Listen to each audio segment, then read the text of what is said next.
Nightmare Cat. So, something crashed on you. No worries, it'll come back. What crashed? Did I crash or... No, I see it in the Discord, I think.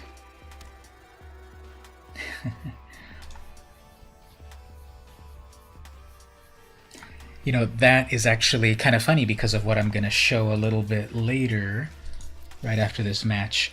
Yeah, like, I'm getting everything that I need. Beautiful. So, let's bring in a brute from the graveyard. Let's give it... See, I don't even need to do this because... This is just flexing because I'm attacking with a 10-10. So they have to block. Ooh, they're gonna crash through whatever, so sure. But, you know, I've got that. Let's see if they don't have another instant. What they could do is they could do their Lochtwain. No, they can't do the Lochtwain. So what is it pausing for? Ooh, that's a 12-12. Amazing. Plus hexproof, so that's a ram through, so we'll do a nice on that. Okay, you gotta use your cards, I guess. So now they are empty-handed. I'm attacking with a 12-12. They're gonna block with their puny 4-4 YOLO Yorvo. I am shields down if they top deck the kill spell. That's not good. They got a land and they damage themselves, and then they damage themselves again, and they got nothing. So, okay. Let's try to get this. There we go. Freak Show was like, that cat is too scary. Was the funny way too funny, or so much that it crashed? Ooh, look at that. We're going up to the next level. We're at rank 1. Very nice. So, let's change a couple of things over here. So, the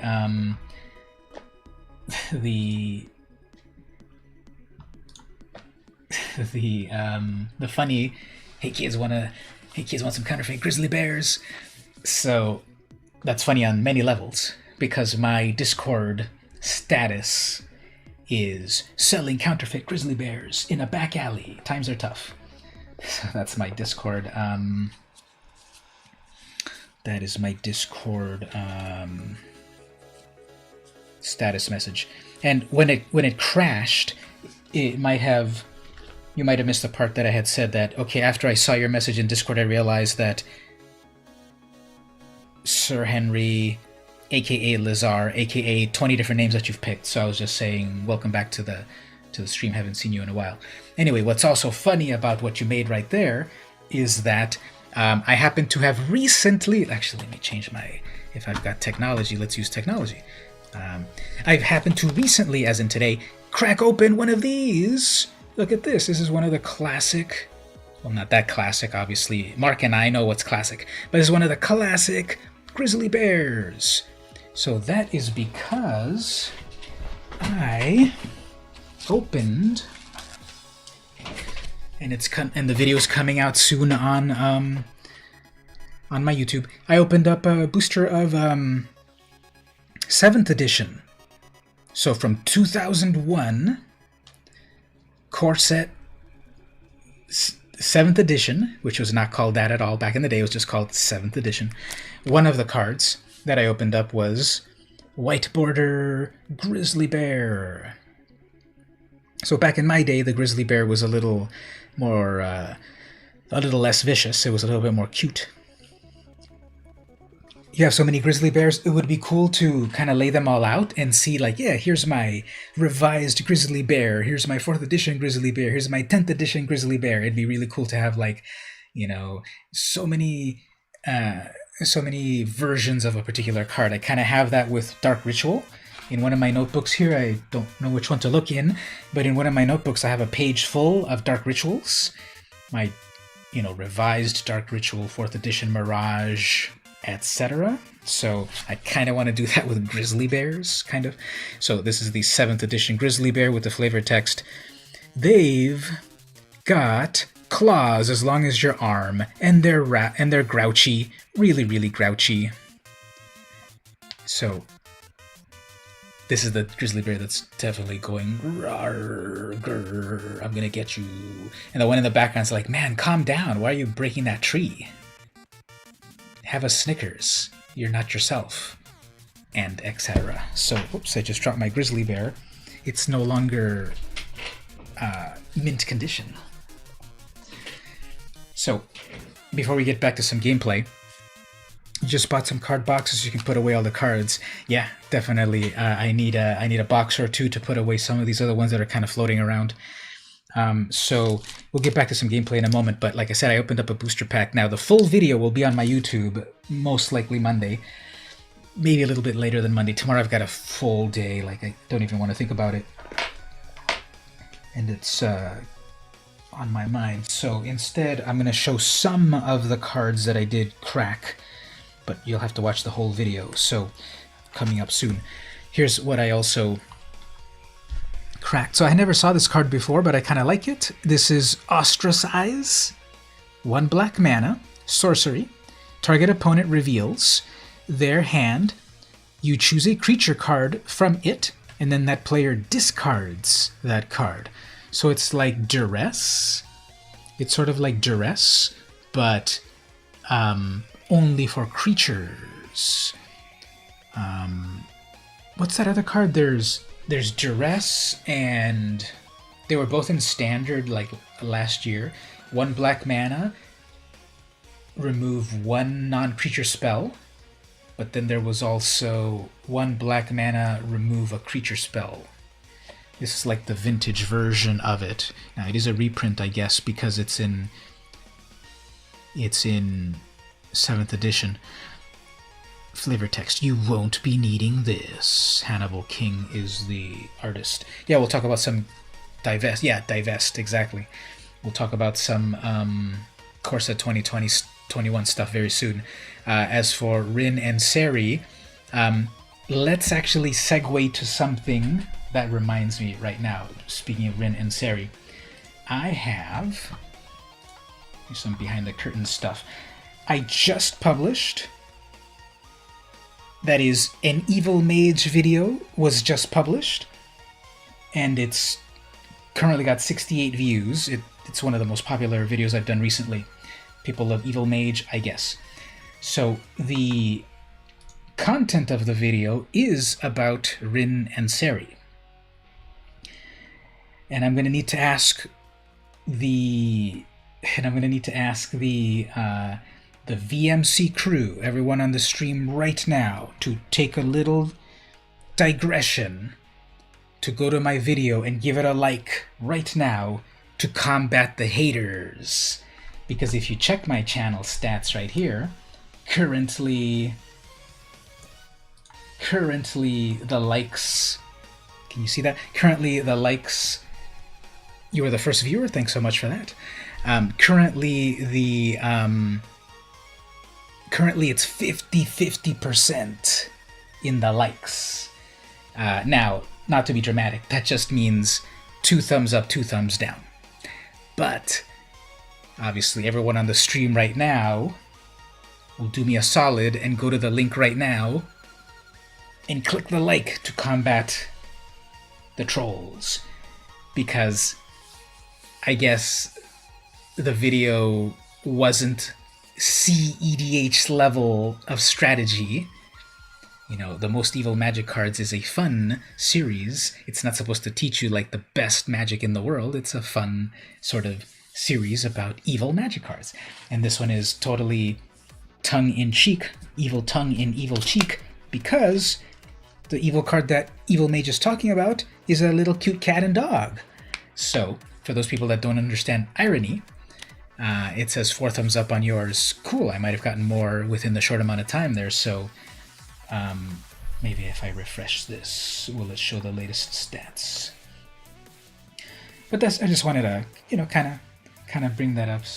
it's got 73 views now. So again, I think this video is doing well compared to some other ones recently. So yeah, now it shows that 4-2.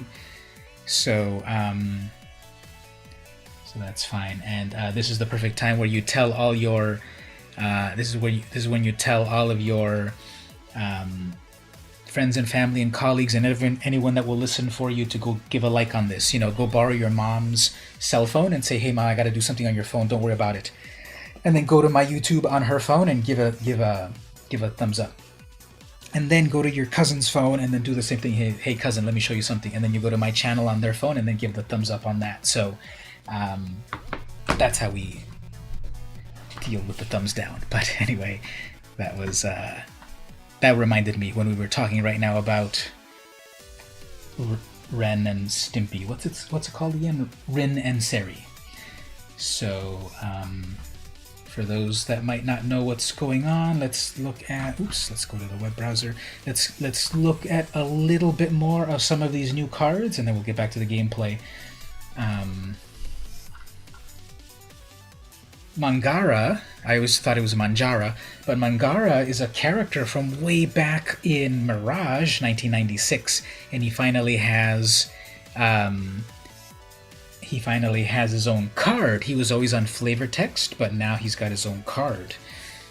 So the evil mage sound, how does it sound off? Like, just if you can kind of explain a little bit more so we can do a better one next time. But Manjara the Diplomat. I think it's Mangara. That's what I've heard Mark Rosewater say it as, but I'm going to call it Manjara. Just like I like to say Garuk, and it's supposed to be Garrick. I like Garuk. So anyway, Manjara the Diplomat. 4 mana, 2/4, legendary human cleric. Lifelink, 2/4 lifelink. Whenever an opponent attacks with creatures. So I wonder why they name it like that, with creatures. Obviously, an opponent attacks with creatures, so why do they need to give that distinction? Whenever an opponent attacks with creatures. I suppose, technically, you can say... I'm declaring attacks. And does that count? I don't know, but okay, attacks with creatures. If 2 or more of those creatures are attacking you, and or planeswalkers, draw a card. Okay, so basically... if your opponent attacks you with 2 or more creatures, you draw a card, or your planeswalker. Whenever an opponent casts their second spell each turn, you draw a card. Okay, so that's definitely for all of those blue mages that love to draw a lot of cards. You can draw an extra card. You notice that Evil Mage might be a little bit evil. That's true. You know, when Evilton J. Mageworth was born, he had to live up to his name, and then so he became Evil Mage. Your mouth seems out of sync with the sound. Is that on purpose? That is a trade secret in terms of, yes, that is on purpose. That's always been the way that's been, even from the very, very first video, and I did it on purpose because it's very pulling back the curtain. It's very hard to do those videos because I'd have to dress up, because Evil Mage would have to dress up every time, and so forth. So every video has always been mouth out of sync. Sometimes it's more synchronizes than other times, and sometimes just like through our mental, sometimes we think it's synchronized, you know, one syllable synchronizes and we think it's synchronized.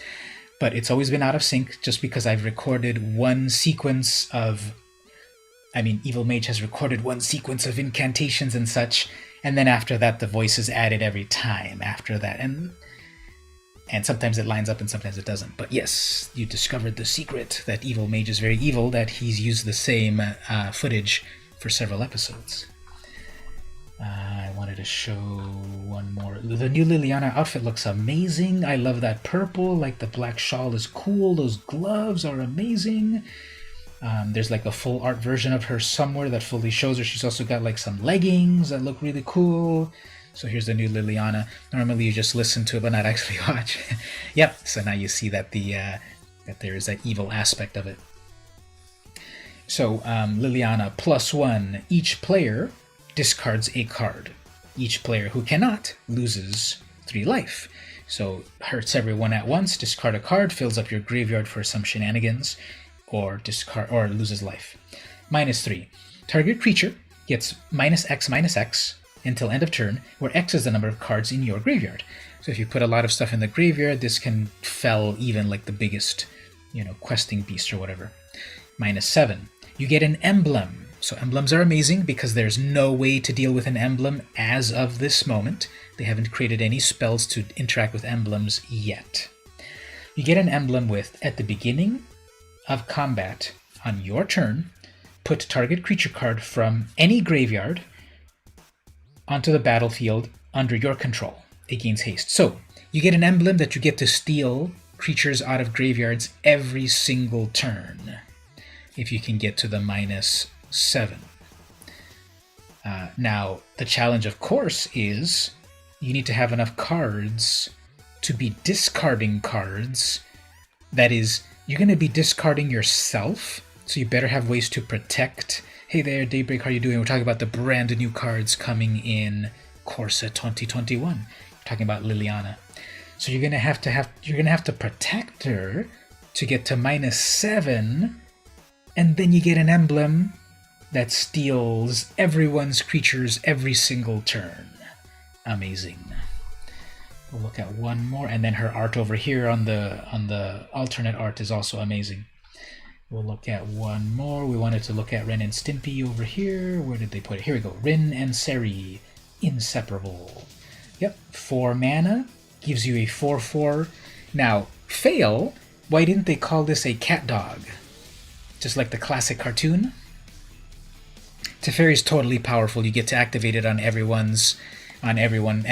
else's turn. In Commander, you get 4 times to activate the Teferi. It's busted.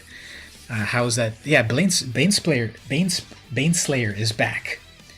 So, Baneslayer is back. Baneslayer Angel. So yeah, legendary creature dog cat. As of now, if you look up, if you ever were searching for all cats, cats would appear. If you ever search for all dogs, dogs do not exist in Magic. They were called hounds. You had to search for hounds to find dogs in Magic. But they fixed that, and that's been wrong for the last literally 20 years. On Mark Rosewater's announcement stream, he had basically said it. And however, they've fixed it now that we have dog. So anything that was previously a dog is now a hound, although there are some things that are like jackals and hyenas, which continue to be that. So now we have officially dogs again. Like ghost hounds, exactly. Ghost hounds was a hound, but now it's a dog, and some things that were clearly dogs are now dogs again. So again, here I thought they should have called this a cat dog, like the cartoon. But anyway, it's a dog cat. And what you get is a 4/4. Whenever you cast a dog spell, create a 1/1 green cat. Whenever you create a cat, and whenever you cast a spell, whenever you cast a cat, create a dog. Then you pay 3, tap it, it deals damage to any target based on the number of dogs you have, so all your dogs go wild and bite your opponent, depending how many you have. And then you gain life based on the number of cats, which of course makes sense, because cats are always stealing your essence in real life anyway. Just kidding, kitty, don't hurt me. Where are you?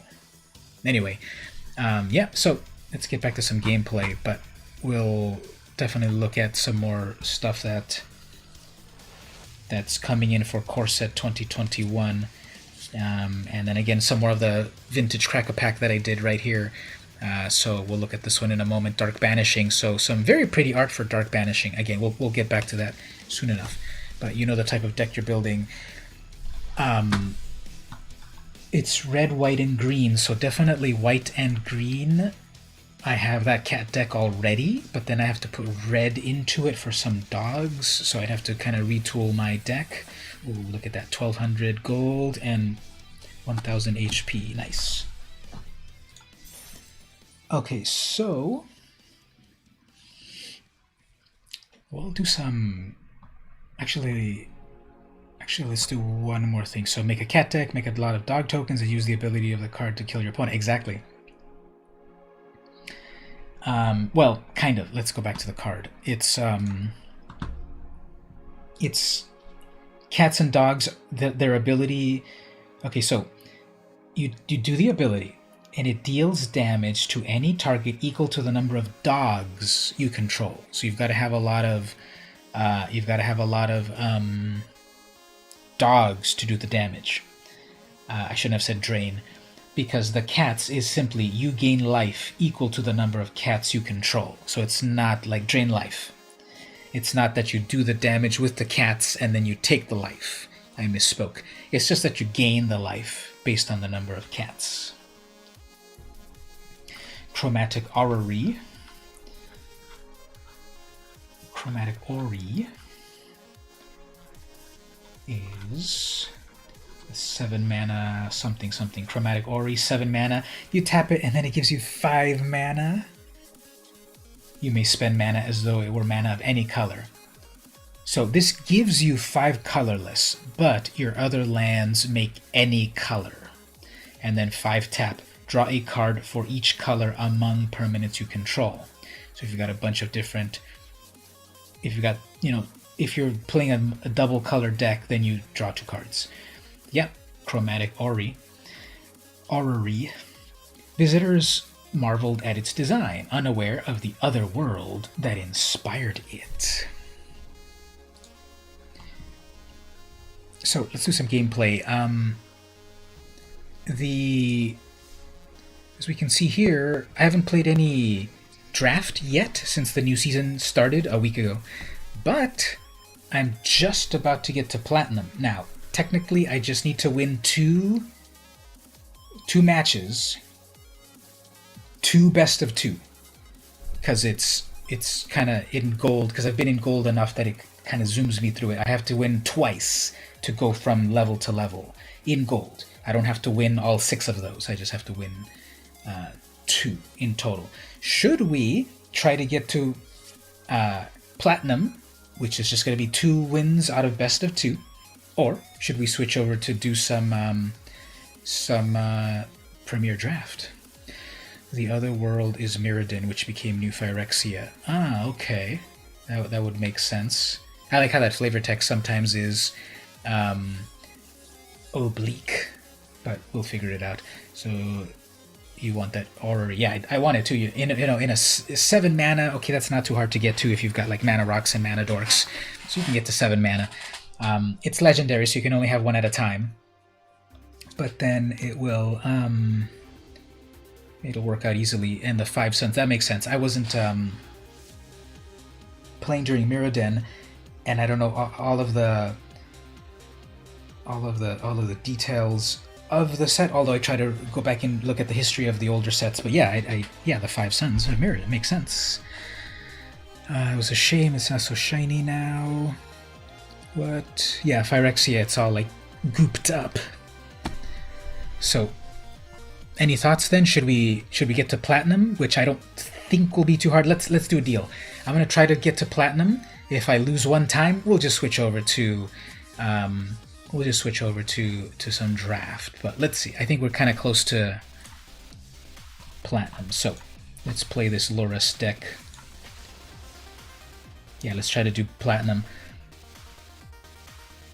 Depending on your previous records, the advancing through ranks is fast or slow. When you're like in bronze, your losses don't hurt you at all.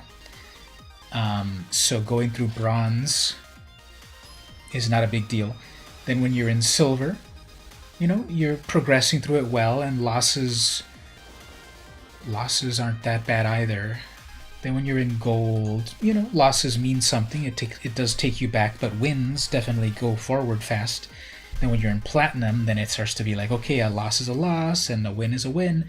And then when you're further than that, it's even harder. So I made it up to Diamond 3 last season. I think it was the highest I ever got.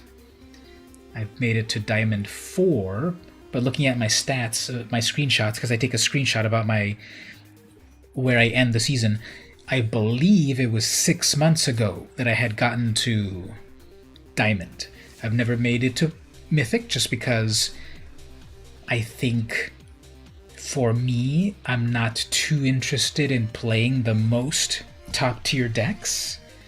I think that's a little boring.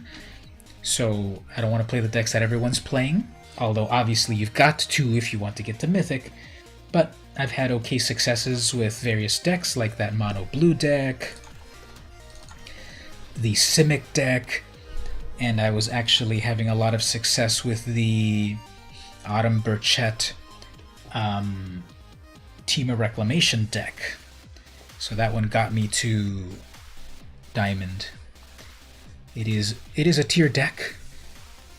It might be, now that Companions and there's been the bannings, that might be back to tier 1. It was like a tier 1.5.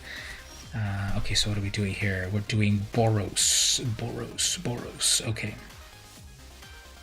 They will probably have the mana to burn my Alseed right away. So if I put 2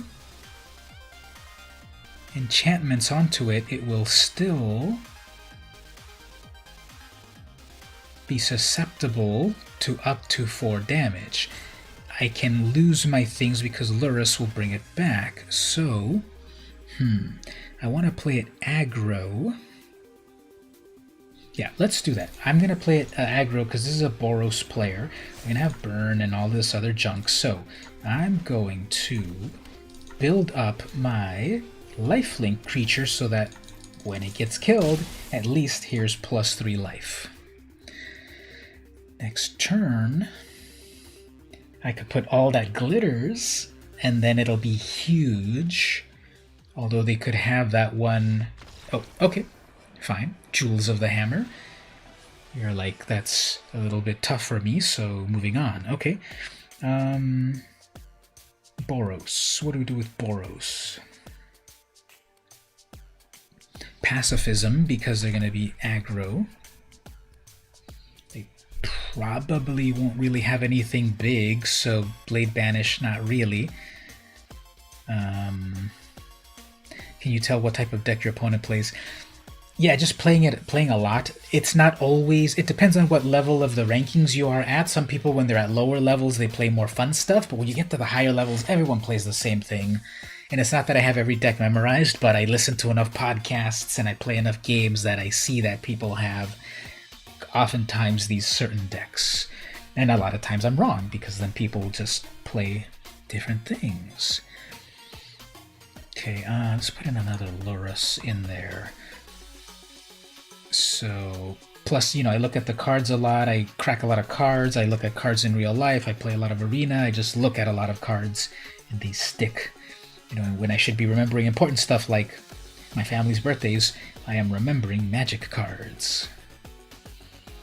Lurrus will be useful because if they strike it, I guess this bird is not that important. The Aegis will help to protect. Oh, that's 60 cards. Let's go with that. All this time you thought it was some pattern recognition thing. No, I wish I was Johnny Mnemonic, that I was able to or Mr. Robot, that I was able to pattern match. Okay, while the opponent either furiously sideboards or messes with me, let's look at more cards. So, Pack Leader. Here's the very first, in honor of the brand new dog cards. We have a brand new Dog Lord. 2 mana, 2/2. Other dogs get +1, and it's not legendary, so you can have 4 of these out. And you're giving all your dogs +4/+4. Whenever Pack Leader attacks, prevent all combat damage that would be dealt this turn to dogs you control. So this is a 2/2 that attacks for 2 and prevents combat damage to itself, unless I'm reading it wrong. The opponent's still thinking, so let's read that again. Whenever Pack Leader attacks, prevent all combat damage that would be dealt this turn to dogs you control. Okay, Your dog attacks, it's a 2/2, and combat damage is prevented. So it only works when it attacks. It doesn't work when it blocks. It doesn't work on your opponent's turn. So if you pump it up with some other abilities, then it's an indestructible dog when it attacks. It's pretty cool. Opponent is still thinking. Here's a red card. Let me know here, Daybreak, if you're interested in this one. Bufón agitador, criatura diablo. Siempre que sacrificies un permanente, el bufón agitador hace un punto de daño a cualquier objetivo. Clearly, what that says is that whenever you sacrifice a permanent, this deals 1 damage to any target. So, Buffoon Agitator, that's what that does. It's a 5 mana 5/5 in red, and whenever you sacrifice a permanent, so it's got to be part of a sacrifice deck. Whenever you sacrifice a permanent, it deals 1 damage to any target.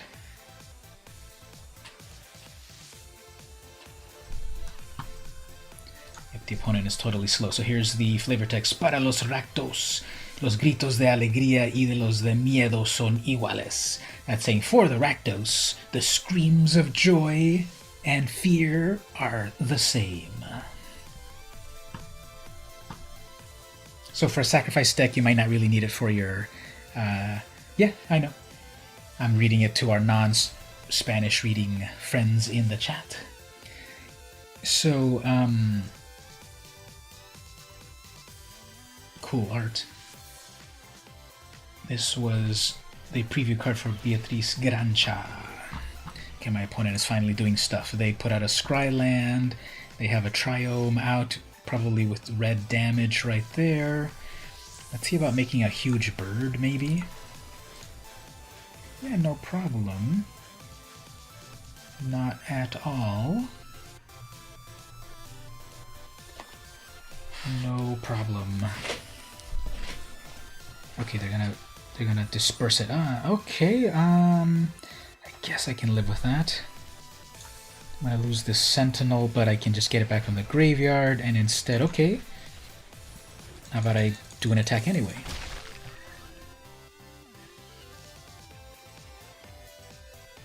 Yeah, my bird is back to my hand.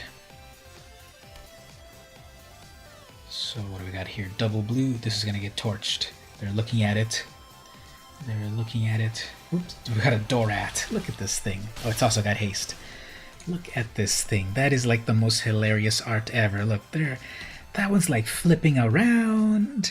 And this one's smiling at you, although it's kind of evil. This one's eating a fish. Dorat, the perfect pet. Hilarious. Okay, so what do we do here? How about we make a huge gingerbread creature that will also have protection? Next turn, we'll put a Sentinel's Eyes on it and make it even bigger. They have 4 mana. They're going to crack the passage. They got their red. Okay. Teferi. Not good. Okay, well, let's protect our creature while we are able to. So, protection from blue.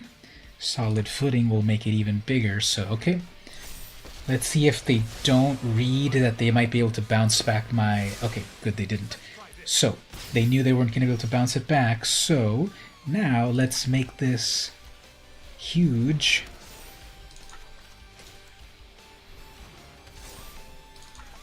How huge is huge? That's huge enough. So, let's... I want to take that Teferi out, obviously. I gotta take out that Teferi because they're just gonna bounce it back. So I gotta send 8 damage to Teferi. Wow. Okay. I should have probably spread that around to my 2 gingerbreads. Yeah, I should have put it on both of them because then now it's a single target. See? But I'll still be able to bring that stuff from my graveyard, so I'll probably be okay. Gingerbread Sentinel tried to do its thing, but alright. Alright, so let's bring back stuff from the graveyard. Ginger and gods.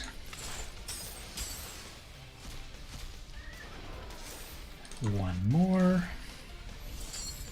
Guess I gotta do those. And some air action. So that's a 3/3 vigilance. They have one card in hand. So hopefully it's not one of... This is what I was worried about. This is exactly what I was saying. The Justice Strike. It deals damage to itself, which if you do that to a Phyrexian Devastator is amazing. But that's the one I was worried that they had. But, you know, you expect it in a Boros deck. Well, it's not even Boros. It's Raugrin. And I just didn't have any more protection for it. There we go. Okay, so they finally blocked that. Let's see, hopefully they didn't top deck anything amazing or have another Justice Strike. Nah, who cares about that? They've chosen Odd. Do not care, because if they read properly, they will also see that my Ginger Brute can become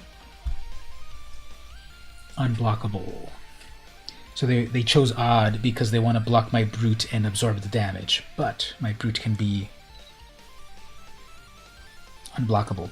I'm worried that it's pausing for them, so they have some kind of instant. So I like to be iconoclastic, and I am trying to say the new names as much as possible. Yes, Jeskai, Mardu, blah blah blah. But I want to say, yeah, this is a Raugrin deck, this is a Zagoth deck, this is a Indatha deck. You know, I'm still memorizing them. I don't even have the real three colors memorized.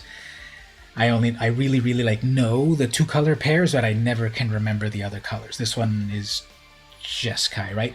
But just for fun, I'm trying to memorize like these new alternate names, just to mess with people. Anyway, what's going on? It's my turn.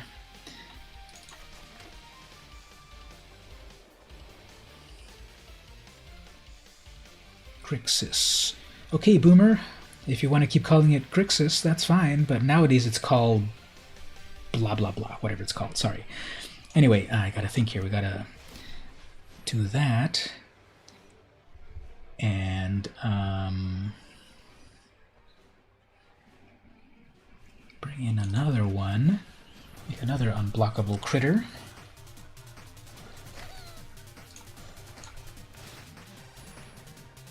And why is it pausing? So that's definitely 4 damage to them. The race, I might be getting the race working, as long as they don't top deck a Teferi.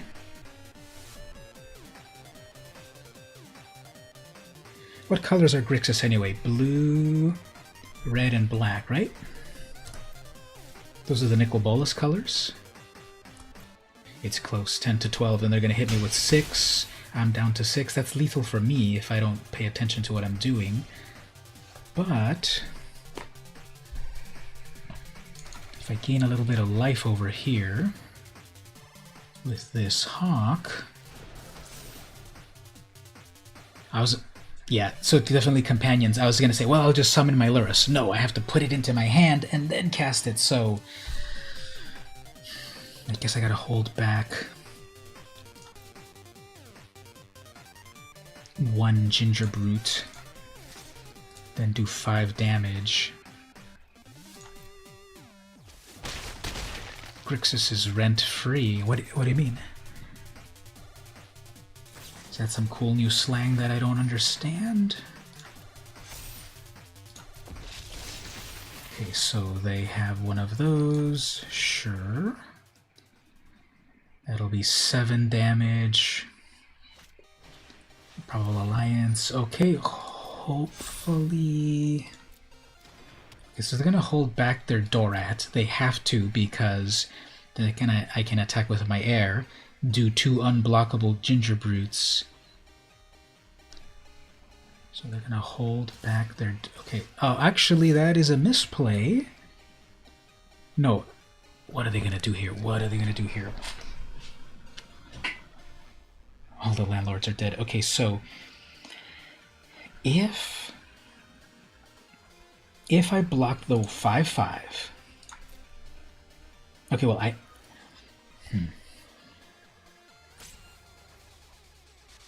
if I don't block the 5/5, at the last minute they can make it grow to 6 damage.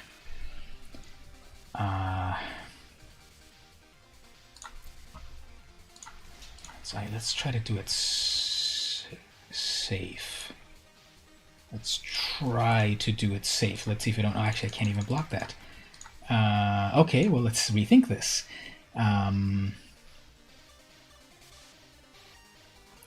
this was going to be a win, but I guess I have to block it that way. So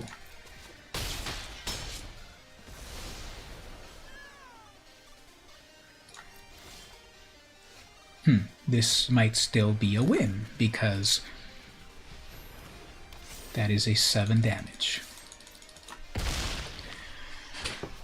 Top to deck, my perfect card. +1/+1 for every artifact or enchantment. Gingerbread itself is an artifact. The enchantment itself is an enchantment. I had the Vigilance enchantment. That's a 7/7. Perfect. Okay, one more win to... Thank you. One more win for Platinum, and then we'll switch to... thank you, everyone. That bird, I know it was doing everything it needed to do, but I had to block, I guess, a Burb versus a Dorat, and we see that the Burb loses, unfortunately. And then we've got an Inescapable Fireball. That one's pretty amazing. 6 damage to any target. Uncounterable. The Izzet are blamed for every little disaster, which is unfair because we only cause most of them. And that's Mizzix of the Ismagus. Of the Ismagnus. Thank you, everyone. Let's play the next one right after we look at one or two more Core Set 2021 preview cards. Check out this one, Primal Might. This is Howl from Beyond in green. 1 green plus X. Sorcery. Target creature you control. Is Howl from Beyond instant or sorcery? Pretty sure it's sorcery.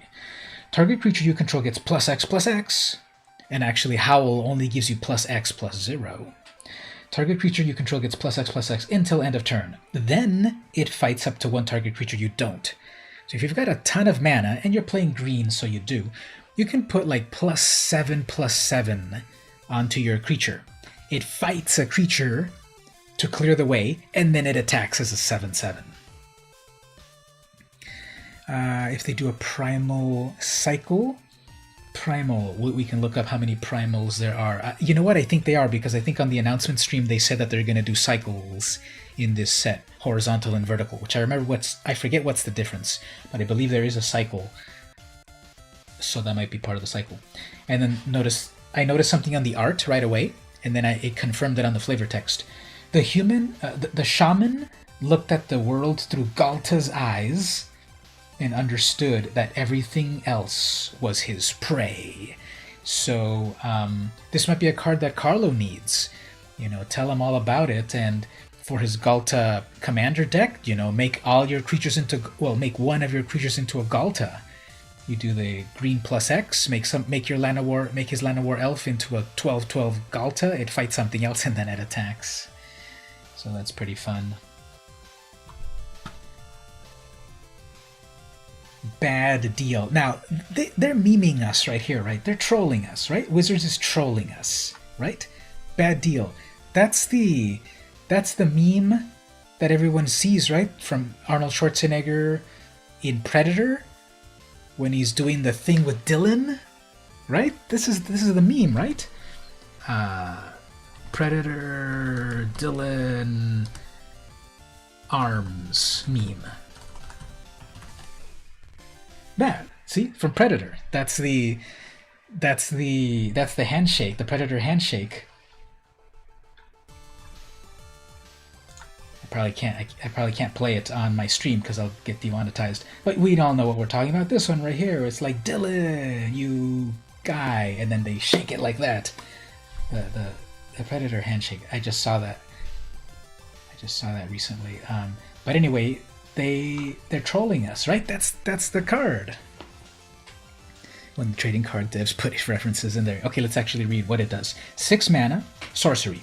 You draw 2 cards, and each opponent discards 2 cards. And then each player loses 2. Ooh, I love that. That is going to go in my Ayara deck, my mono-black Ayara commander deck. Played with that recently in some untapped commander, and I would have been so close if Quentin hadn't done his shenanigans. The overloaded Cyclonic Rift. Are you kidding me? Anyway, so yeah, I'm going to do a bad deal on all of you, so watch out there, everyone that's playing me some untapped commander or some real-life commander. This one's going to go in my deck eventually. It's uncommon. You're all going to be discarding cards, and I'm going to be drawing cards, and oops, we all lose life as well. There are still places where a smile and a handshake are all you need to seal a deal. Yeah, I think they're totally trolling us with that card, but they've got to put some fun into their cards once in a while. Bring on the challenge? Okay, we'll see as soon as we're able to get back to Jack in the Box or the mall. We'll do some IRL commander or untapped commander as well.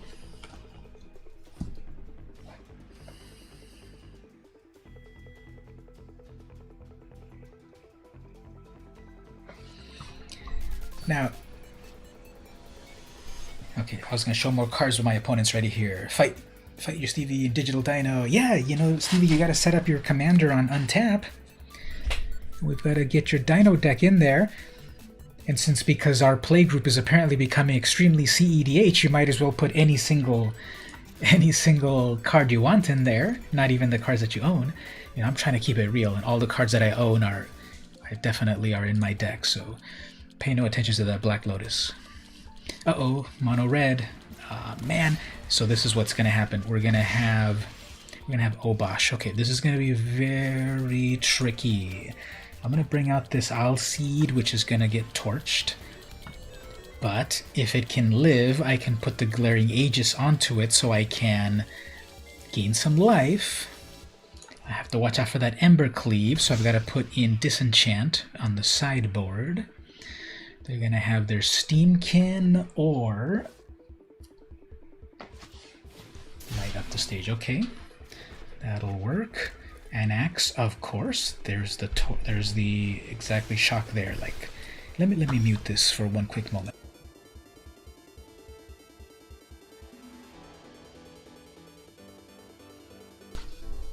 Okay, so there goes my amazing strategy about trying to survive with some life gain. So let's try to do it this way.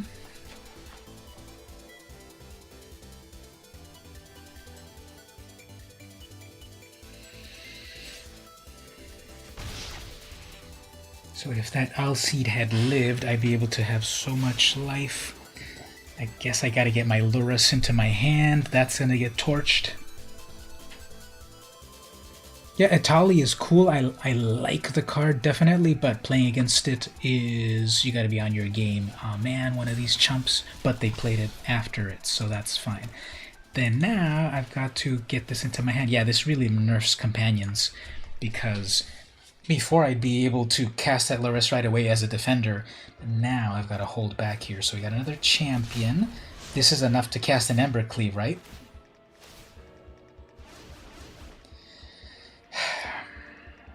We're going to get Ember Cleaved here. So,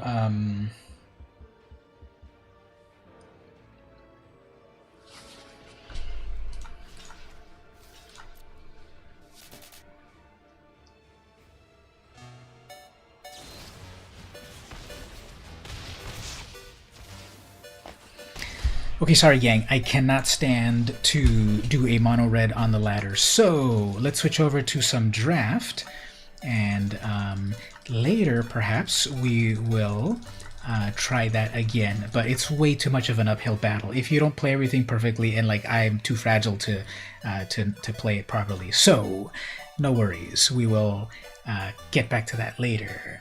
Let's switch over to some.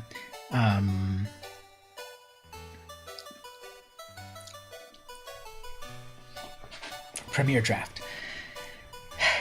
Actually, let's take a little break, and then we'll do some more and look at some more cool cards and in real life cards. Actually, let's look at one more in real life card, and then we'll take a break.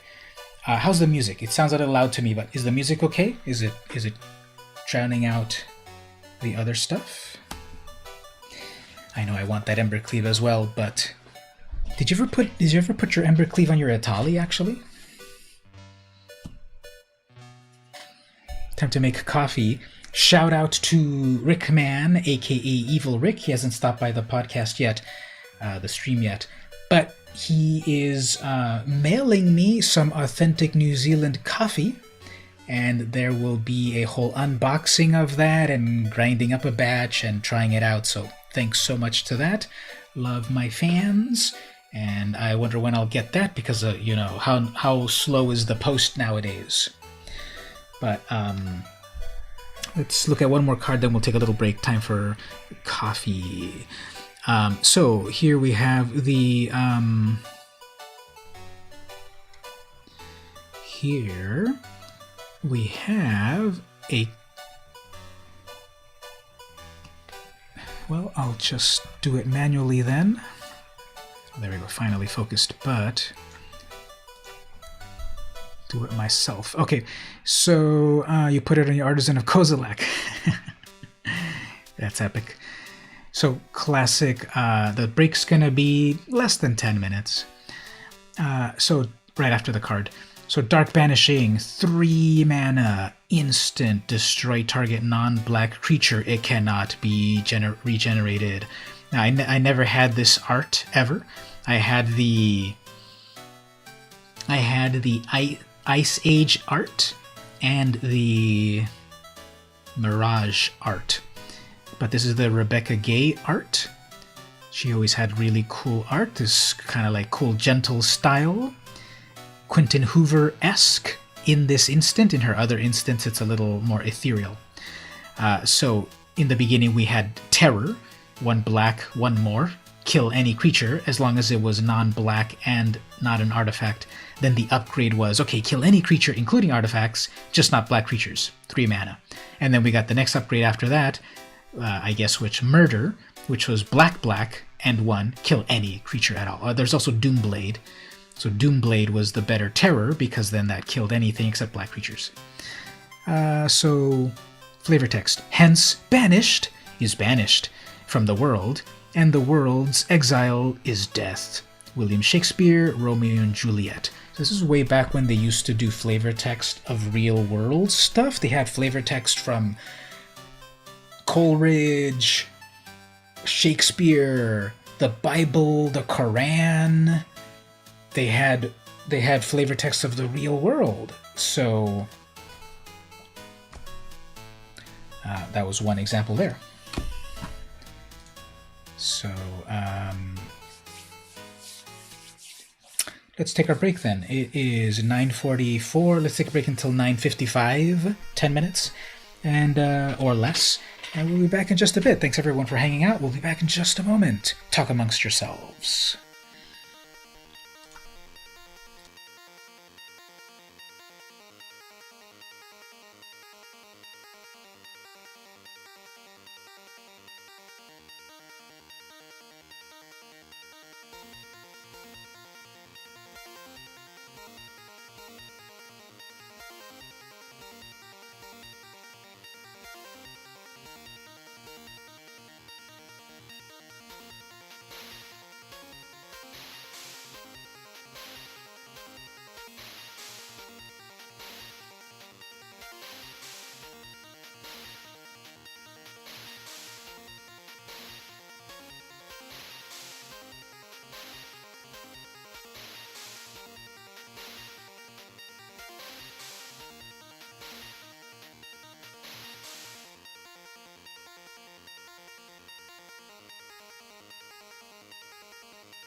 Alright, VMC crew, we are back. So let's catch up on some of these messages. We're talking about a deck full of flavor text, like something only, like Bible quotes, or maybe Urza's and Teferi's flavor text. Probably a Teferi deck is possible. He's been referenced so many times, plus enough of his cards that could work. It's making things disappear. A Zalfirin joke. I like Zalfirin Void definitely as one of my decks. Hey there, Cosmic Comics. What's the meme about flavor text? Here it is right here. Check it. Welcome as well. Thanks for visiting. Here's the meme. Bad deal. That might look familiar. Where have we seen a meme where two big hands are like going like this to each other? You know, like this. Where have we seen that meme before? We've seen that in the movie Predator. Remember this? In the movie Predator, where they go, "Hey Dylan, you nice guy," and then they go psh, like that. So this is a total troll meme card that Wizards has just created. So that's bad deal, but it's an amazing card. Draw 2 cards, each opponent discards 2 cards, and everyone loses 2 life. So let's look at 1 or 2 more of the new core set cards, and then we'll get back to some gameplay. So is anyone good at Portuguese, perhaps? Here's one that is currently only existing in Portuguese. Chuva de revelação, mágica instantânea. Comprei 3 cards et depois... No, actually that's French. That's French. Chuva... No, that's Portuguese, right? Portuguese has the squiggly letter over the A, although some of this seems like comprei 3 cards. That's like French, right? Comprei 3 cards et depois descarte card. No, that's Portuguese. For un, because I can kind of understand this, because I know Spanish, and this is vaguely Spanish-ish. Draw 3 cards and then discard 1 card. So that's, Reign of Revelation. Reign of Revelation, instant, 4 mana. Draw 3 cards and then discard 1. So I believe that's what that card... Now, don't ask me to read that flavor text. Cuando o que se daremos corremos en busca de abrigo. Something about when... Something we run for an umbrella? Nah. Metade do camino... Yeah, caminho. That's definitely Portuguese. Nah, metade do camino percebi que ya... Yeah, I can't read Portuguese, I'm faking it. You're doing well. Yep. Happy to have you on the stream. And I can definitely not read Chinese, so I don't know at all this one at all. What other one more? Guadaña Maléfica. Okay, this one's in Spanish. La guadaña maléfica entra el campo de batalla con un contador de alma sobre ella. So when this thing... Let's say guadaña. Maléfica. Evil something. What is a guadaña? When this thing enters the battlefield, it enters with 1 soul counter.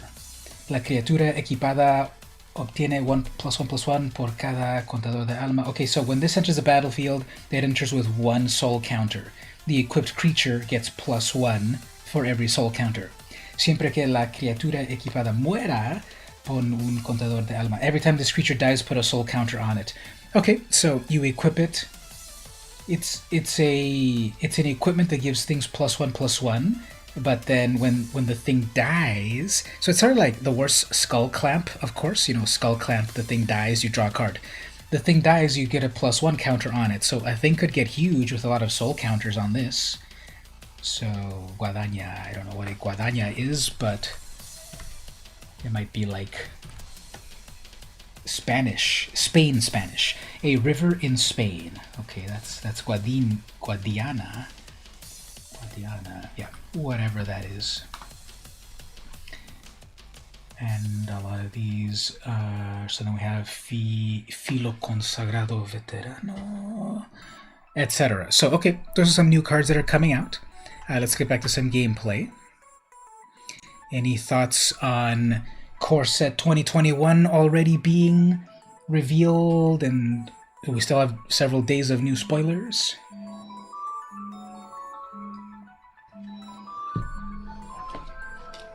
A new card set. You know, Ikoria came out in April, technically, but let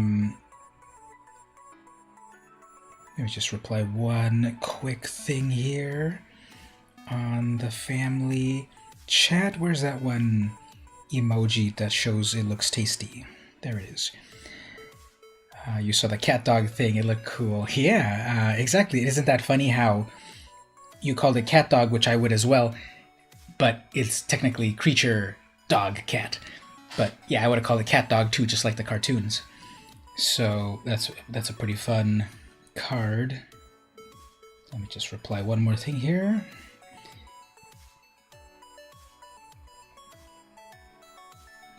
And we'll get back to the gameplay. So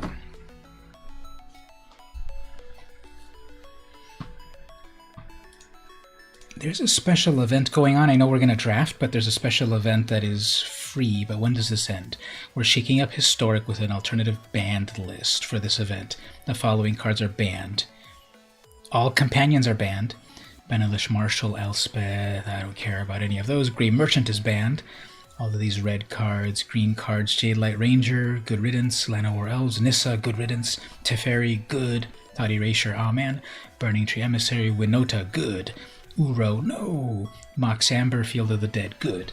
So this is like a free event and you play it one time and you win 1,000 XP. Let's just do this and get this done. Because it's a free event, you win 1,000 XP and have plenty of cards.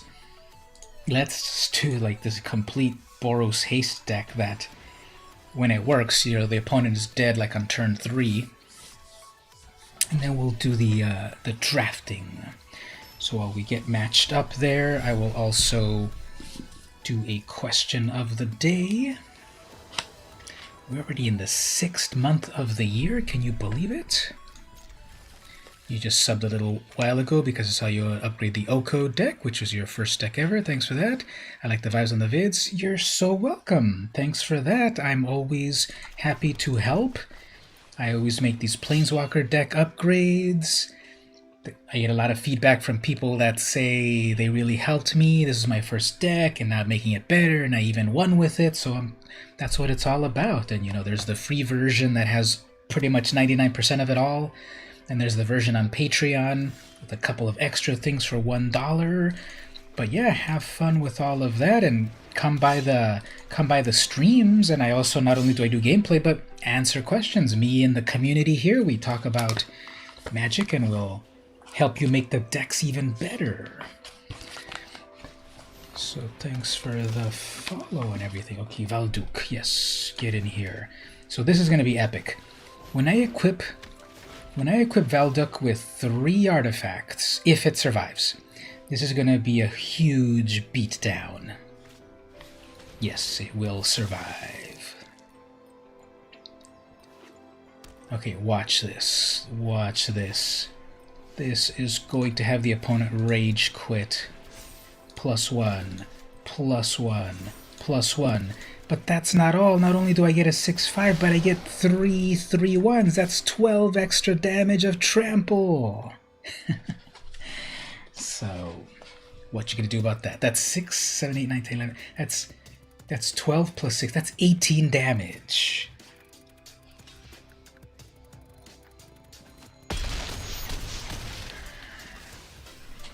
Okay, so they did block, and then it did that. Now, of course, this strategy falls apart if you kill my Valduk. But since I've got these equipments that can be re-equipped... Okay, so they're not doing kill spell. Okay, they're not doing kill spells. Okay, whatever. Whatever. Because here's one more enchantment to make another one more 3/1. Cannot attach that to anything. Okay, and here now there's 4 3/1s and 6 in the air.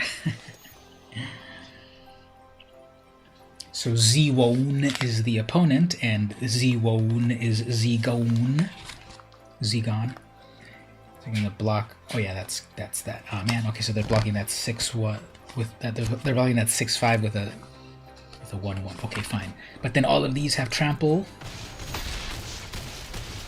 They have 1 life. Okay, well then that does its thing. Okay, that's fine. So if they can't get rid of my Valduck, this might be game over for them. Ooh, Mothra, that's a good one.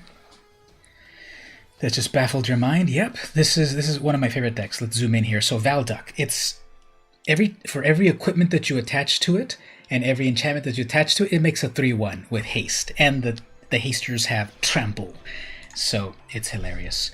And they're attacking. They're like, you know, at Hell's Heart. Oh yeah, actually, that's how they're gonna live. They're gonna tap their priest to make me sacrifice my thing. Then some things will come back to life.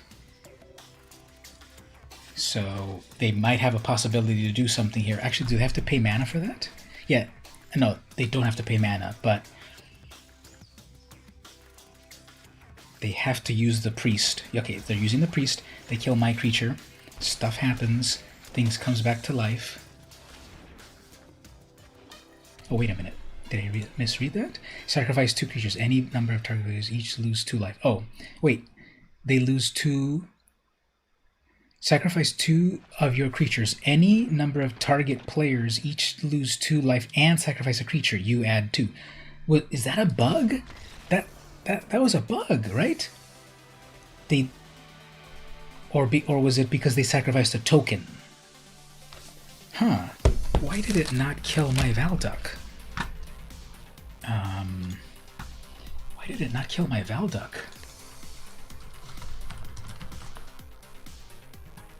Sacrifice 2 other creatures. Any number of target players each lose 2 life and sacrifice a creature. You add 2 black. Yeah, that is... Did we see like a bug in the game? Because they did their thing. They tapped and sacrificed 2, which caused their triggers to happen, which then should have forced me to sacrifice my creature. And then it didn't, and then they rage quit because I think that was some sort of glitch, because when I realized what card they had, it's like, yeah, they're gonna make me sacrifice my own creature. I have 1 creature, but it didn't, so okay, sorry, opponent. GG on that. And then I guess that wins me the event.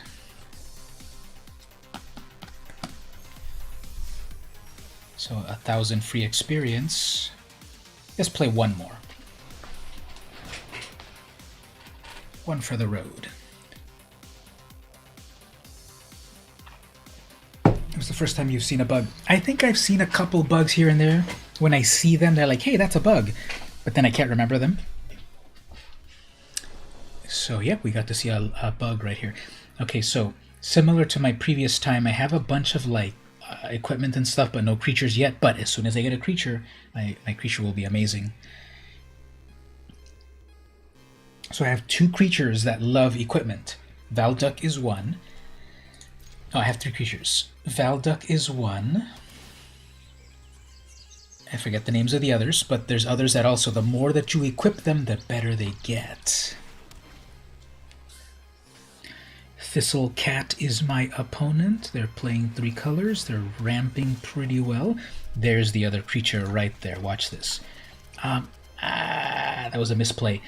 I needed to play red, but I still have this other one. which makes a creature. Here's the other creature. It's a 1/1 for 2 mana. Trample. Whenever this gets equipped or enchanted, it gets +2 for every aura and equipment. So that was a little misplay, but let's set ourselves up to get her done. So that's a 4/4. I guess we gotta go attack their Planeswalker. So that started off as a 1/1. I equip it one time, I enchant it one time, and now it's a 4/4. I have 3 more enchantments to put onto it. And this will also get huge. So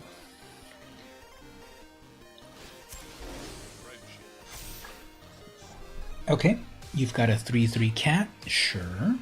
And they're passing. Okay, watch this. First, we'll put on Frenzy Rage, which makes this into an 8/7 Vigilance Trample Menace. And then we'll put on Flying, which now makes it a 9/10 flyer. And if I had 1 more mana, I would equip the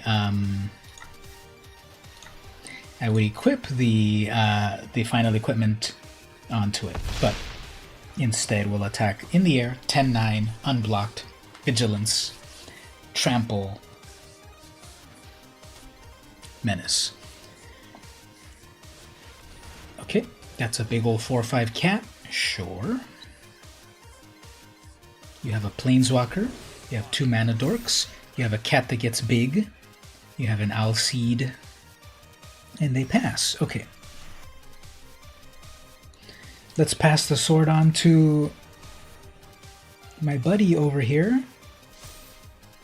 That's a 13/12. Let's give it double flying for some reason. That is a 15/14. Oh man, if that was 1 more white mana, I would have been able to attach 1 more thing into it. A 10/9 is scary, but a 15/14 is a little bit more scarier.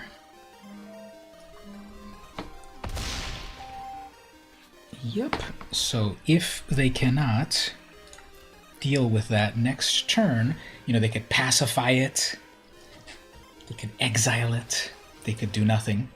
Next turn is GG unless they can get rid of my flyer. Okay, they've got a 5/5 cat, sure. And no mana at all, so...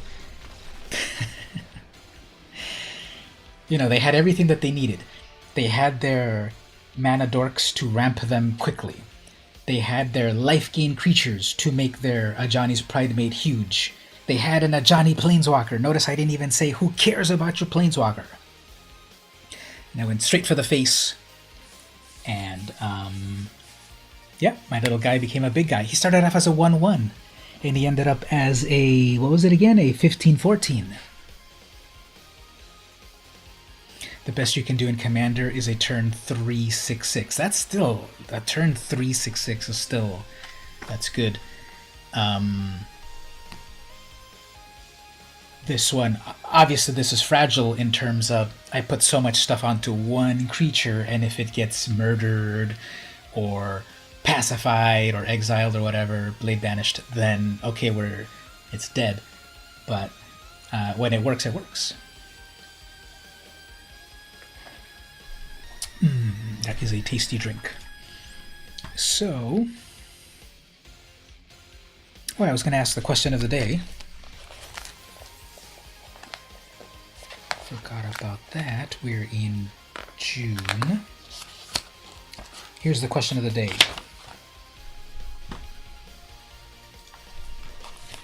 Here's the question of the day. What was the last fruit you ate? And that means real fruit. It doesn't mean Skittles. It doesn't mean Lifesavers. It doesn't mean the Angry Orange. It means real fruit. What was the last fruit that you ate?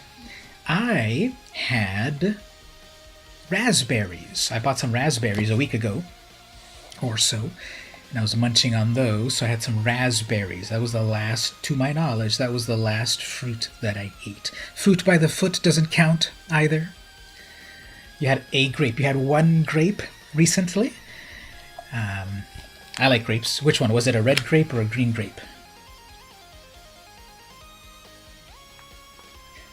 Grapefruit.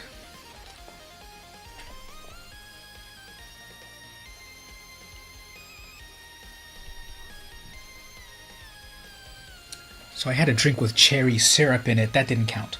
But I had real lifesavers. Man, those haven't been around for years. Really? Lifesavers are not around in New Zealand. So at one point, Lifesavers had done like so many different variations and flavors. There was the classic rainbow colors, then they did like the sour style, and then they did this and that. So many styles. You had purple grapes. Banana, it was pretty good. It was the perfect few days old. Yeah, you have to find it on the right zone to eat it. You had pizza with your sons. Pizza's not a fruit, but if it had pineapple on it, I suppose we can count that. I think one time in like a really chic hipster place, I think I had like some like hipster pizza which had like fig paste on it, I believe. It was good. You know, pizza's pizza. If you go straight cheese, pepperoni, whatever, to like, you know, goat cheese and fig pate on it or whatever, it's all good. Pizza is pizza. Lifesavers went out 15 years ago.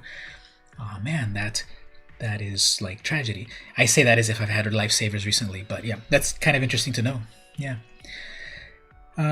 Your turns would have to be perfect. Okay, turn 1 mountain, cool, and Soul Ring, of course. Turn 2. Now, here's even more. If you could do the Soul Ring into some other mana rock, or like the Fire Diamond. So turn 1 mountain plus Soul Ring, turn 2 mountain plus Generator Servant. I forget what that one does. Is that the one that you sacrifice itself to give you more red mana? Something like that?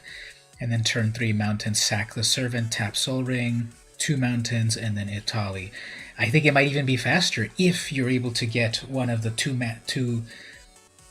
mana rocks, or the Fire Diamond or Fire Medallion also on turn 1, because those are also 2 mana artifacts. Right? Fire Diamond would give you 1 extra red mana. I don't know how faster it would get you there. Yeah, so the Fire Medallion. Medallions are only 1 mana.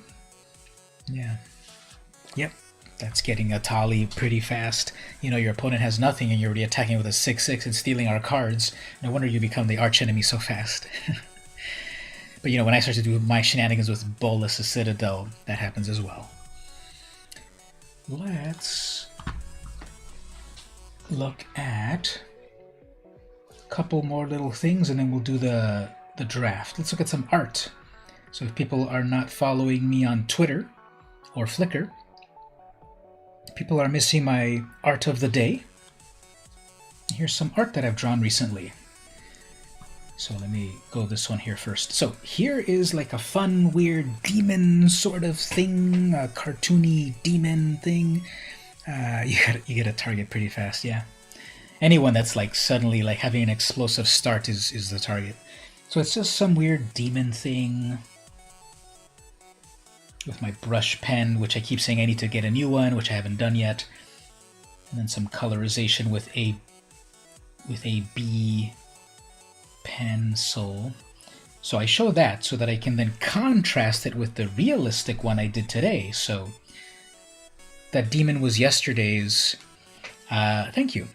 That demon's was yesterday, and then this one is today. So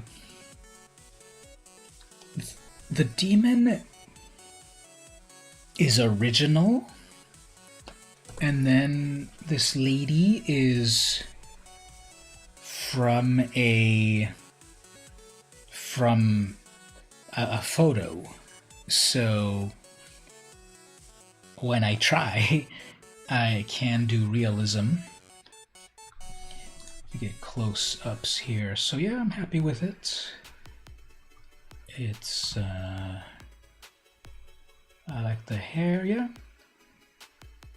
I'm happy with it, and that was today's drawing.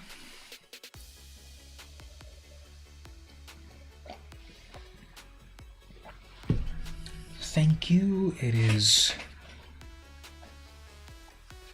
an example of looking at something and then creating it. So you can kind of see then the contrast. If I don't have like a model or whatever to look at, then it's like very cartoony or whatever.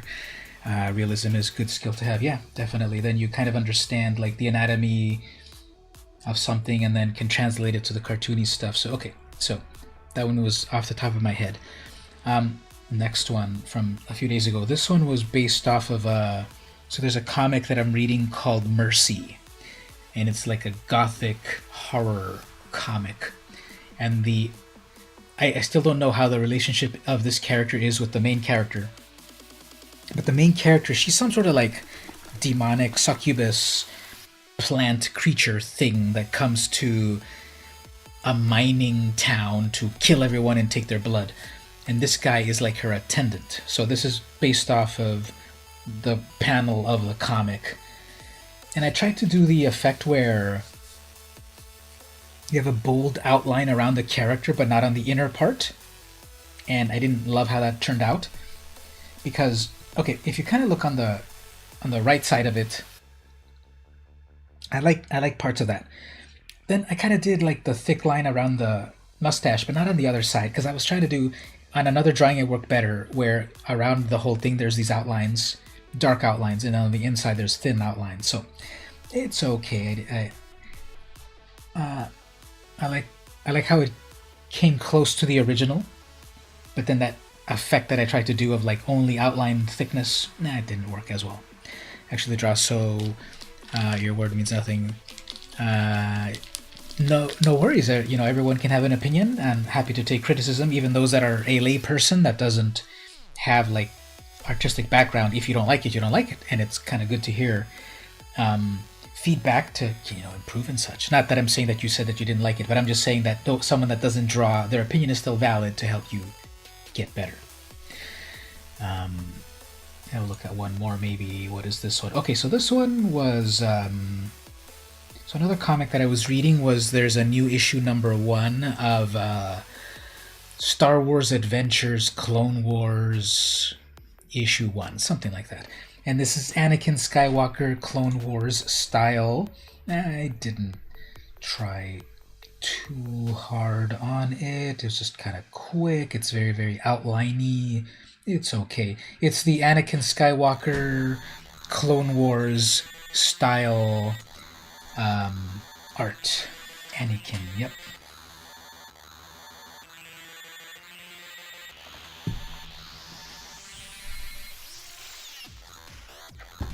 So those were some of the ones I drew recently. We'll look at some of the ones a little later. And maybe also a little later we'll do some Comic-Con. People can pick what Comic-Con of days past do we want to go to, and we'll look at some Comic-Cons. Oh, that's the time I met Justin Roiland. No big deal. I gave him ideas for the new Rick and Morty, so I'll show that later. But anyway, have you tried drawing with white pencil and black paper?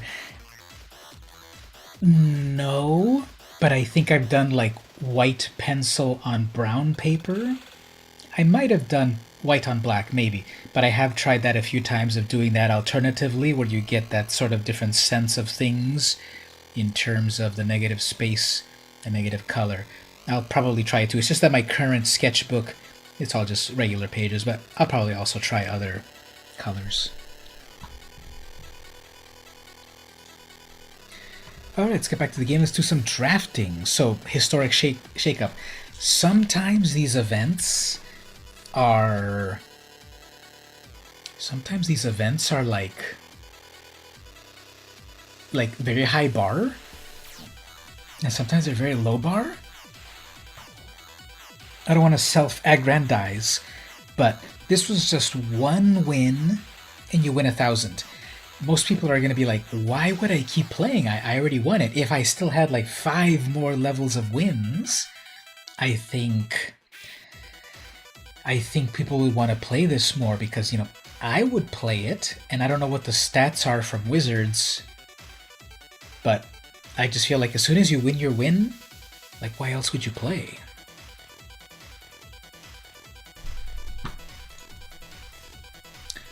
So for anyone, especially Cosmic, if you want to add me also on Arena, there's my gamer tag, VMCampos #69225. Anyone else also there if you're in the chat, if you haven't added me yet. Speaking of buddies, let's see who else is here. Glad Heater, Sir Midge are the only active people at the moment. But if people want to add me on Arena, VMCampos, all lowercase, #69225. That is a very nice username, and if you want to add me on Arena, we can do some gameplay, and then we've also got the whole chat system. Remember, we've got chat on Arena now. Yeah, add me when you can. Just write it down. Very easy to remember. 69225. All right, let's do some. You're welcome. Let's do some Premier Draft. This is what I'm saying about like the challenge of it all. You got 7 possible wins to get into, so let's start it. Let's see if we run into any famous people. When you get your new computer, you'll be the first player. Thanks. Yeah, that'll be really cool. First person to ask. That'll be fun.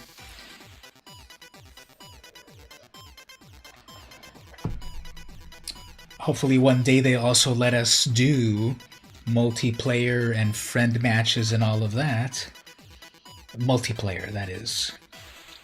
You know, I know we're playing like Untap for Commander, but like, you know, Stevie and Daybreak, would you ever want to do Brawl multiplayer if they ever do Brawl multiplayer? Here we go. Alright, so Fiend Artisan, it's a 1/1, but it lets you get other cards. King Caesar's a 3/4 Mutator. Shore Shark, that's a good one. Zenith Flare, if you're doing a cycling deck, you need that. You know, everything that I read is everyone's saying get the Zenith Flare, so let's get the Zenith Flare. Two-headed giant on Arena, yeah.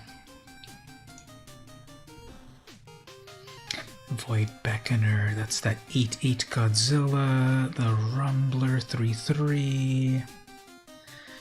2/2 Creature, the Serval Flight.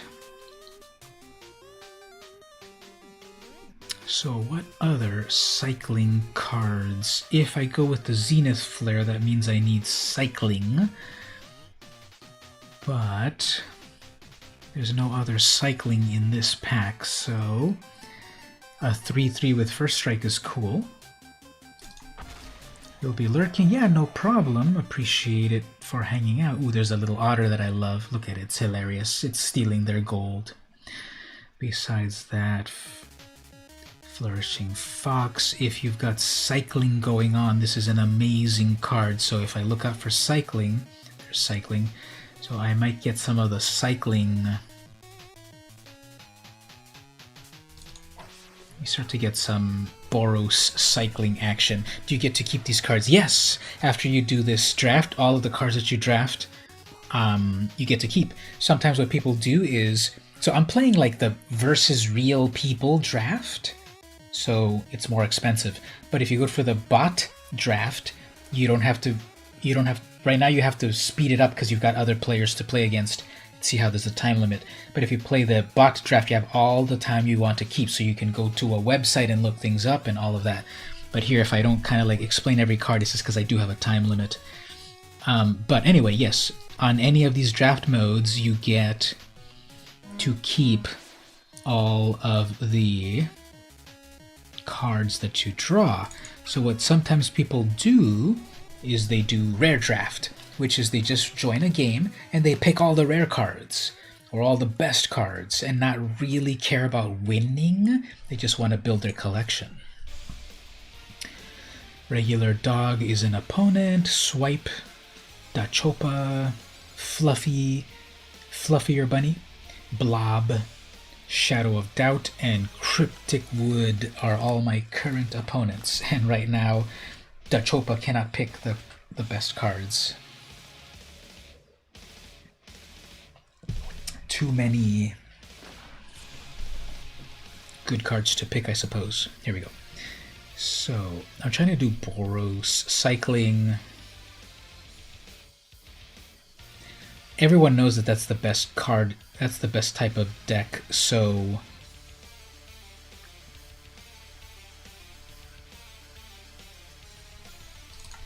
on the one hand, if everyone knows it's the best deck, then you better pick it properly. If you don't pick it properly, then everyone else wants it, so be careful on that.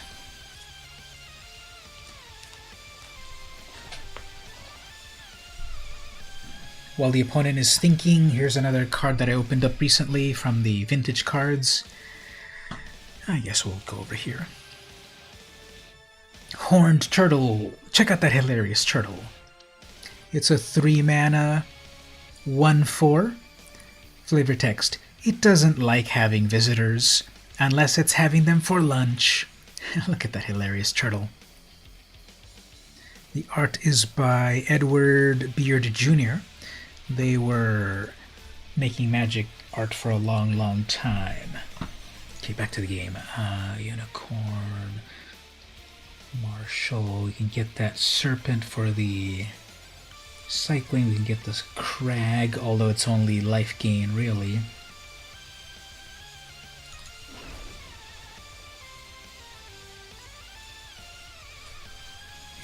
Yeah, so that's that turtle there.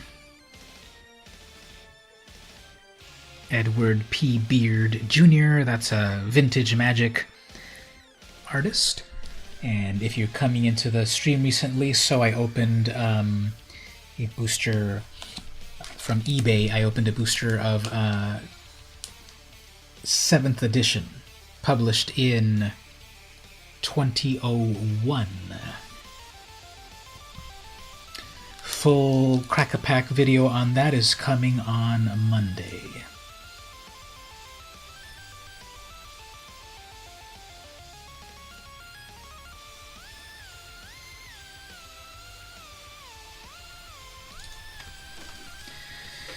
Okay, so I'm definitely trying to get Boros Cycling to work. Will it autofill mana? Yes, it will. In any mode that you pick, automatically put the common 17 lands and do a good mix for you. So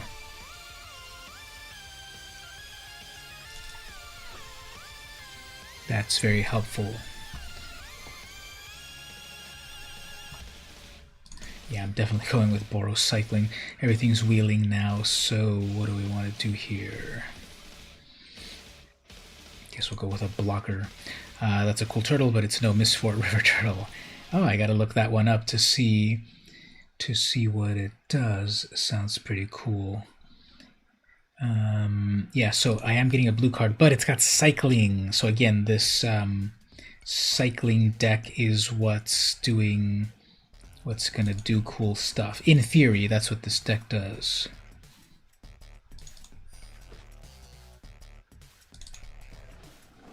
Yeah, people are just passing the final things over here.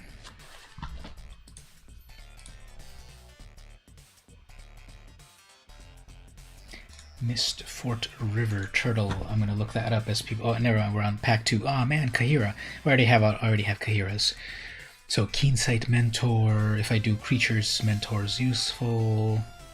Savai Thundermane. Whenever you cycle, it deals damage to stuff. So I'm trying to do cycling. I'm trying to get a cycling deck working so that Thundermane seems good. Pacifism, Clash of Titans.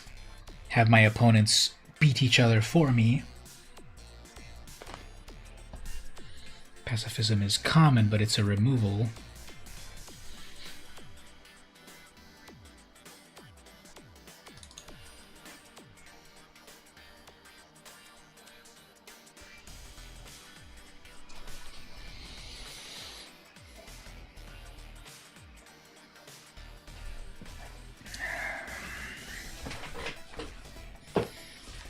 So what are everyone's plans for tomorrow?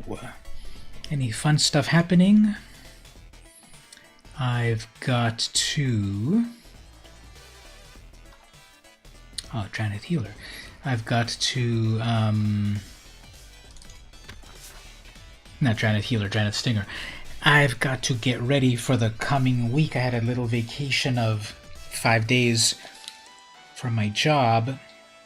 But then I've got to get back into it all on Monday, and to be honest, I do need a little bit more time. But Monday is Monday, so I gotta spend all of tomorrow. I've got to spend all of tomorrow prepping for what I've got to do on Monday.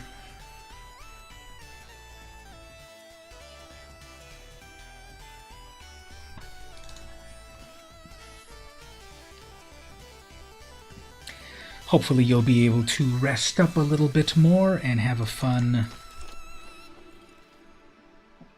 Sunday before the week begins. Shred Sails, Wolverine.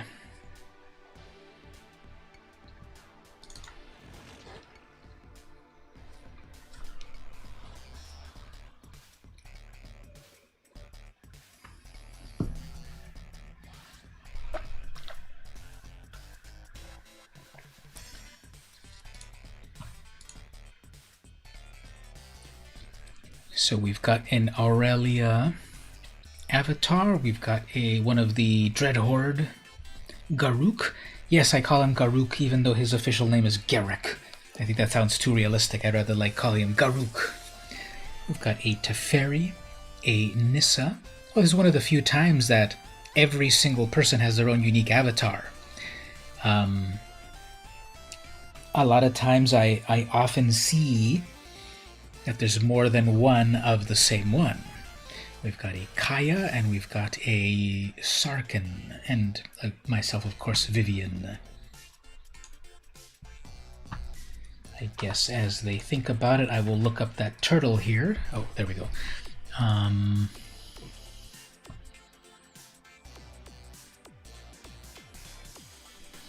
You gotta finish up your Destiny 2 season by Tuesday. Sounds cool.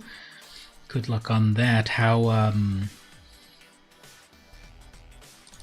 have you played Destiny? That one's been around a little while, right? Do you ever watch Destin Legary from Game Attack play Destiny? I think he's pretty good at it. Did you tell you scored a Space Godzilla Death Corona? Ooh, very nice. Yeah, the Death Corona Godzilla, the pseudo rare. I guess it's not really rare, but oh man, what do I pick here? Yeah, the Godzilla that is not going to be reprinted because it was incorrectly named. Who would have thought that we would have a global pandemic that would be named after a magic card? Well, they've had cards called Pox and Doomsday, and like that stuff doesn't. That's not offensive or whatever, I guess. But I guess this one called Death Corona, Space Godzilla, Death Corona. I guess that's the one that people are like, no, we cannot have that in our game. 2-cycle, 2-cycle. Was it a regular or foil? They're all foil, right? Because all of the Godzilla cards are foil, aren't they?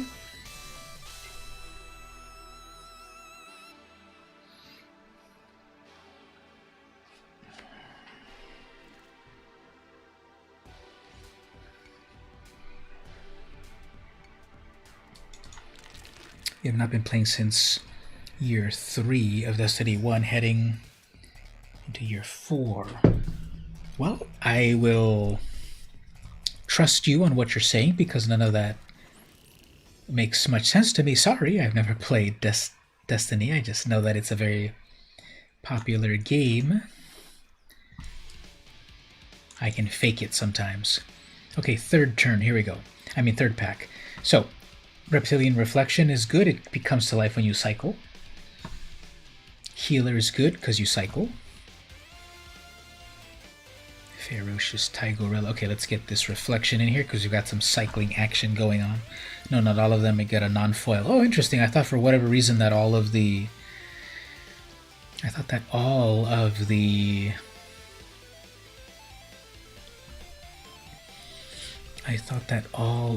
the Godzilla cards were foil.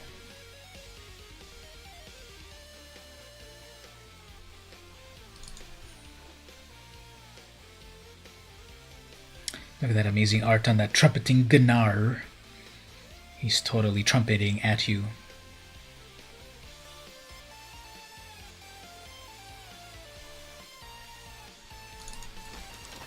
It's good, it's a fair trade because you're watching pick these cards and you're like 4th years picking cards. You take 4 years. Yeah, I'm doing the version where it's other people, so there is a time limit, but if I was doing the version against the bots, you can take as much time as you need, and I think that's a very good way to do it as a starting point. Now, I believe you said you're starting off in Magic, so drafting is one of the hardest ways to play Magic because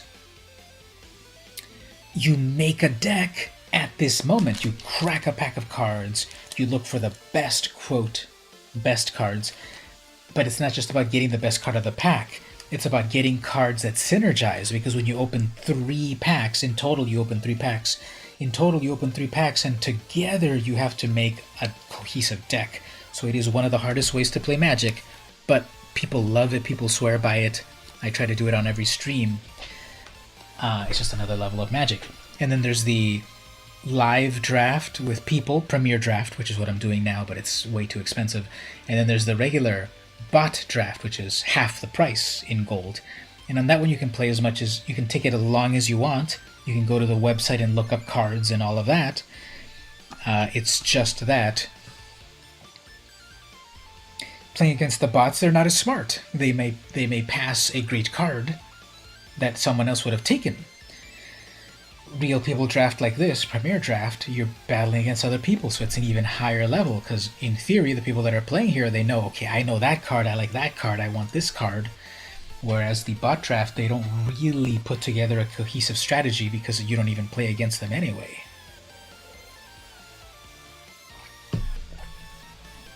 Okay, so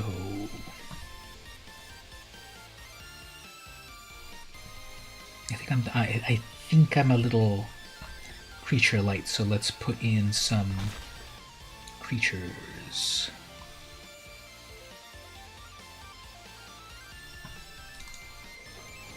I think I got a lot of cycling cards. This deck's theme is cycling.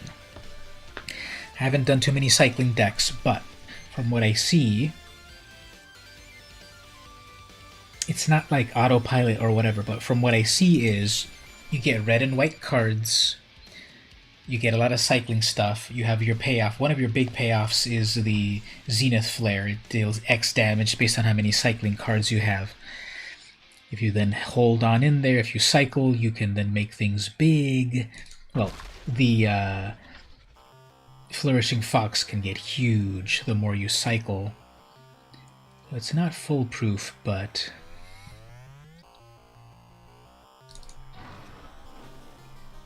if you prolong the game, if you've got some defenses, if you do some cycling, if you get some cycling action going, then you finish the game with a huge Zenith Flare.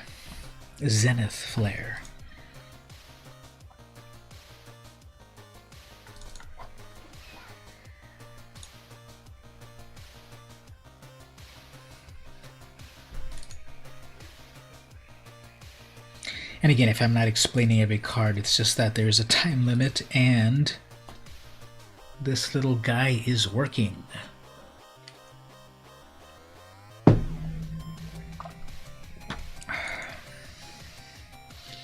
Gloom Pangolin, I love the art. The card is fun, but not on my deck.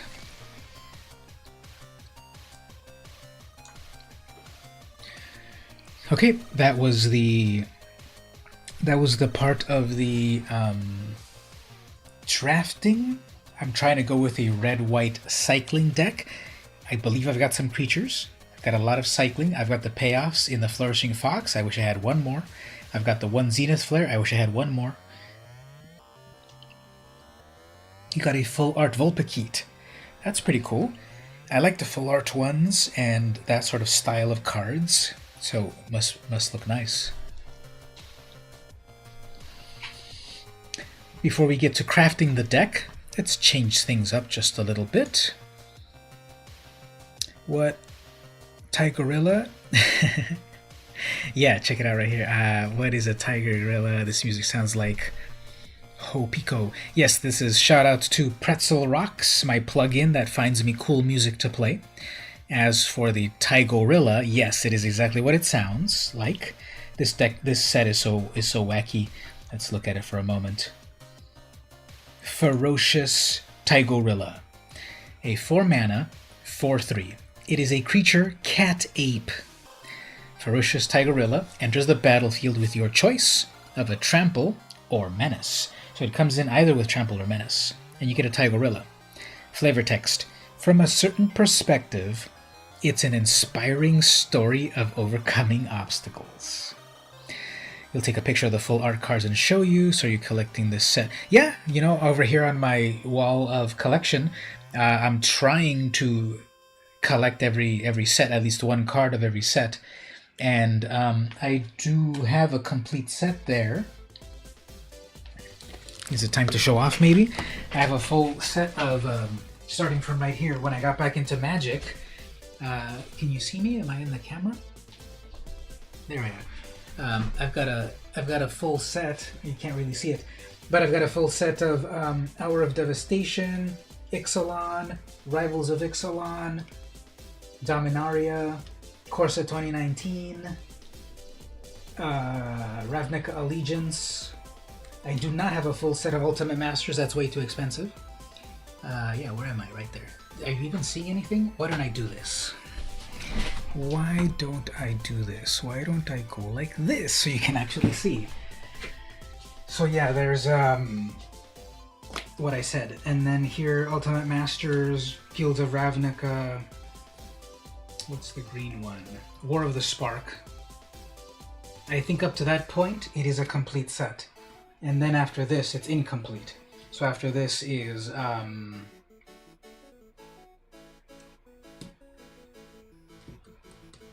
what is this one? Throne of Eldraine? No, this one is Corset 2020. I think that one, yeah, I think up to this point it's complete. Corset 2020. Then we've got Modern Horizons, not complete, of course, too expensive. Then we've got Throne of Eldraine, not complete yet. Theros Beyond Death is next, not complete. Then we've got Mystery Booster, not complete. And then Ikoria, not complete. So a complete set up to Eldraine. I think it's a complete set to Eldraine. I mean Corset 2020. This is Corset 2020. Yeah, this is a complete set. So one of each of Corset 2020. So from here to here, it's complete. Do not rob me.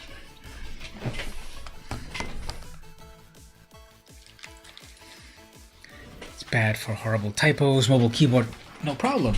Technology is great when it works. And sometimes autocomplete doesn't quite behave. So we were going to finish crafting this deck. The first thing we need to do to defeat your opponent when crafting a good draft deck is to pick your sleeves. So there's plenty of sleeves to pick from. Let's ask the chat, what should we pick? We've got all of these available up until this point right here with the Bitter Blossom, I do not have these. It just says you can buy these at some point.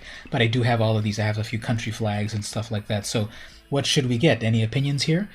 What stands out is kind of like a cool sleeve. Why is the other one so expensive? Well, Bot Draft is the 5,000 gold, if that's what you mean. And then Premier Draft is 10,000, because that's the one that I just played where you play against real people with a time limit. Bot Draft, the 5,000 one, is bots, and there's no limit, no time limit, so you can take your time, learn how to do it all, and get good at it. But yeah, 10,000 to play against real people. Now you will get to that 10,000 gold if you play 2 weeks in a row of grinding, just playing and winning gold. 2 weeks you win 10,000. So we got some votes here. The Cyclops looks like, hey Gabe, how are you doing? I just saw here you got into the chat. Welcome. We're doing the deck building of the draft. Getting a vote for the trophy one. Cool. You're not selling your 4th edition. Yeah, okay, I forgot to mention up on the other row up there, I'll mention my vintage sets over there. I'll talk about that later.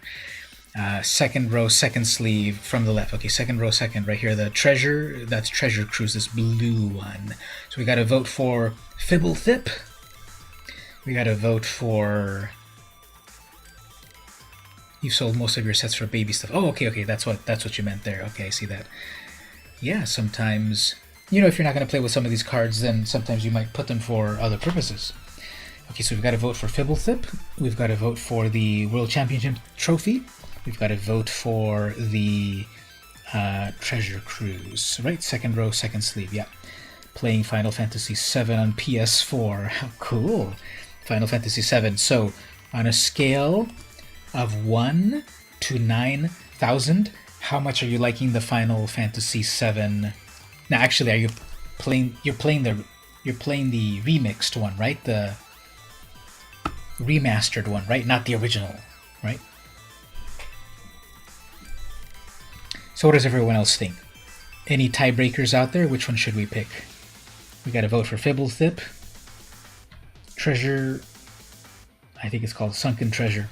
We've got Fibblethip, Sunken Treasure, or World Championship Trophy. Which one do we vote for?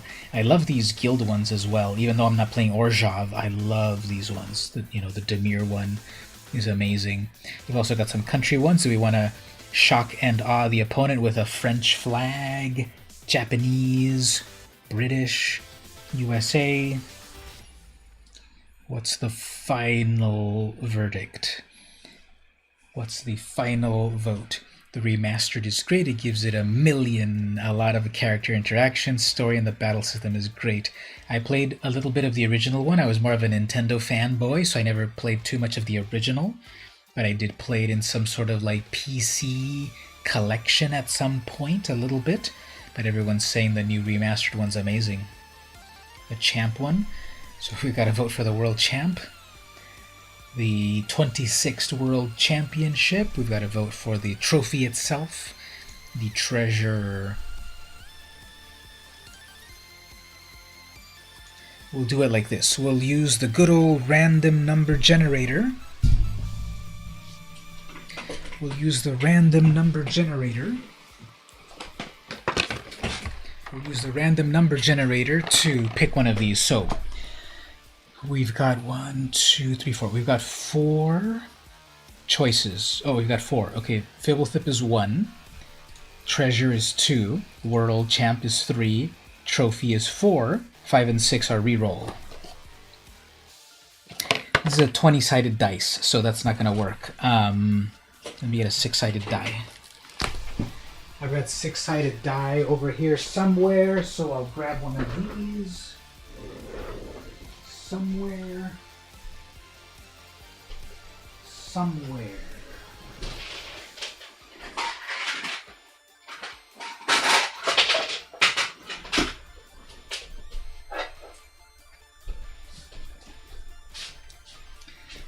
That reminds me, when I was getting my die, my dice, my die, that reminds me, Stevie, if you're still there, the last time that we played Commander in real life, unfortunately, for some reason, your blood sun ended up in my possession. So I still have it here nice and safe. Whenever we get all meet up again in person, I gotta get you back your blood sun from your Zakama deck, I believe. I don't know how it got into my possession. I might have stolen it with something. I don't know how, but I gotta give you back your blood sun. Anyway, I've got they need to bring back Rampage. That'd be fun. With Mutate, exactly. So I've got a 6-sided die. It's, where do I even roll it? I'll roll it right here. So I'm going to roll it here. You trust me what it is, right? Do I need to move my camera down to it? You trust me. So it's a 6. Okay, got to re-roll that. So that is a 4. What did we say 4 was? 1, 2, 3, 4. Okay, we got the trophy. There we go. Okay, let's build a deck. So this is a cycling deck. For the moment, I'm going to remove the off-color stuff. So I'm going to remove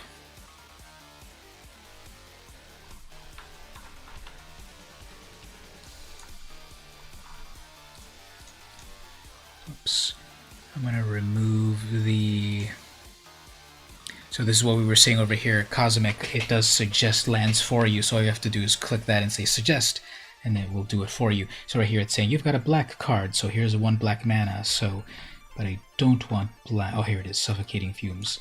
So then I say, okay, suggest lands. So then it automatically puts, however, to get to the default of 17. 17's often a good starting point. And then after that you can work with it. So far 54 cards.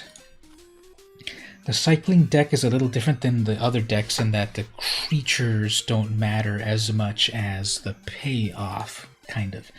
So if we have 2 Lava Serpents, yes, it's a 6 mana 5/5, but it's cycling for 2. So when you get into the long game, you have a 5/5. But in the meantime, you've got cycling happening so that eventually your win condition is the Zenith Flare. It does X damage based on the number of cycling cards in the graveyard. So as soon as you can get to that and do a huge Zenith Flare, that's good. In the meantime, I have a lot of cycling stuff going on. Okay, I'm going to cut some of these down into... Let me put all of these as singles. And then we'll... Or most of these as singles. So the fox loves cycling. We want to have the fox. Garrison Cat doesn't do too much. Mysterious Ag needs mutate, so I probably don't need it. Light of Hope to deal with enchantments and such. Solid Footing, not really. Blazing, not really. Footfall for cycling. Healer Cycle, Serval, not really. Healer Cycling. Thundermane Cycling, Pacifism, yeah. Reunion, nah. Raking Cycles, or does its trick. Sleeper Dart draws you a card. I'm already cycling a lot. Mentor, it's a 1/4, gives something else vigilance. Whenever you cycle, tap things. Marmoset cares about cycling. Spellweaver cares about instants and such which have cycling. Reflection. Welcome back, Stevie. I was just saying that the last time that we played Commander, somehow you forgot, or it got into my deck somehow, your Blood Sun. So remind me to give you this Blood Sun back at some point, because for whatever reason, somehow your Blood Sun got into my possession. So I'll give that back to you as soon as possible.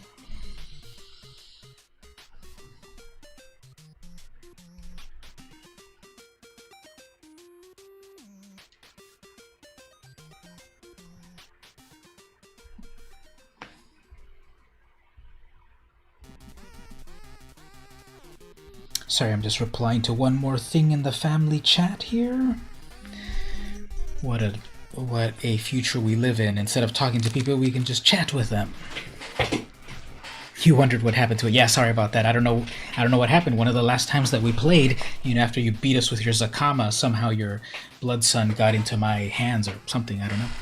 So you're gonna knock out. Yeah, okay, great. Daybreak, thanks for hanging out as usual. See you next time on some Untapped stuff. And thanks again for hanging out as usual. Yeah, it's 11 o'clock already, isn't it? You didn't realize your deck was missing it. Yeah, out of 100 cards, it's kind of, where's my cards? Okay, so we're at 43 cards. Okay, nice. We're getting there.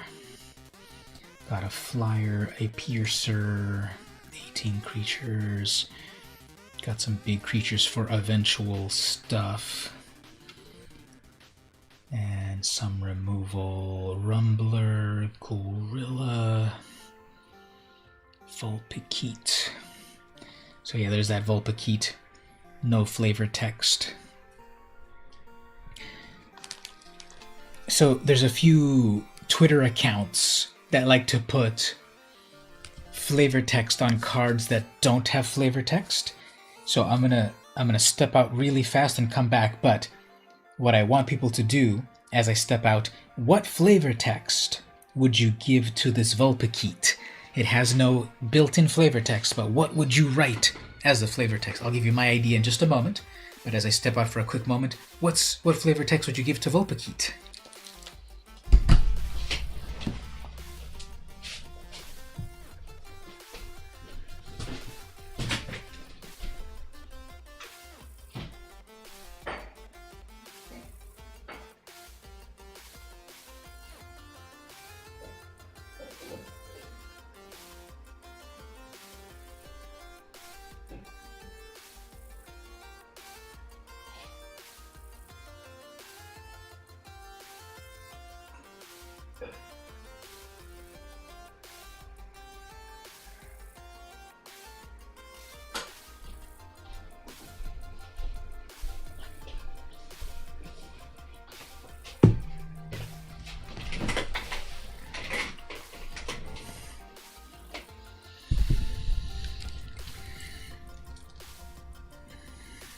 So the Vulpikeet has no built-in flavor text, but I think a good flavor text would be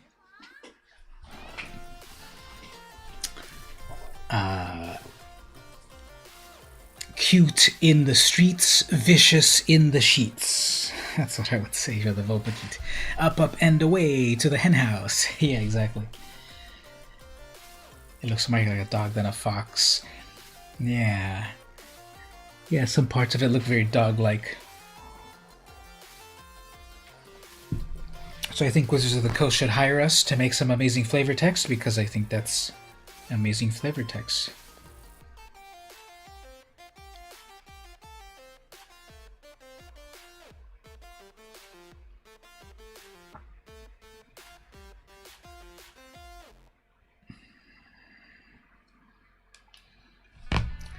Find a dive bomb, the chicken coop.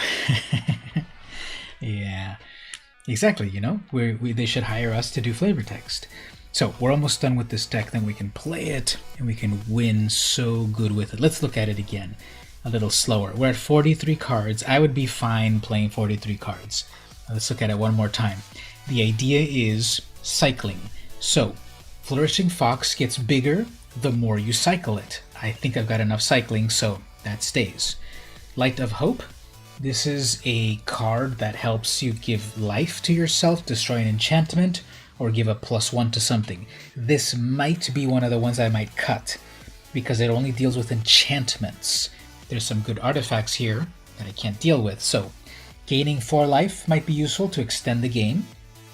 Putting a +1 on something to make it stronger suddenly might be good, so this is one. Footfall Crater, it's more in here for the cycle part of it. Besides that, it makes a creature with haste. Let's see your good one. Am I a fox, dog, or bird? Wrong. I'll demolish you for that answer. Yeah, it's gonna fly over you, demolish you, bite you up and everything. Drannith Healer, it's a 2/2. When you cycle, you gain life. Itself cycles. 2 of these stingers, these are amazing. It's a 2/2 for 2. When you cycle, you deal 1 damage to something. I mean 1 damage to your opponent. This is definitely the fantastic Mr. Fox. Definitely. I've seen people wreck me in the ladder with this. If it's a turn 1 with a million cyclers, this thing is going to be like a 5/5 on turn 2. Again, shame I only got 1 of them. Granite Healer though, 2 of these on the board, you're pinging your opponent for 2 damage every time you cycle. Savai Thundermare, every time you cycle, you can then pay 2, and when you do that, it does 2 damage to the opponent and you gain 2 life. So more of that cycle magic, and it's a 3/2 for only 2 mana. Pacifism to lock down the opponent's creature. Raking Claw, cycle for 2, or give your creature double strike, so you can make your creature damage their creature faster than they know what's going on, or cycle. Keen Smith Mentor, this might be one of the ones I cut. When it enters, put a vigilance counter on a non-human creature. Then you can put a +1 counter. Okay, what is it? You put a vigilance counter, and then you can put +1s to non-humans. How many non-humans? I have the Fox, Thundermane, Marmoset, Wolverine. I have enough. Okay, I have enough non-humans for the Keen Sight Mentor to do its thing. It doesn't do much with cycling, but it can make another creature vigilant and bigger for only 2 mana. That's kind of good. Yeah, good old Pacifism. This is the Kev Walker art style versus the Robert Bliss art style. 2 of these snares. Every time you cycle, tap their things. You could go in for the kill. Marmoset, every time you cycle, it becomes a +2/+0. Has first strike. Wolverine, the more instants and sorceries in the graveyard, it gets double strike. Reptilian, it becomes a 5/4 when you cycle. With trample. Vulpikeet, it's a 2/3 flyer. When this mutates, it gets bigger and bigger. The Tigerilla, it's a 4/3. It can come in with Menace or Trample. This might be one of the other ones that I might remove just because it doesn't do that much more. And it doesn't flow very much with the cycling strategy I'm trying to do. Momentum Rumbler, it's a 3/3 that can get first strike, and it can get double strike next time. Blade Banish removal. Zenith Flare. This is like the win condition. Once I cycled a bunch of stuff away, this will do a lot of damage. Patagia Tiger, it's a 3/4 flyer. I kind of have it in here just to do flying shenanigans, but it gives +2 to a human, and I got good amount of humans. Cloud Pierce, it's a 5/4. It mutates for 4. You can draw a card, then discard. It's got reach. Coordinated Charge. My creatures get a +2. This is 5 mana for +2. Okay, this one I think I'll remove because you need 5 mana to get it to do its thing. And I got lots of cycling already, so I think I'll be okay. So I think that one. And then the Lava Serpent. When I get to 6 mana, when you extend the game to 6 mana, 5/5 with haste is good. Or I can cycle it away. Tigerilla doesn't do much, but strike pure fear into them. Wonder onto your opponent's head. Fear and wonder, exactly. It doesn't do much except that. Yeah, a mixture between cats and apes. So if you cover part of it, you'll see the ape part, and then you cover the other part, and you'll see the tiger part of it. Hilarious. Okay, we're at 42 cards. I often play 42 cards, and we do well. Should we stick with 42 cards or cut 2 more cards? What does everyone think? Go with 42 or cut 2? What does everyone think?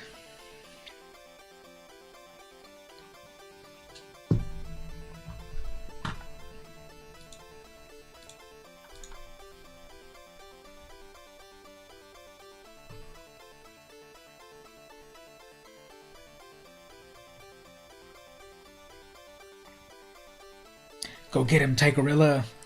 Yeah, I think I would go with 42 cards. Let's go with 42 cards. Okay, the last thing that we will do is pick our lands. It automatically picked for me the unsanctioned lands, which are amazing, but getting a little tired of it. Let's pick some other lands. I'm gonna clean my lands out here. We have 9 and 8. Let's start with plains. What plains should I go with? I got Mirage. We got a lot of plains to pick from. How do I even give you a chance to pick? I got way too many plains. Full art. Unhinged. We've got Eldraine. We got a bunch of these Theros ones. Crystals are cool. We've got some over here. You know, just a really peaceful plains. Like the art on that. Got some Ravnica stuff. Nah, I don't want any of these like destroyed city ones. That's not cool. This one in the end of the day is kind of nice. We got that Mark Poole art land with a lot of green, very, very green. Yeah, like this is a plains, but it looks green, so that's funny. Go with something old school. Well, Mark Poole is an artist from the first days of Magic, and he did art for Dominaria. That's kind of old school. I like that one. If we go old school, the oldest one that I have is Mirage. Now, it'd be amazing if it had both sides of the Mirage art, but they only gave us one side of it. We've also got the, what is this one, World Wake or Zendikar? That's World Wake, I think. It's kind of interesting. We've got that Return to Ravnica style Amonkhet with the little sphinx in the background, the Oketra monument.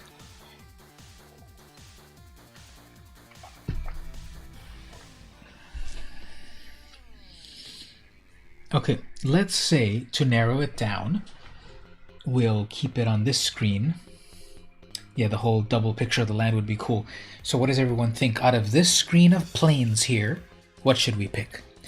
Mirage with the beautiful blue sky. I think that's World Wake. Not really loving it, but okay, there's one.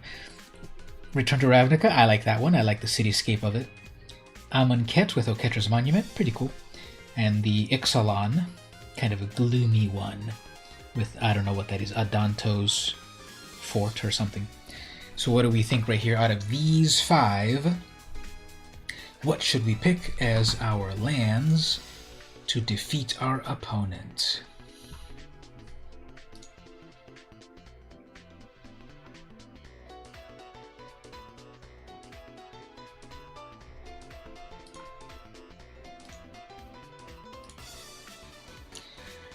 We have a vote for Return to Ravnica right here. Cool. Anyone else?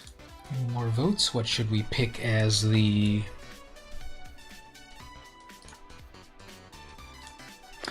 What should we pick as the...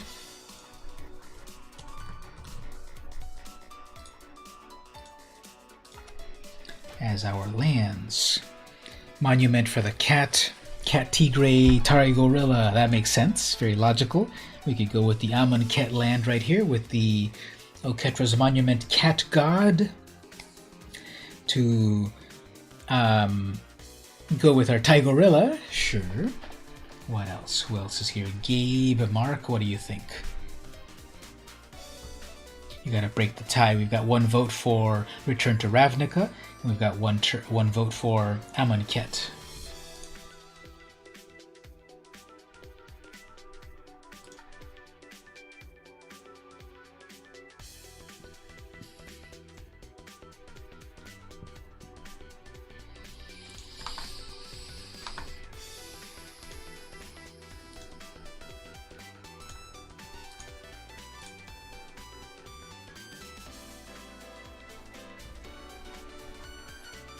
You like Mirage, the one next to it, and the Cat Monument. Yeah, that's way too many votes. You gotta pick one. But okay, you're saying Ravnica, You like Mirage, but then the one next to it with Cat Monument.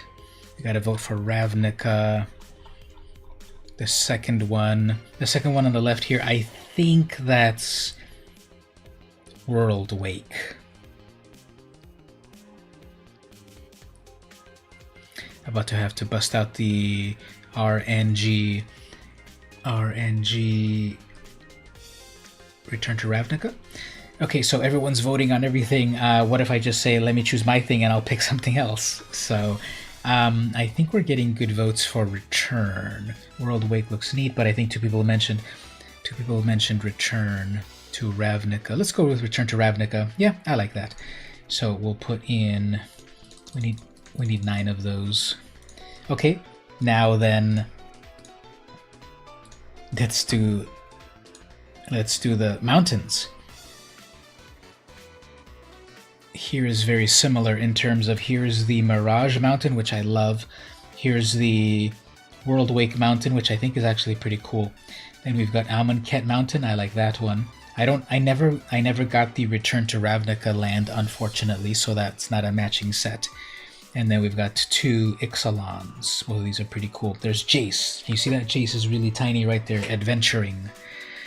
So, what do we pick for mountains? Mirage, World Wake, Amonkhet, or one of the 2 Ixalans. Random number generator, universal acronym. Oh yes, exactly. RNG, random number generator. So I have this. I didn't get a chance to use it, but I've got my random number generator here, where I shake it up like this, and it randomly gives me the number. It gave me the number 2. So there's my real life random number generator that I like to use sometimes. Or also one of these little guys, you know. There's a random number generator right there. So what do we think about the plains? And then we're ready to stomp our opponents.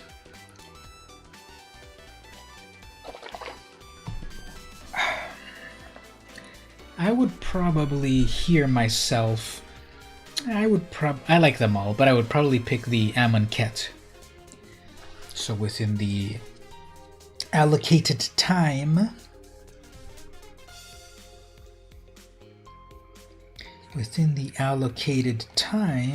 What's the final votes on those? You're cooking dinner, no problem. You should cook that better instead of, burning yourself, so no problem. Everyone else that doesn't have their hand in a stir fryer, what would you all say? Or let's just count it down, 10 seconds. After 10 seconds, I'll just pick the Amonkhet ones, but what does everyone think? 10, 9, 8, 7, 6, 5, 4, 3. Either World Wake or Cat Mountain. Well, it's actually a Jackal, but I see what you're saying. Yep. 3, 2. I don't have any Return to Ravnica lands on mountains, unfortunately. I never won them, so I don't have any Return to Ravnica mountains, actually. 3, 2, 1. Okay, the votes are in. So mountain, we're gonna go with the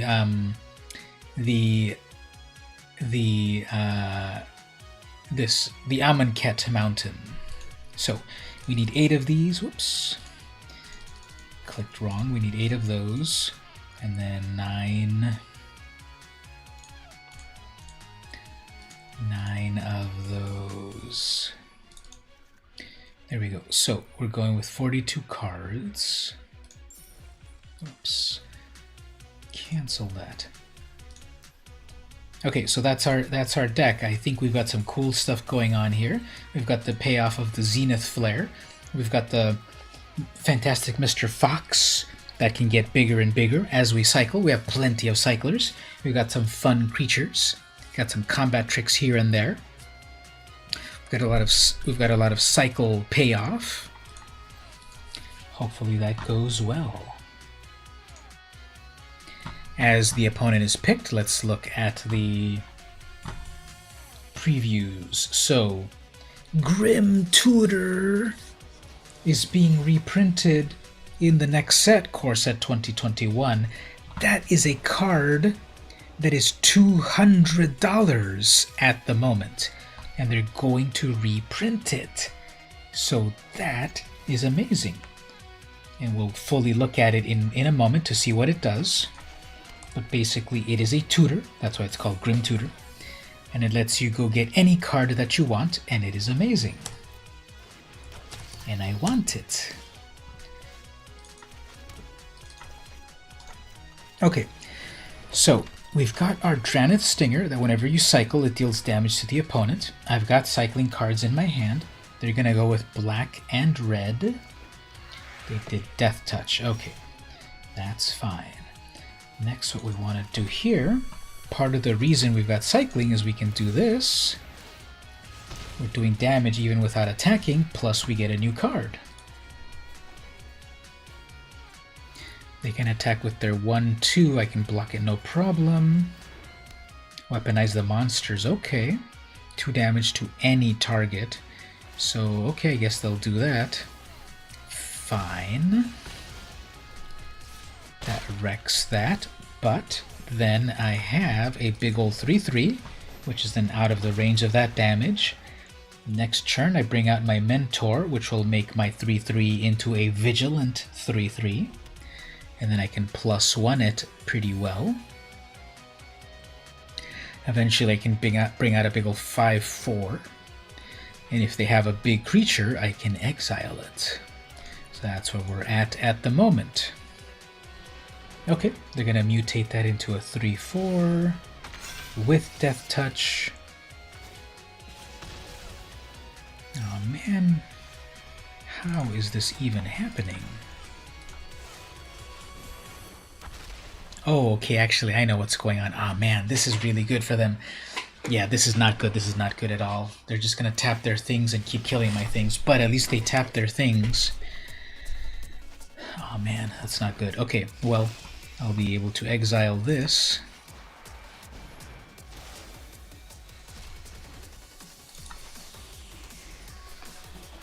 So, they did that amazingly. They put Death Touch on a creature that you tap to do 1 damage to kill all creatures, so that's not good. Okay, I'm getting the Zenith Flare coming together. It's gonna do 2 damage only so far. Okay, I'm gonna have to keep sacrificing my creatures until I get something good. Because they're just gonna keep tapping their, at least they're tapping their Porcuparrot to deal damage to my creature instead of attacking me, so they're not hurting me, but they definitely have lived their best life ever here.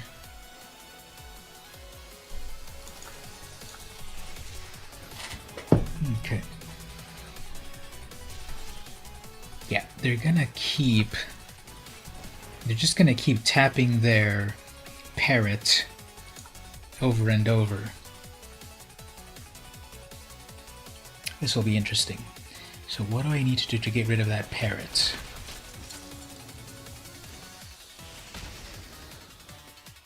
What do I have to get rid of that parrot?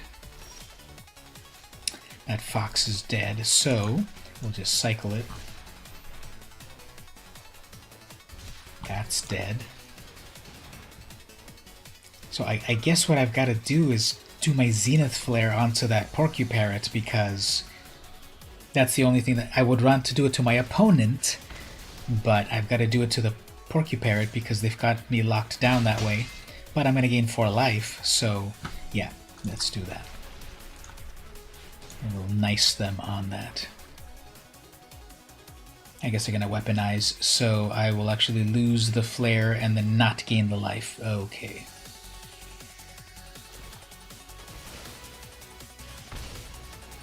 Alright, so I've definitely got to get something here. That parrot combo was like the most amazing thing of their life ever. I've got 1,000,000 mana, so I'm sure that's enough for nothing useful, but this might hold me back for a little while. They could sacrifice their things. They're going to get more Whisper Squads. Yeah, who am I playing against here? I'm bronze and they're silver, so this is going to be an uphill battle. I don't think we're going to make it, but that happens. Let's not be pessimistic, but they definitely... Since that's dead. So that's definite... Oh, they stole my thing. Okay, well, good game on that. Yeah, the opponent got an amazing deck. They were able to, with their Porcuparrot, just tap and kill every one of my creatures. That was amazingly set up for them. They made their creature Death Touch, and they made their creature tap to do 1 damage. 1 damage is enough for Death Touch. That was like... They're gonna tell their grandchildren about that, because that's never gonna happen again.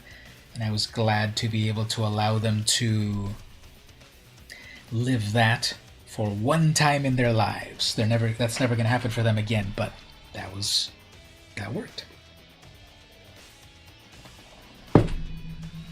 Okay, as we wait for the opponent, as I was saying here, Grim Tutor, 3 mana sorcery, search your library for any card, put that card into your hand, then shuffle, and you lose 3 life. That is an amazing $200 card that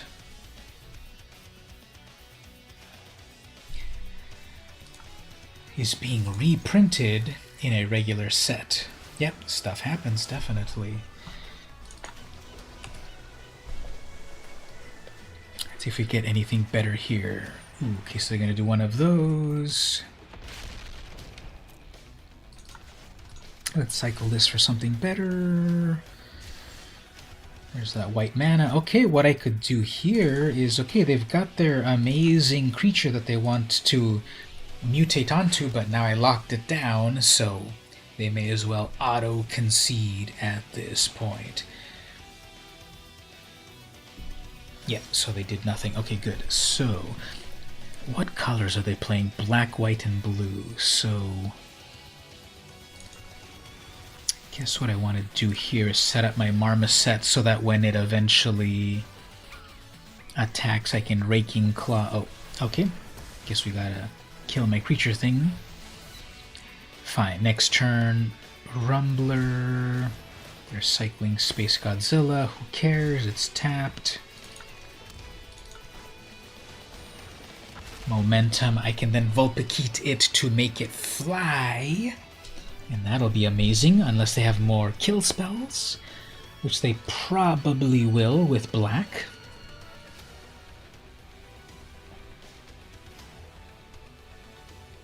I love the art on that Mothra. Whoops, that's not good. What does that do? Whenever it mutates our creature card... Oh, it brings stuff back from the graveyard. Sure. Besides that, what I could do is mutate this to go into the air.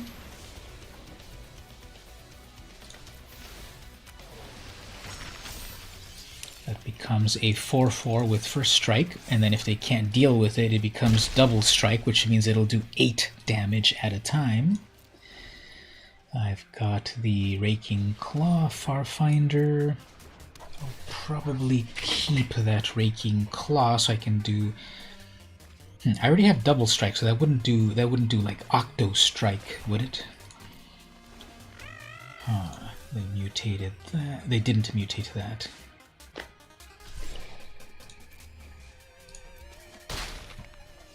This is automatically going to get double strike, so I don't need it. Ooh, lava. Nice. That's a big one, right? We're ready to come in with a 5/5 and a 4/4 double strike. Yes. 4/4 double strike, that's a 5/5. Good. Hopefully we don't have any more kill spells. Even if they do it on one of my... Oh, there it is. Okay.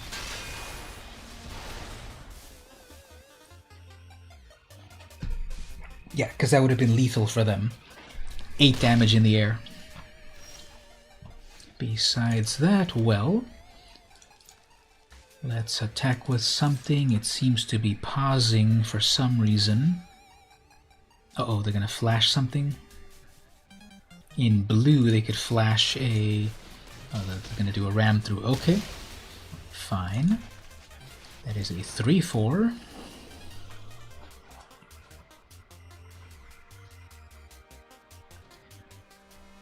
They're going to mutate. Nope, not yet. Adventurous Impulse lets them look at the top cards. They got a Bushrag, who cares? Well, actually, it kind of gets big, so be careful about that.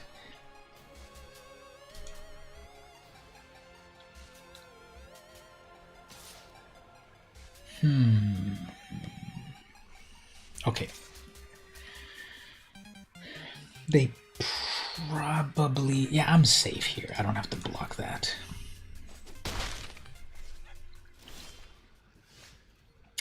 Okay, if I've got more cycling stuff to do, then that Thunder Mane would be useful. Got one more blocker. Yeah, the other one had all the tricks, definitely. This one's working out okay. If they can't deal with my flyer, it's game over.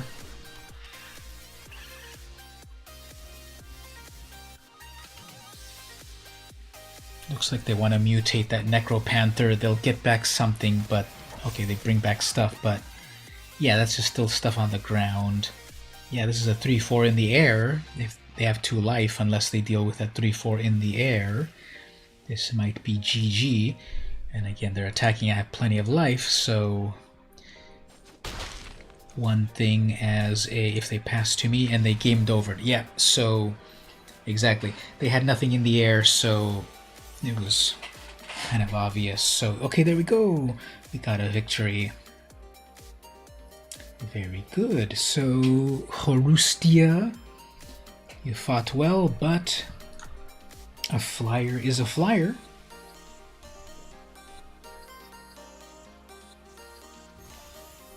And we won a Salvager of Ruin. What does that do again? Sacrifice to choose a permanent in your graveyard. Okay, yeah, so it returns stuff from the graveyard. So we got 1 win, so that guarantees us 100 gems in 1 pack. Let's keep going.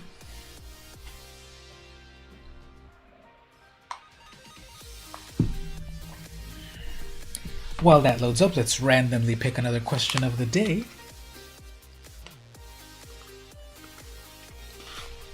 Who would you trade places with for just 1 day? So, you know, it's like the classic Freaky Friday. What, there's been other movies that do that, right? Literally, wasn't there one called Trading Places? Thank you so much for that. Yeah, there's been plenty of movies where you, like, swap with people's lives.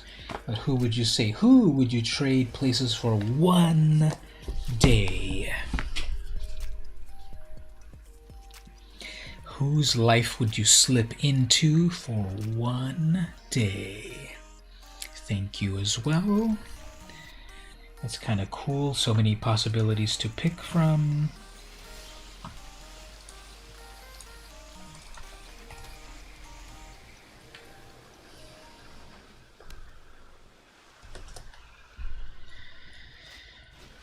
Glimmerbell, that's a 1-3 that can keep untapping itself. So we're going to try to see if this Stinger sticks.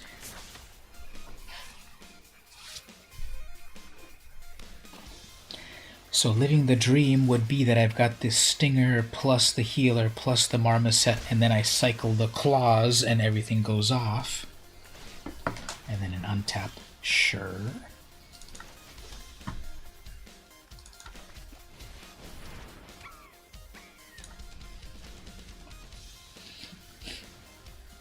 So I can double cycle Luke Smith, Creator of Destiny, to give your own input. That'd be pretty fun, actually.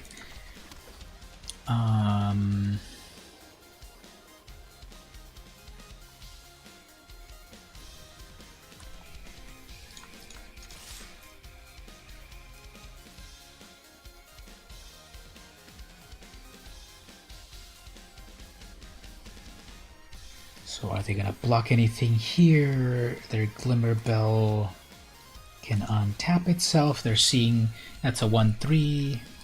I'll do it anyway. So that does that. That draws me a card. And we'll drop that one too. Does another damage. Suddenly that's a 6-3. Nice. And that's that. Okay. There we go. So that's what this deck is trying to do. Again, if they don't block, I've got 2 more things to cycle. Actually, 1 more thing to cycle. So the oops, that becomes a 3-4. That's nice. But okay, they will attack with everything, and they have no defenses. So that's good. Now I don't have any other cycling cards. Fine. Well, let's see if I cycle into more cycling cards, because then that does that. Ooh, is that game over? 4, 5, 6, 7, 8, 9. That's almost game over. Nothing more to cycle. That was okay. Let's see if this shocks them into conceding. Watch this, because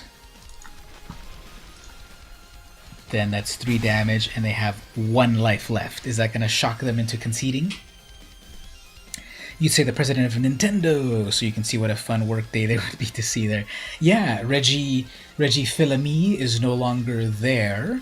Who is the current president? Sotaro Iwata is no longer there. I believe he passed away. Who is the current president of Nintendo anyway? Oh man, they're going to capture my thing. Sure. So if I have 1 more cycling card, I win. Yes, I have 1 more cycling card, I win. Because I will... Actually, I should have... That's 6 mana. Yeah, let's do it. Let's do it. I win both ways. I could bring out the Snare Tactician, then cycle my Serpent, which causes the Snare Tactician to tap the bell. Or... let's just bring out a big old 5-5.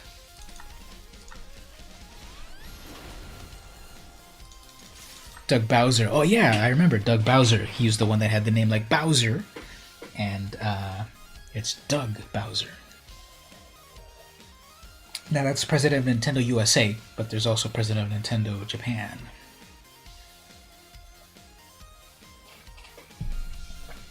Here's a question for the chat. What was the very first game console you ever played? So think back to... I guess my opponent got salty now because I'm attacking with a 2-2 and a 5-5, and whichever they block, one goes through and they croak. But the only Morty... oh, that's funny. The only Morty. I never look at my opponent's names until like the end. But yeah, what is the first game console people remember playing? Now, I'm old school, meaning I'm old, but the very first game console that I ever played was the Atari. Exactly, me and Mark, we know what we're talking about. Atari 2600, sometime in like 1981 or something. That's the very first game console that I played. Then... for my birthday in 1986, I got the original Nintendo Entertainment System. Fun fact, the day that we bought that Nintendo, I was throwing up violently all day long. And I still have the memory of throwing up so many grapes that day. Then we got the Nintendo at Target, took it home, set it all up, and it was amazing. So the very first game console I played was Atari 2600. But the one that really defined my youth was the Nintendo Entertainment System 8-bit. So the Game Boy or the Nintendo 64. Well, which Game Boy? The original, Game Boy Color, Game Boy Mini and such. But yeah, N64, I love that system as well. When I first played Star Fox 64 and they were talking at me, that was like blowing my mind. Star Fox 64 is one of my favorite N64 games of all time. Not counting your own, you'd go with your cousin's Sega Genesis. Yeah, well, with any game system. Their Genesis at the time, since you had the Super Nintendo. So you had a Super Nintendo and then they had a Genesis. Very nice. Very cool. And you also had a Super NES. Yeah, me too. I was a total Nintendo fanboy. Started with Atari, had an NES, had a Super Nintendo, had a Game Boy, Nintendo 64, GameCube, Nintendo DS. I have a Virtual Boy. I still have a Virtual Boy, although I didn't buy it when it first came out. I bought it at a swap meet. So I have a Virtual Boy. I have a Switch. I have to say, unfortunately, I did fall off the game console bandwagon. So I have all those consoles, but I don't have a Wii U. Oh, sorry, I don't have a Switch. I have a Wii. I have a Wii, a 25th anniversary Mario Wii, red Wii. Maybe I can get it. It's right over there. Maybe I'll show it on camera. So Wii was the last console I bought. I never got a Wii U. I want one just for the completionist. And I don't have a Switch, but I want one, but they're all sold out. So, yep, we wanted bronze tier 2, and then maybe just to kind of maybe show it off, if it's easy to get. It's in my closet over here, but if I can grab it here, I can show it.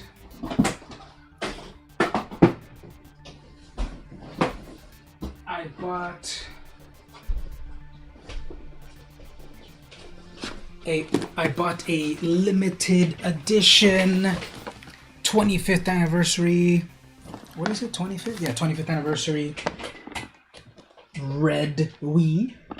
It's the Mario 25th anniversary red Wii. It comes with Super Mario Wii and Wii Sports. And I bought that. Oh, this is a better shot of it on the front right here. There it is right here. So it's all red with the red Wiimote and everything. And it says over there, Mario Game Inside. It's built into the console, actually. It's in RAM. You don't have to put a separate disc. But this is the last game console that I bought. So, yep, okay, Boomer, this is the last one you bought. There's already been 2 generations since this came out. But, yep, this is what I've got right here as the last game console. You love the Wii, great console, fun gems. Yeah, it was so revolutionary where you could kind of like do this and this and this and accidentally break your TV. You still have yours connected, yeah. It was also a web browser. It had the Opera web browser, didn't it? Speaking of web browsers. So I've got that in the original box. I'm going to pass it on to my descendants. My cat will inherit it in case, if I pass on, my cat will inherit my Wii. So we got an XP there. We're now at 250 gems and 2 packs. Let's switch things up for just a little bit. We'll do a little bit more gameplay. Let's go over to the web browser. Let's change it up this way. Let's look at some Comic-Con photos. I was teasing here earlier that I do have a photo right there with Justin Roiland, the creator of Rick and Morty. Let's look at some Comic-Con. Comic-Con 2016, San Diego Comic-Con 2016, Day 3. So let's just kind of go through these. Let's start from the beginning and then we'll go forward. So driving to the convention center, here is some graffiti Rip Slayer on the sidewalk, on the median right there. Then there's a shot of the convention center. Look at that, so many people on the hotels and everything. That's when the Conan O'Brien panels and such. Everyone there. There's the news channels and so forth. Let's do it this way. Full screen. There we go. You missed the channel G4 Rip X-Play. Yeah, those were the whole G4 was so cool. Here's like 1 million people in a line to go meet someone famous.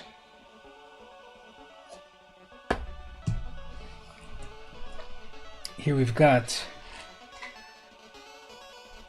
Ben Reilly, Spider-Man, and Kane, Spider-Man. So these are clones of Peter Parker, if you know the lore. And I think in the background, who's that? Is that Silver Surfer in the background? And that's cool. We've got some furries and some, I don't know, League of Legends people or something. So this is happening in the summer. And here we have people in their fursuits. So more power to them to be there in, you know, hot weather with fur on, but really cool. I like the ears on it and the little face and everything. Really nice. You remember the 2018, you watched that channel. We did the blue screen of death on late night and never forget. Oh, that's cool. I never knew that when the day ended, it was a blue screen of death, huh? What's this one about? It's just a crowd of people with like big expensive cameras. Someone dressed up as something. What's my note? Yeah, I don't have a note on it, what it's about, but yep. We got someone dressed up as Robin. Ready to beat me up. Someone dressed up as Kevin Smith from Fat Man on Batman. Now that I look at him, I've seen him before dressed up as Kevin Smith as Silent Bob. And here's dressed up as the Fat Man, as sort of like his jersey style, hockey jersey style from a few years ago. Someone dressed up as Negan, smiling a little too much, and too many spikes on the bat. But yep, there's a Negan cosplay. Someone dressed up, who's she from? I don't have a note on what she's from, but what is she from? She seems so familiar.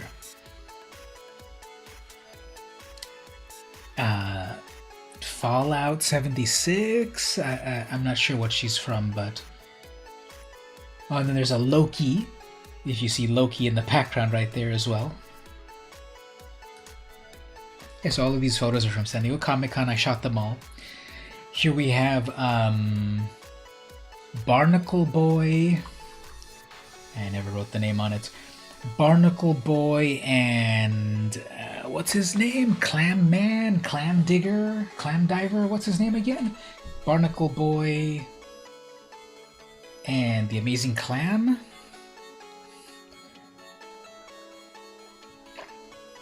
Merman, yeah. Merman and Barnacle Boy from SpongeBob SquarePants. Mermaid Man, yeah, exactly. So dressed up there perfectly. And then people in the background saying like, wow, cool cosplay.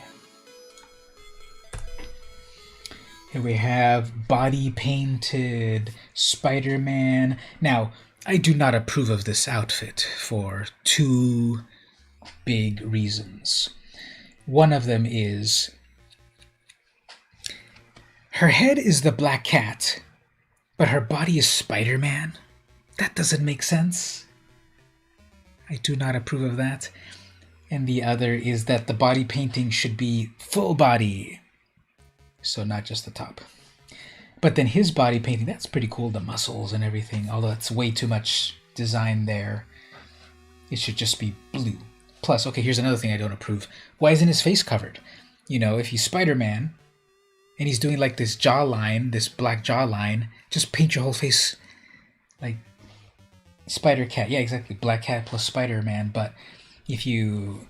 I don't know every single like Spider-Man plotline, but from what I know, I don't seem to recall that the Black Cat ever dressed up as Spider-Man. But we can forgive it. They're brave enough, and they got into Comic-Con like that. Oh, and then right behind them we've got Luffy from One Piece, clearly. And this guy on the left side. Look at this guy on the left side. Hilarious. Okay, next photo. We'll look at a couple more, then we'll get back into gameplay. Does anyone know what this character is? I know what this character is, but do you know what this character is? Only like true comic book aficionados know what this character is. Anyone know this character? She was created in 1989. They still publish new issues of her series. Tank Girl, exactly, you got that. Tank Girl, created by Alan Martin. and something Parson, I believe. Alan and Parson, Alan and Martin. I'm forgetting their names, but yes, you know it too as well. Pretty cool, yeah. You two know Tank Girl. That's kind of really cool. I thought she was a little too underground for most people, but it seems that you both know it. Very nice.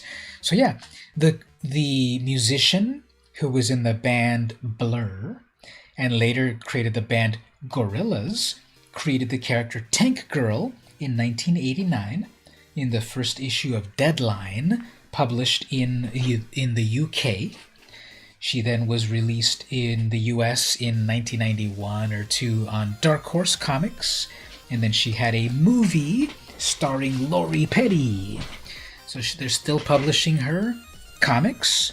Alan Martin, who works with Gorillaz, doesn't draw her anymore, but we have still a couple of amazing artists that still work with her. So yep, Tank Girl. I think she came out great.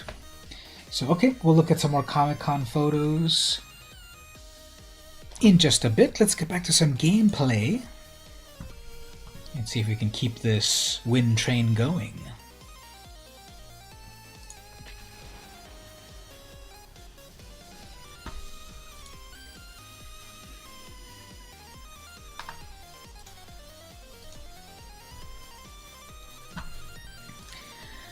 It's about to be midnight for me, but we've got some gameplay to get to.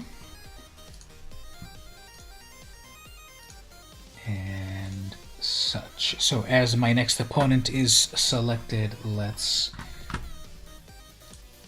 look at another item here. Oh, never mind. The opponent's coming up. Walker Myers is my opponent.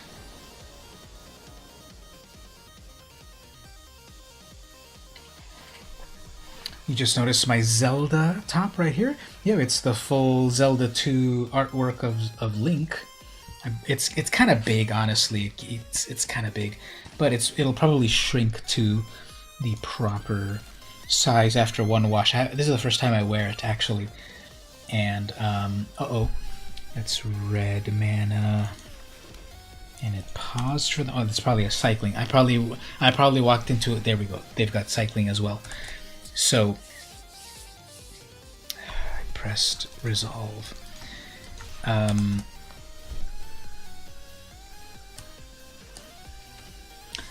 Double red. Okay, so this is the mirror match. Clearly, I need to see if I can get my cycling game going.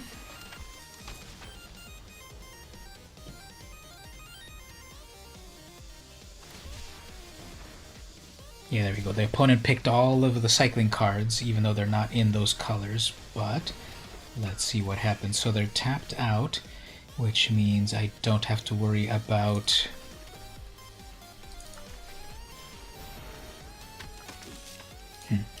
but I gotta pass back, so okay. They've got that Marmoset. They're gonna cycle 2 or 3 times. It's gonna do 6 damage. Okay, there's one cycle. There we go.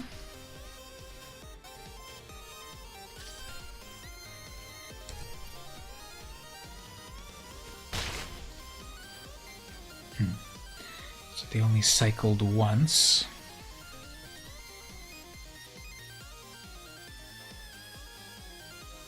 So if this is a race, I have to attack with my two twos. But instead that's gonna happen. Okay. So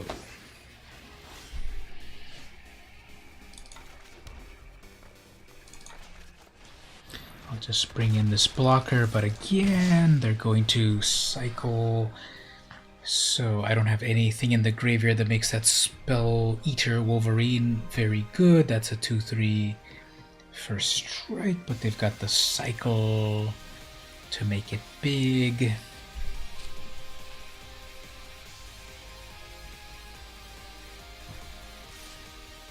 I guess I'll hold on to my Serpent because it'll be a 5/5. My Rumbler will become a 3/3 first strike, so I'll be able to take well, we'll take each other out. Okay, they're going for broke. So that's getting even bigger. Lifelink. Aw, man. That is not good at all. Okay. We gotta bring in a blocker, a sacrificial blocker. That'll become a 3/3 first strike, so we'll be able to trade.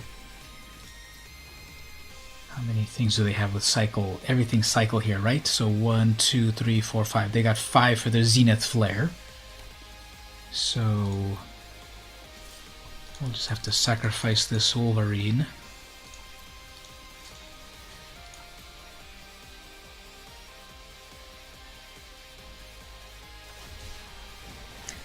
Yeah, so they just want to grab all that life gain.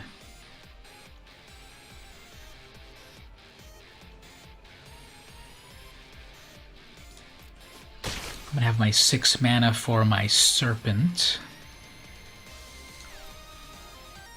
I'll leave back my... man, 2 of those.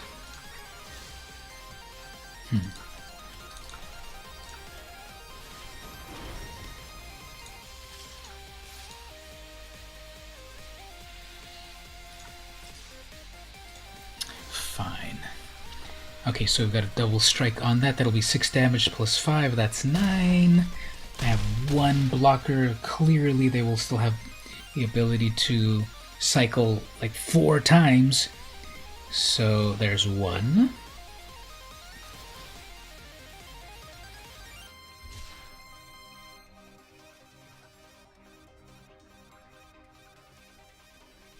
So this is what's going to happen.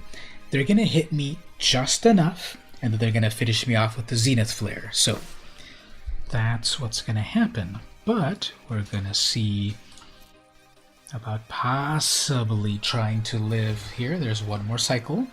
So it's going to be... we're just going to lose through the Marmoset, so we'll just GG them right now because they've got it.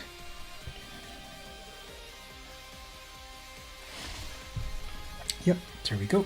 That's 8 damage on that. We're going to cycle 1 more time, like I said, and they managed to put their cycling deck together way better than us. So that's what happens right there when you have all the cycling cards. But, you know, I'm a bronze player, and they put me up against a silver player, so is that fair?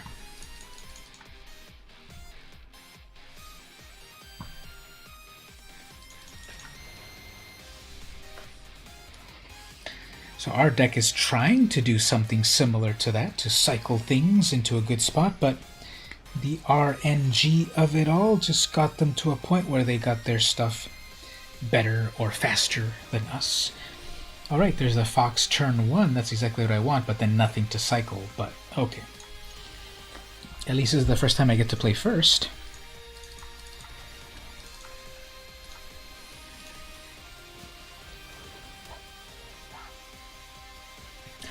Yeah, you win some, you lose some, and this just was one of the losses because they had a pretty perfect setup. Let's see if ours works out here. So if I can get at that Marmoset and then the cycling, yeah, they're playing a little slow, so that's good for me.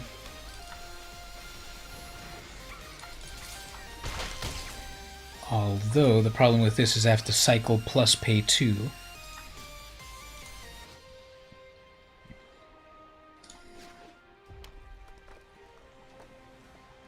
So they're playing every single color. Red plus white plus green plus black plus... that's every color, right? They're going with 5 color shenanigans?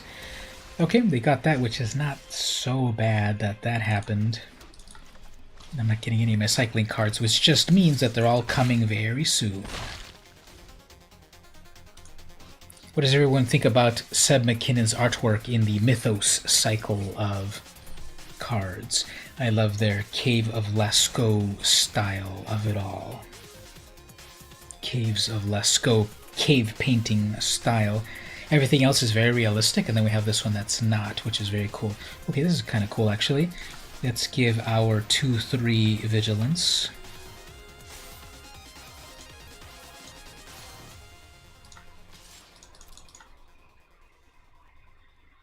And then the mentor will be able to give it more +1s. We'll keep a final card in hand just to make them think we've got a lot of great stuff up our sleeves.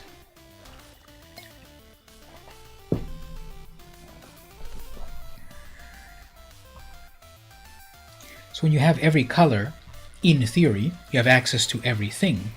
But the problem with that, of course, is whenever one or more creatures you control with trample, okay, that is an amazing card, but unfortunately we have to lock it down.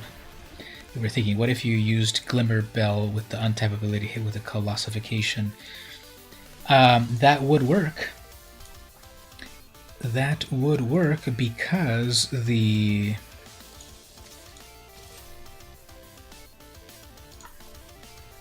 Glimmer Bell untaps itself, so that would work, definitely. Whoops, you didn't read my activated ability here. This gets a +1. Yeah, so Glimmer Bell lets itself untap whenever you pay 2 mana, and so if Colossification gets onto it, it taps it, but if you have then the mana to untap it, it untaps it. Yeah, definitely. That's how you can attack right away with your Colossification.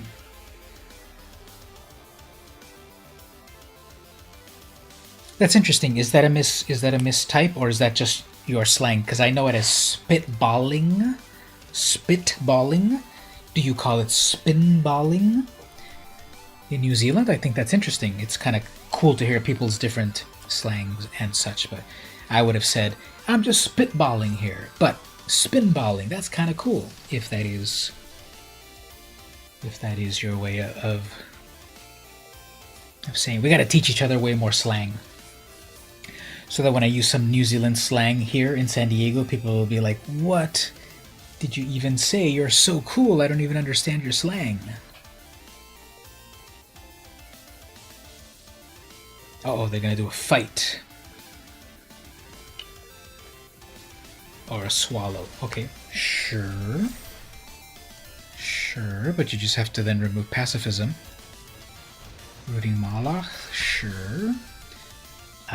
Sorry, but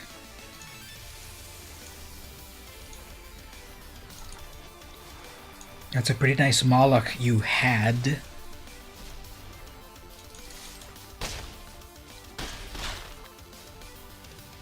Spinballing is New Zealand slang for coming up with idea. Exactly. Spitballing is what I'm used to in the US. Spinballing is the New Zealand alternative. Very nice.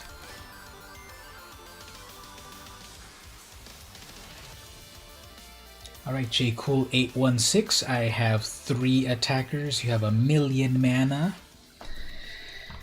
We'll just go for it. There's something that they're going to maybe flash in. Let's do it this way. This will be lethal, but if they flash in a Blitz Leech, okay, that'll work, but before that comes into play, I can make that a 4/5, which will still have first strike. Putting your spin on things makes sense. I don't know why here it's known as spitballing. Maybe you're just like spitting stuff like, oh man, that's a 0/1. How does that become a 0/1? Fake. Fine. How did that become a 0/5?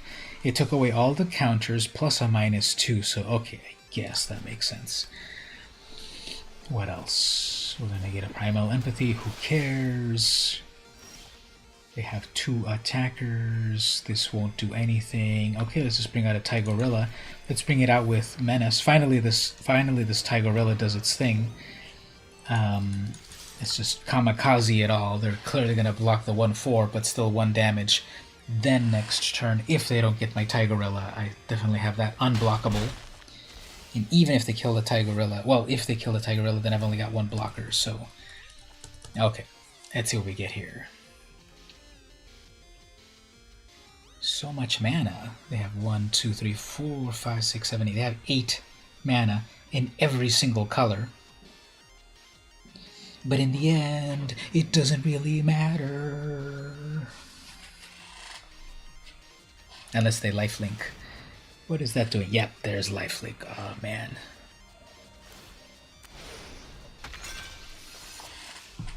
That dino is horrific. Because it creates XX creatures for every damage it does. Here's our Tigorilla. Come on, Tigorilla, save us. They're going to attack with a 5/5, gain 5 life. Yeah. So that'll not be good. If I can get rid of that, that's still only 4. That's only still 5 damage. So okay, gotta get rid of that Nethroni. That Nethroi. That doesn't really get rid of it.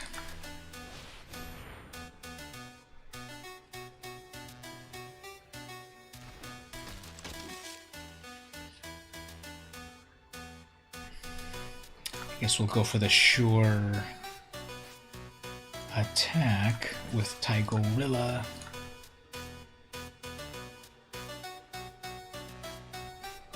It's pausing for 1 mana. What is that 1 mana?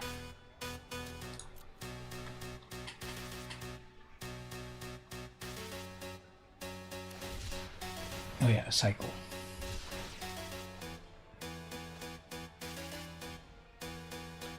So that enchantment's kind of cool. It either draws you a card if you've got a big creature, or it puts +1s on your creatures until you have the biggest creature.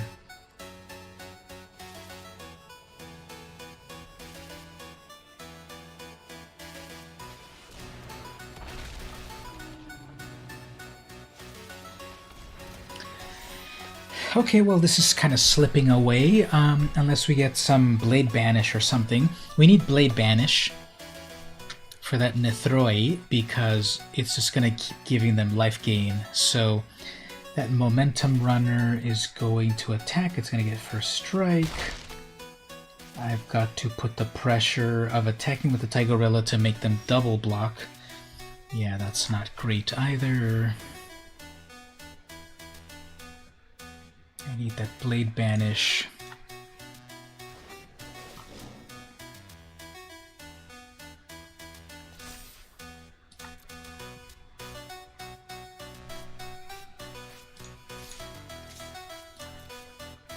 I have to double block that 4/3. And there's a 4/5, so they would have to double block that. I'm going to weaken their field. A 3/4 flyer. Okay, so they are double blocking that. That's good. They're triple blocking. Okay, that's interesting. So that's not great for you. So we're gonna definitely do 3 damage to your double striker, and then the last damage to the finder, and then okay, a 2/2, whatever, and then 4 damage goes through. I have 3 in the air. They're going to attack and gain back 5 life.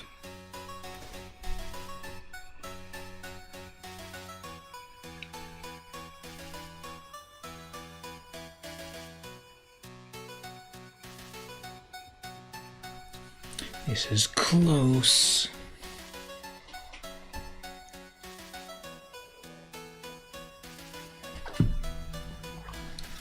This is pretty close. We've got to see what the opponent does. That's not good. They copied their 6/6 to make more tramplers, so... And then they pacify that. Okay, well, this is game over. There's way too much that I need to do here to recover. I don't have any responses for this because I need the Blade Brand #1.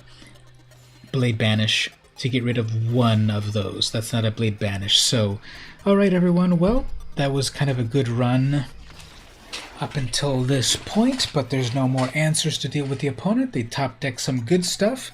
Sometimes that happens. You top deck what you need. And it was this close, but sometimes that happens. Magic is like that sometimes. But let's claim our rewards. Got 2 booster packs. And and 250 gems. So let's crack those boosters and see what fun stuff we get.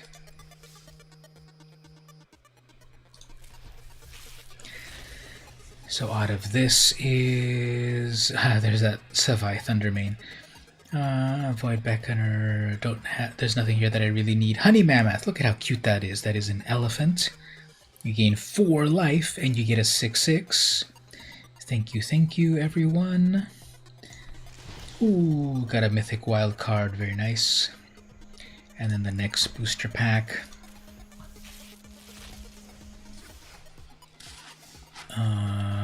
Nothing that I really need here. Oh, there's a prickly marmoset, so prickly and cute. And then next we get a colossification. Speaking of colossification, there's a colossification. So got some of that stuff. Very nice. So we got Palawa and Sir Midge online. Palawa is actually a streamer from Tasmania.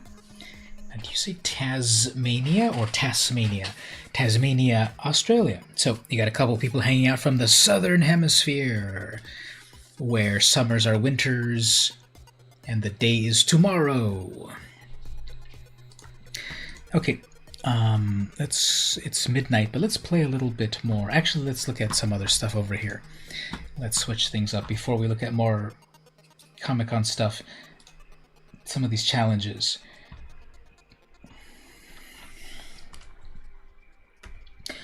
These are the current challenges that I have as a content creator streamer. Pentawin was not able to get it this time.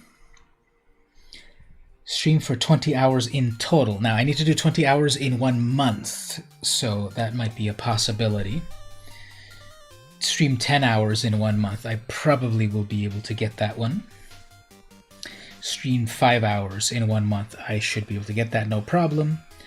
3 hours in 1 month. I probably got that one already by the end of today. I started at 8, 9, 10, 11. That's 4 hours. I've streamed 4 hours so far. So I should be able to get that one soon. These are the other ones about raids. I don't think I'll be able to do these. Send a raid to someone with 5 viewers.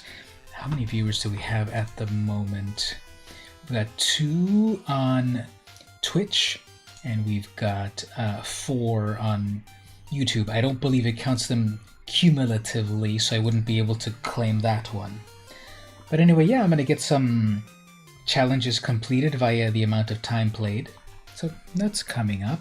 And I remember, just kind of curiosity, how many points does everyone have? So if you didn't know, Cosmic, people can gain points, and then they can trade those points for rewards, courtesy of Wizards of the Coast, and those rewards can get you cards in Arena. So when this pops up in a moment, over on Twitch, number 1 is Rubber Slayer, number 2 is Lemon Juice, number 3 is Gabe, and then these other ones, Cardboard Live, Moobot, there we go. So in a moment it should say, I guess let me do it this way. It should also pop up to see, yeah, I'm trying to see what people's points are right here. Is that appearing or not? That should appear in a moment. But then once you get X number, oh, here we go. So here's the points in YouTube. Number 1 is Mark, number 2 is Stevie, number 3 is Daybreak, number 4 is Ashley, number 5 is Cosmic, number 6 is Sir Henry, then we've got 7, myself I guess, then Evil Rick next, and then Oscar, and then Chance. So this is the current leaderboard of points. And so at 100 points equals 1 wild card. One game token, courtesy of Wizards of the Coast. So everyone's got the ability to claim at least 1. And as per the name of my stream, the way that you're able to get that, you're sneaking up on Ashley, yeah. She didn't visit today, but that's okay. So to claim it's in my stream name, But to claim a reward, you can do exclamation point redeem space. Now I'm going to write it like this. MTG... What's my freaking code? I always forget. mtgacode. That seems right. So you need to write that, but without the without the parentheses. I have to write it like that, or else I'll claim my own code, which we don't want. So again, without the exclamation, without the parentheses. So you know these parentheses right here. Don't put those in there. But the rest, exclamation point redeem mtgacode. Without the parentheses. That'll be the way to claim it. So let's look at a couple more Comic-Con photos, then we'll do some more gameplay. What's next? Okay, here we have Thanos. When I was growing up, I would always call it Thanos, but Thanos, or whatever is the current name of it. He looks a little scrawny, but someone is very happy to meet him right there. Tank Girl. You might see the movie. Yeah, you know, you won't be very late, just, 25 years or so, because it came out in the 90s, but I've never seen it. I want to see it. I like the comics. I read the comics, but I haven't seen the movie. Okay, what else? We've got a Thanos is coming. Hashtag honest trailers. So, yep, this guy right here. It's a pretty cool photo. He's looking right at me, showing off the sign. Thanos is coming. Way in the background, we can see a poison ivy. Do you see that back there? A red head with green outfit. That's poison ivy.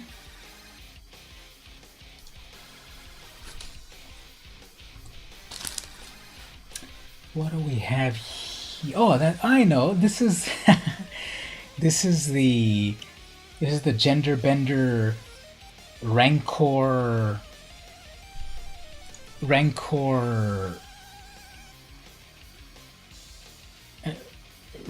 handler plus a Rancor from Star Wars Return of the Jedi. Thanks for the info. That's nice. It's 3 a.m. for you, so you're about to head out, but you'll stick around while again. Yeah, thanks so much. 3 a.m. That means you're probably on the East Coast. East Coast. I'm in West Coast, San Diego, California. West Side. So thanks for hanging out. 3 in the morning. That's a pretty late time for you. Thanks for that. So yeah, every Saturday, 8 p.m. Pacific, we're doing the stream. Come by, hang out. We'll talk strategies. We'll play some gameplay. We'll do some gameplay. We'll look at Magic News, Comic-Con photos, my original art, all that fun stuff. So anyway, here's the Rancor plus Rancor handler. Pretty cool. Next we've got a perfect Dr. Zoidberg. Look at that. That is perfect. Not to be confused with Rancor, the magic card, exactly. What is that? 1 green mana enchantment gives a creature something, and then the enchantment keeps coming back over and over.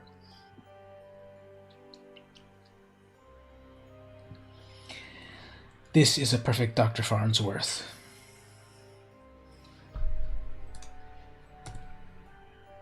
Ah, there's Inuyasha and... what's his name? Koga? Inuyasha and Koga? And his Tessaiga. That's really fun. That's the professor now. Did I say Zoidberg? Yeah, I meant the Professor Farnsworth. Oh, here's one of these mashups. We've got Disney Princess Boba Fett's. So in the middle is Snow White, Boba Fett, and Prince Charming, Boba Fett. And I'm not sure, is that Lilo from Lilo and Stitch? That's super generously creative. It's, yeah, definitely. People at Comic-Con can be so creative. So yeah, I believe that's Lilo from Lilo and Stitch. This is 2016, so this is before Moana. But I believe that's Lilo because she had a Hawaiian vibe, right?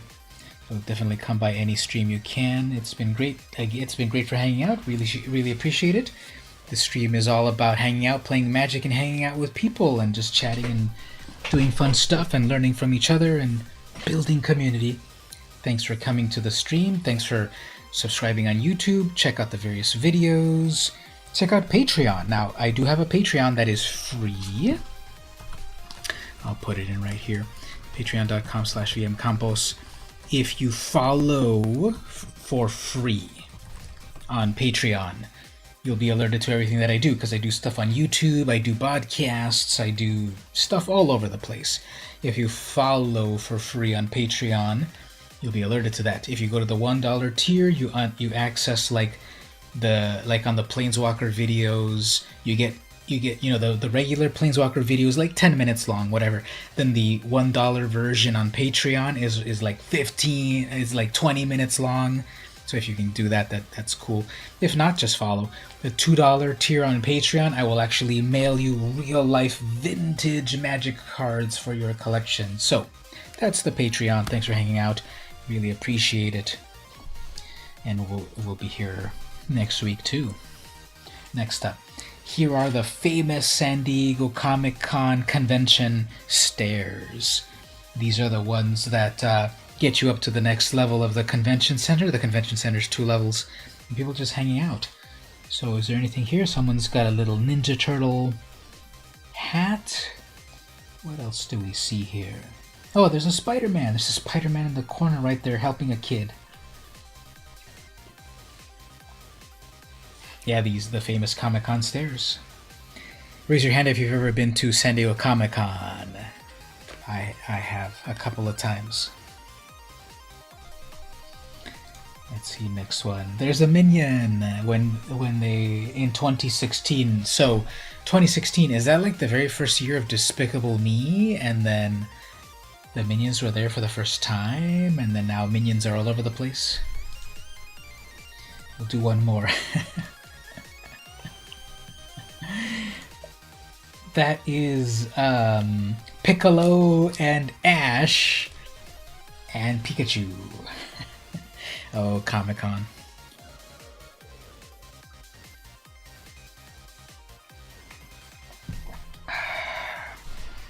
Okay, let's get back to a little bit of gameplay. You like this Ash variant? Yeah, this is Ash after he's battled Team Rocket way too many times, and he's like middle-aged, and he's like, man, I'm tired. Just take my Pokemon. I don't care. Blast off. Make it double, etc. This is the end of the line Ash. So let's get back to some gameplay, and then we'll come back here. So what other events? Let's do a little bit of Brawl. Have I ever done any brawling on stream? I'm playing with this black and white humans deck. It still needs to be tuned, but basically it's humans. We have General Dranith. General Kudrow. And there's humans, and the humans get together, and they attack each other, and we've got Mad Pinky with Nissa, and that'll be annoying, but let's see what we can do here. So we get to go first. Plenty of mana. Final Payment destroys any creature. Hero makes lots of humans.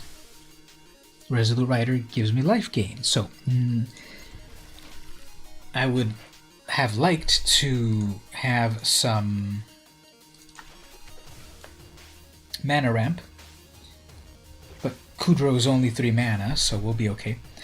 Turn 2, Hero. Turn 3, General. Turns it into a 3/3, plus makes another 1/1, because whenever you summon the Hero, it makes another human. The General, when you sacrifice humans, they destroy big creatures. That's not big enough, but I could kill that right now, and they don't have any mana to protect it. So I want to bring out the General, but I think it'll be better to bring out, to get rid of that 3/3. That'll be a problem. So we'll do that. You think next year's Comic-Con you should actually dress up for once and hang out and see panels? Yeah, let's go off and watch some fun panels. Dressing up. TBH, it's so hard to dress up for panels. I mean, it's, cosplay. I don't know, maybe Evil Mage will make an appearance to Comic-Con, but yeah, that'll be cool. Let's plan to do some fun stuff for Comic-Con. Maybe we'll go to Mark Rosewater. Oh man, Wilderness Reclamation. Maybe we'll do some fun stuff at maybe Mark Rosewater's panel will be cool. Used to walk around the exhibit hall for hours, then kick upstairs and watch the anime. Exactly, yeah. Speaking of anime,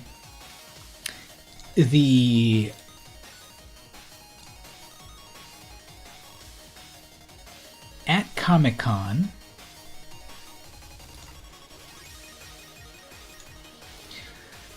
so I was a little kid in the 80s, and Voltron was one of my favorite shows in the 80s.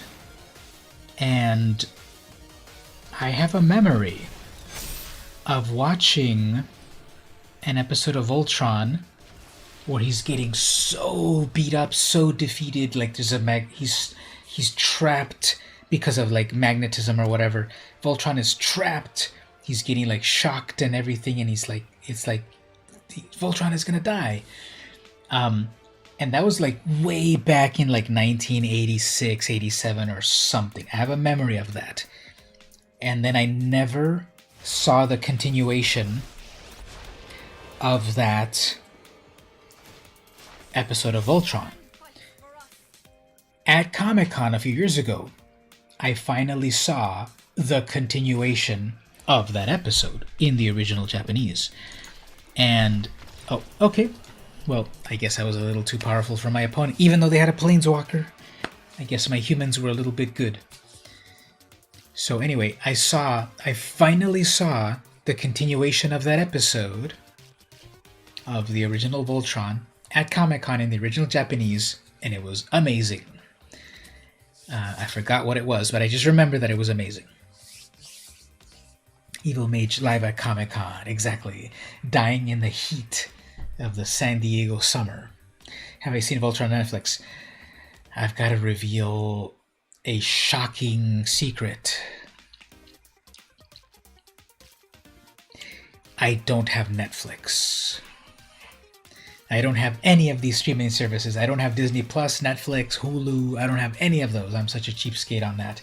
I have Cox Cable, and I'm fine with that. I know I'm missing out on so many amazing things. Netflix is amazing.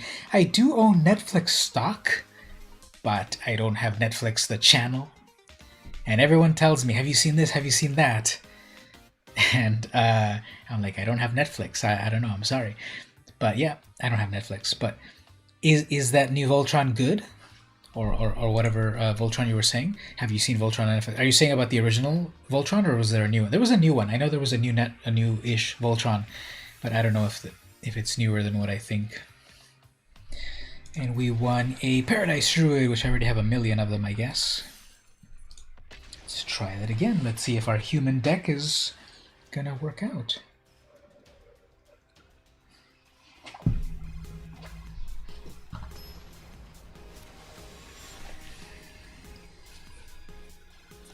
The new Voltron. Oops, my opponent is playing Niv Mizzet. That's not good. But I get to go first, so I'll be able to tap Niv Mizzet pretty well. Tenrol's Enforcer is amazing. Legendary humans gain indestructible. There have been times that my opponent tries to kill my commander, but I've got the Enforcer out and it just doesn't work. So a lot of low-cost stuff here. Pretty amazing. The Checkpoint Officer is amazing because it taps any creature.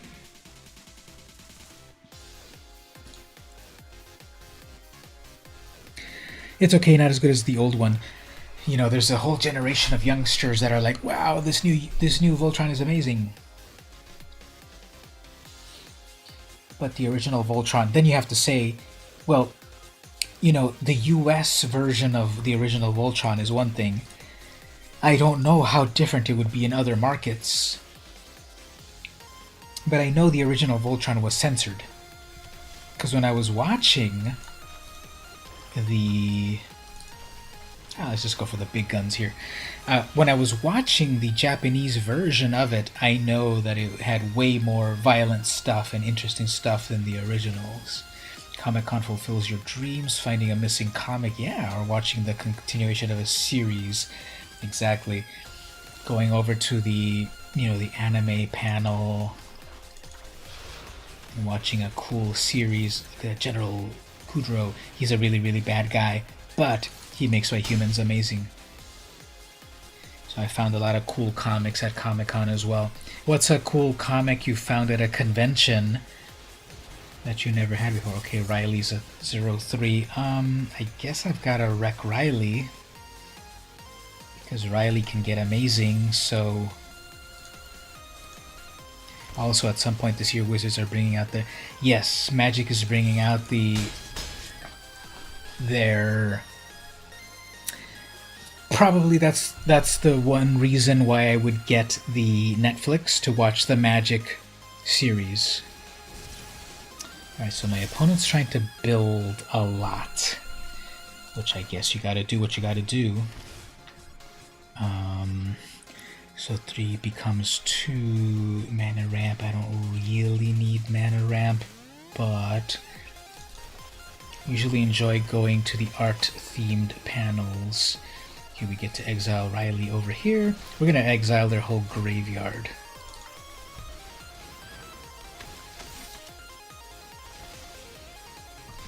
So if they don't rage quit for that, I just wrecked their jumpstart card. Usually going to the art theme panels. They're actually pretty fun to watch, especially when Kim Gunji visits. Oh man. Okay, so they're definitely setting up that they're gonna take out my Enforcer so that they can take out my Kudro. You're gonna use 2 whole cards to take out 1 creature, I guess. Bring out some mana. Dude, they're at 2 life. They could bring out Niv Mizzet next turn, but that's still GG, right? Even if they kill the general, this is still game over for them, right?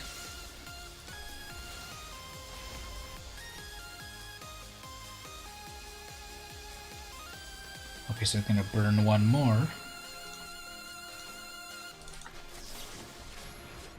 I will wreck them with a good game because, okay, I've got 4 damage.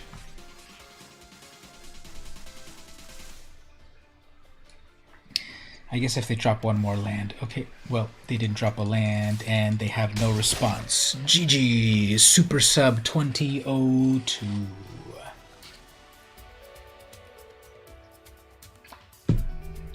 So yeah, that's my Brawl deck. Maybe we'll play 1 more. Kind of surprised it's doing okay. I haven't really tuned it, but the big idea is get out a bunch of humans, get the general out there, gives all humans +1. I've got another enchantment that gives humans +1. I've got some removal. Oops, we're about to play with a mono red player, so we gotta think about this. Mono red. I get to go first. So my checkpoint officer will tap down their haste creatures, but they're gonna have 1,000,000 burn spells. So whatever. It's just a fun thing for no big deal. So we'll be okay. They're playing mono red, but they've got Frost Cat A. That is totally off-brand. You could use some fine-tuning. Yeah, I'm open to that for people to give ideas. They have a shock in hand, I guess, so that will live. That's a 1/1. If it's not a shock, it's probably... If it's not a shock, it's probably a something like Infuriate.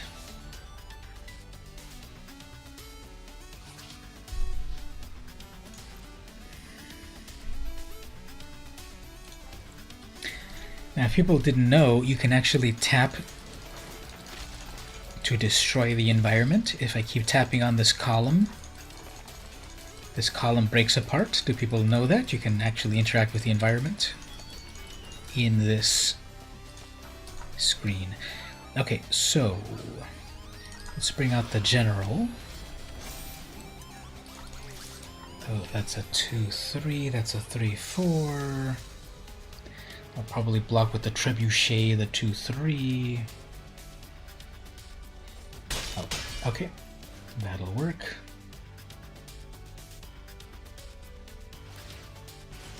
Tap to do a damage, sure. 4 mana for... Okay, they're not doing Torbrand yet. Okay, tap that untaps. That becomes a 5-2 with haste. Whatever. Banishing Light. I have to save my Banishing Light for my opponent. Now watch this. If they don't read the card, they might block my 3-3 with their 5-2. However, my 3-3 is indestructible. Okay, they did read the card. Never mind. Okay, so what do we do here?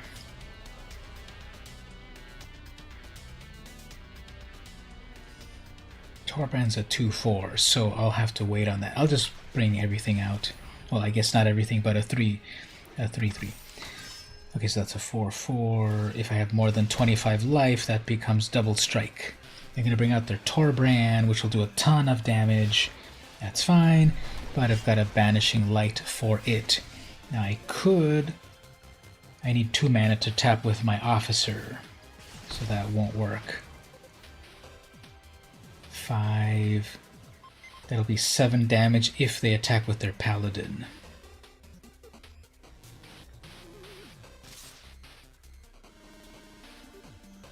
Yep, they've got an Infuriate there, obviously, so we'll just let that go and get a bunch of damage.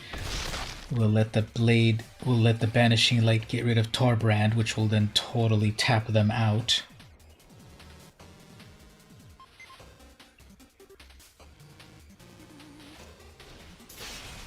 Fine, you have that. Fine, we'll get rid of that.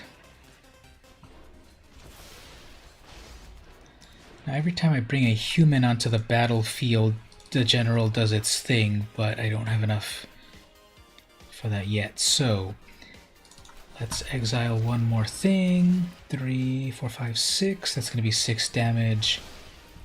But all of this down to 8. Okay. If they drop their 6th land, then they... Oh, yeah, that's their 6th land. Okay, so Torbrand comes back. It's going to do the damage on that, plus the tap, which that was a misplay. They should have hit me with the Trebuchet, then summoned the Torbrand. So this is coming already to the end. However, this is not that impressive, actually. Revenge. Double my life total, and do 1/2 to them. So I go back to 8, they go down to 4. Which, again, that's not that impressive. But I have 3 attackers, they have 1 blocker. So this is GG. I top deck that Revenge, good game, and they see the writing on the wall. There we go. Top decked Revenge. Doubles my life, halves their life, and then the final, they do the writing on the wall and they let it through.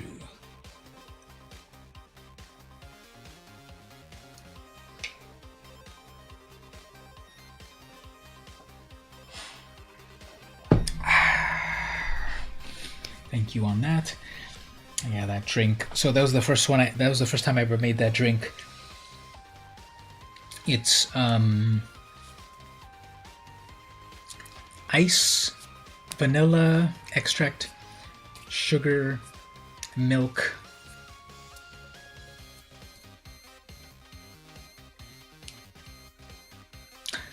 bourbon, and rum. Stay in school, kids. Okay, let's look at a couple more Comic-Con photos, then we'll play a little bit more. How's everyone doing so far? Enjoying the stream so far? Here's Piccolo by himself. Pretty good. Here we have a Emperor's Royal Guard, I believe. So I have this fascinating memory. It's interesting, like, I have memories of things that have stuck with me forever, and then other things are... It is a crazy drink. It's I was looking in my book of cocktails. What recipes are there with milk? Because I've got milk. I don't want it to spoil, so I'm like, let me use this milk. How does it not curdle? Well, to my knowledge, milk curdles when it's heated, right? It doesn't necessarily curdle when there's just alcohol, to my knowledge. Because, you know, like Kahlua is rum plus cream, so I don't think it's gonna curdle on its... I think it depends on the type of alcohol. But on this one, you know, it was bourbon and rum plus milk. It was 2 parts alcohol to 3 parts milk. 3 parts milk. And then I did a double, so it was 4 shots of alcohol and 6 shots of milk. And then 2 I doubled it all. And then 2 dashes of vanilla extract, and then lots of ice, and then sugar. The recipe said honey, but I did sugar. So I was about to say, I have a memory of being in elementary school in like 1985.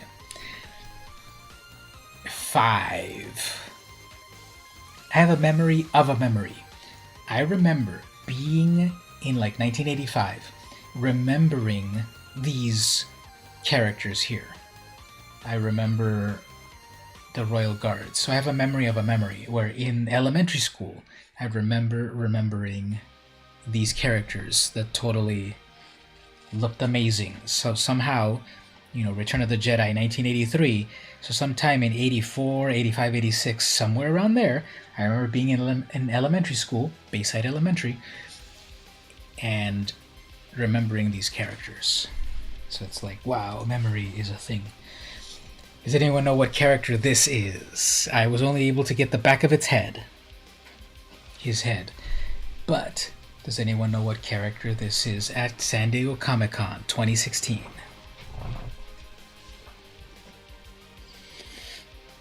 Get your answers in to the unknown Comic-Con cosplayer.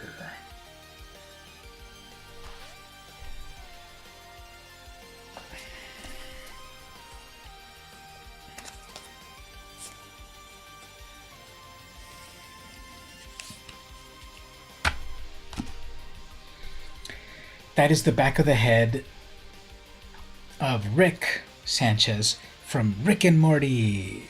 Goku Super Saiyan Blue? Nope, it's Rick from Rick and Morty. It's the back of his head, there's his lab coat, it's the blue hair. It's Rick Sanchez from Rick and Morty.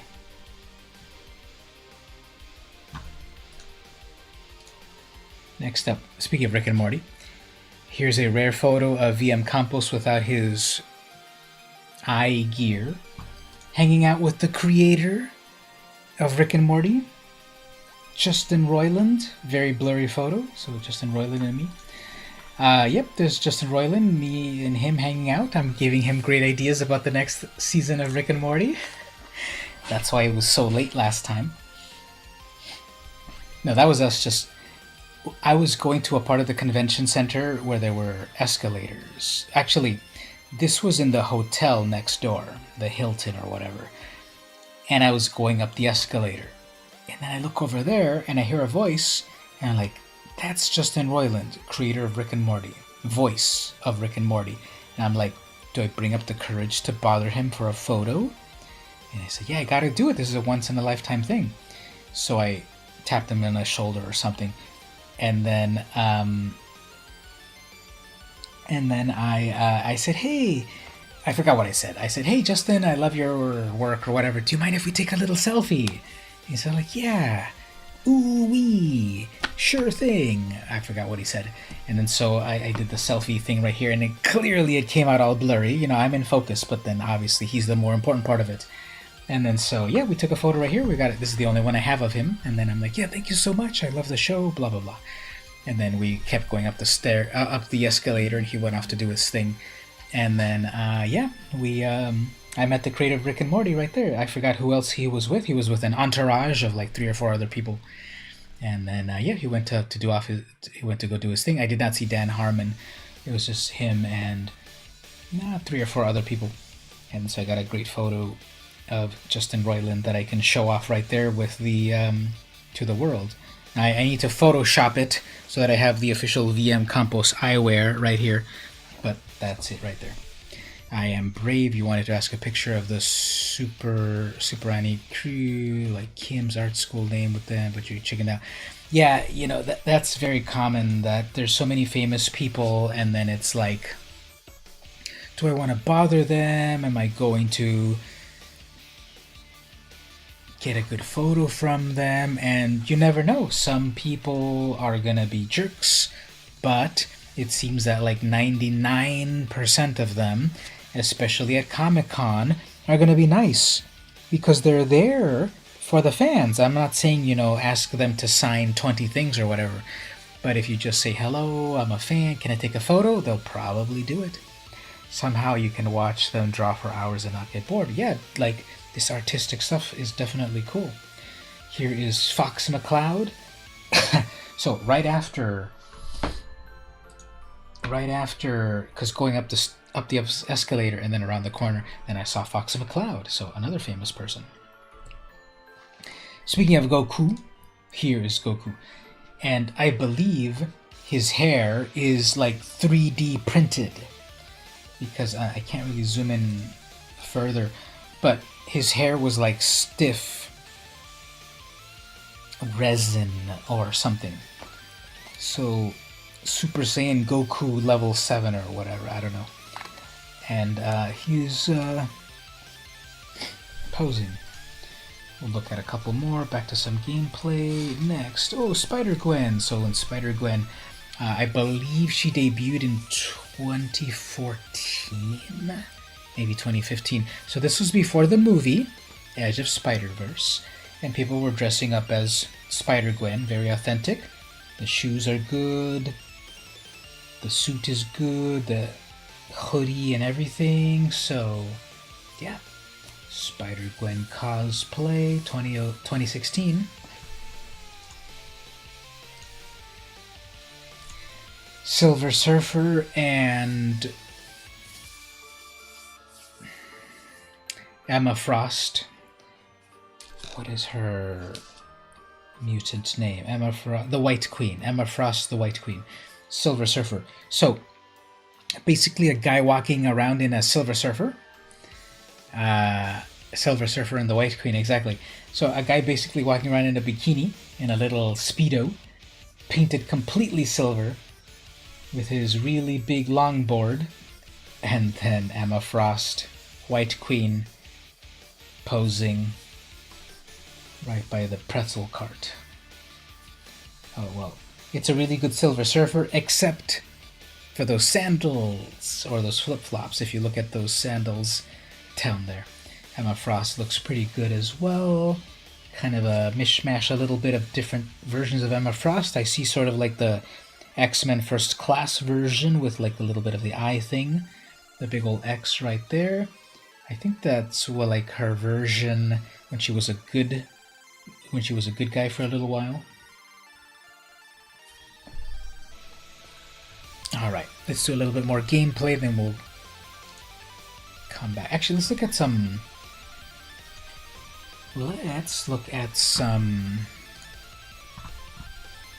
more of these preview cards. So, Containment Priest, that's a reprint, that's like $30. 2 mana, Flash. If a non-token creature would enter the battlefield and it wasn't cast, exile it. So this really wrecks things coming from the graveyard, or if someone does like an animate dead, not animate dead, but if something's coming from the graveyard, like, put a thing from your graveyard onto the battlefield. For 2 mana, you can flash cast that in and stop that opponent's strategy. There are literally, I believe someone's blog said, like 40 versions of Teferi in Core Set 2021, because they're doing something they haven't done in years. They did this back in the old days of Magic. They did it in Fallen Empires, Alliances, Homelands, a couple of other sets, where they had variant art. Back in Fallen Empires, you can get 4 different Thalids. They're bringing that idea back by having several versions of the same card. Teferi Time, Master of Time. If you look at the number, this is number 290, this is 291, 292, 293. These are 4 different cards. I honestly have to say this is really stupid, because at least back in the days of Fallen Empires, Homelands, Alliances, Ice Age, whatever, those alternate arts were definitely alternate arts. These new ones, the difference about them is simply this little circle effect. If you look at card 290, okay, he's doing his time magic. And if you look at 293, okay, it's more purple or more blue. If you look at then 292, okay, it's more purple. If then you look at 291, I personally see no difference at all between these two. Can you see a difference? What's the difference between these two? It is slightly different. Like the top part of the curve by his head is different. They really should have changed the background. Like, okay, here I'm going through, the prehistoric time of Dominaria, and here I am in the Ice Age, and here I am in the Fallen Empires, and here I am in whatever. Really, these last two are different. In this one, I don't see any difference. And this first one is the regular version. But we have 4 versions. And like I said, there's literally like 40 versions of this card. Because there's the regular version plus the foil version plus the alternate version. 4 times 4 times 4 times 4 times 4. If you add it all up, and plus there's a version that's like full art, there are literally 40 versions or so of this card. Look at the bottom left of the picture. Yeah, there's like 1 line here and there's 2 lines here. Is that enough to justify a completely different art? I love Magic. I'm a total cheerleader for everything that they do. This is one of the few times I'm like, this is stupid. This is stupid. I just don't. Sorry to be so harsh. If they had, this version normal and then this version blue, okay, I'll live with that. But like, the hardcore collector, the one that's got a lot of money to spare instead of feeding their family, okay, have at it. You've got 4 versions here, plus the foil version, plus the full art version. So, moving on. We've got a brand new Planeswalker Hate card. It's an artifact, so any deck could have this. Spark Hunter Masticore. 3 mana, it's a 3/4. As an additional cost to cast the spell, discard a card.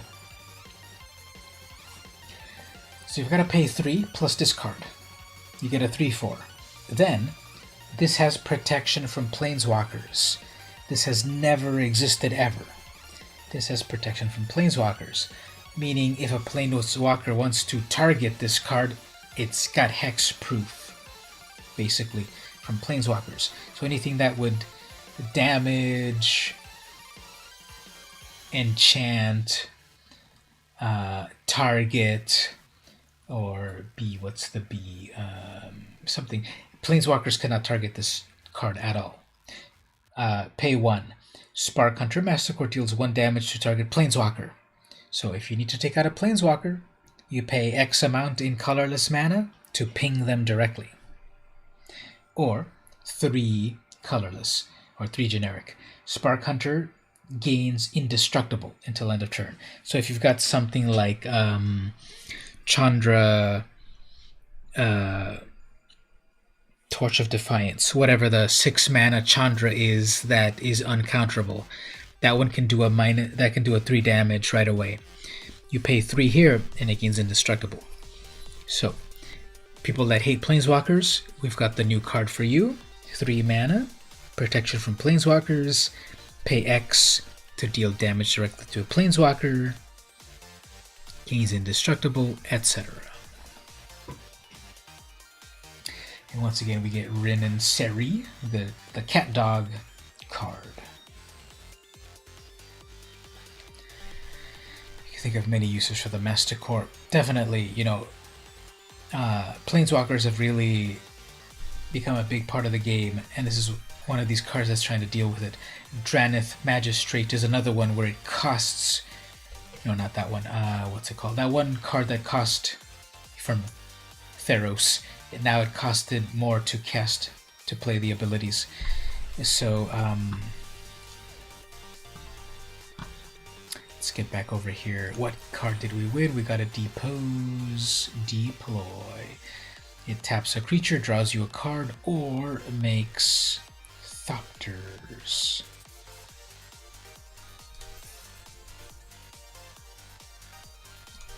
Let's play another one of these. How long have I been streaming?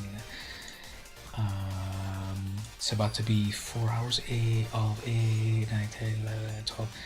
Yeah, it's about to be 4 hours. So we'll play a little bit more, and then 4 hours, I think it's time to start winding down. But we'll play a little bit more. I get to go first. Most of them would be to annoy the kids when they play them. Exactly like, hey, Dad, check out my amazing Planeswalker. And then you'll be like, sorry, time to shut it down. Kinan is the card that if you do this properly, you will be able to get not exactly infinite, but lots of mana. It says 4 hours already. Well, okay, yeah, we're about to... Whatever my counter's not quite counted. Oh yeah, mine says, yeah. YouTube says 3 hours and...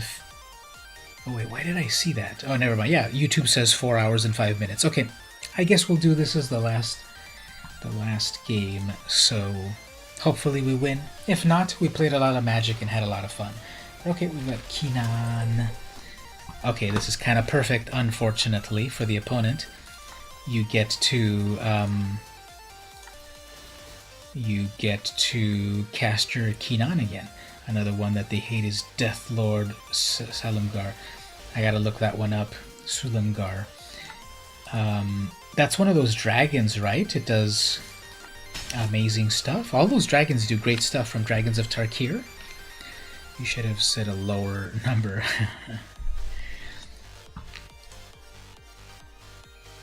Alright, let's see here.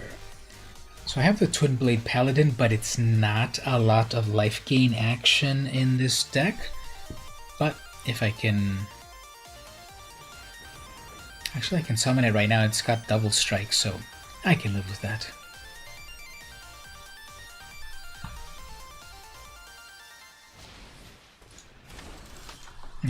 Okay, so they're going to do one of these fun things.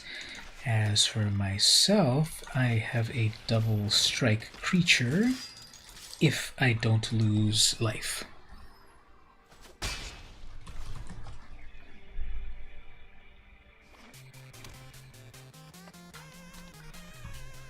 So they have their 4 mana for their Kinan.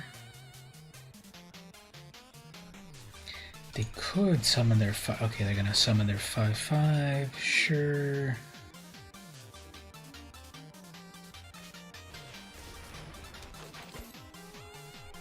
Greenwood Sentinel, no one plays that. Okay, anyway. Let's bring out the general so that all the humans are big, and let's bring out a little blocker. Let's see if they fall for this. If they block with that 4/4, that'll kill it because it's a double strike. If they don't block, it'll do 8 damage. They're reading it, so they're trying to figure out what to do. Okay, they'll block. They'll attack with their 5/5, probably, and then I can block with my 3/3, which has indestructible because of the Enforcer. I will then be able to tap with my Law Rune Enforcer. I can tap something with a CMC of 2. Okay. So if I can keep my Enforcer, I will be able to tap their Kinan during their upkeep. Oh man, they ichthyomorphized me. I guess that's fine. If they attack, then that's kind of a waste because I'll just block with my commander and get it back. It's not really a big deal. The last few days you've been playing the kids with a black non-walker deck, and they play with whatever they choose. You're 47-0. You've won 47 times?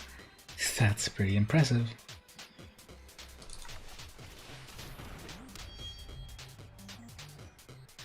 Okay, let's see about this. So does this still work? Legendary humans you control have indestructible. So it's still a legendary. So unfortunately, even if I wanted this to get killed, it's got indestructible because it's a legendary fish. And this is giving it indestructible. So, okay, that's kind of interesting. That's double strike on that, so...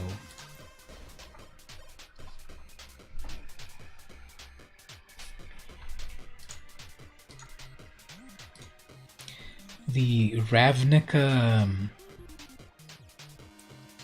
board here is one of the most interactive because you can click over here and you get the Azorius symbol. If you click over here, that gets like static protected. Ooh, that gets returned. Fine.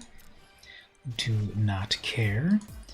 If you click over here, this also does its like ignite the beacon. Okay, sure. That's an 8/8, pretty scary.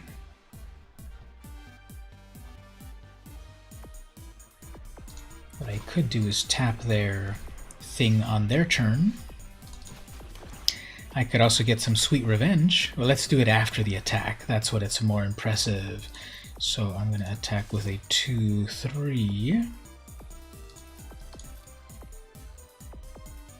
47 wins in a row. It's driving them crazy. That's so cruel. Okay, then we'll get some revenge. Half your life, double my life. I have 50 life. Topple the Bola statue. Exactly, you can topple it. See, if you tap it a few times, hey, that's a pretty interesting Bola statue you have there. Then you tap it and it starts to fall apart. And then after enough times, it fully, after you keep tapping on it, it keeps falling apart. And then eventually, Sic Semper Tyrannus. And then you can wreck it. The other thing also is, when it, oh, here it comes, it's flying, here it is. If you tap the, what's it called? The Parhelion 2. If you tap the Parhelion, it then does its blinding light upon the enemies of Ravnica. Check it out. This is one of the most interactive ones.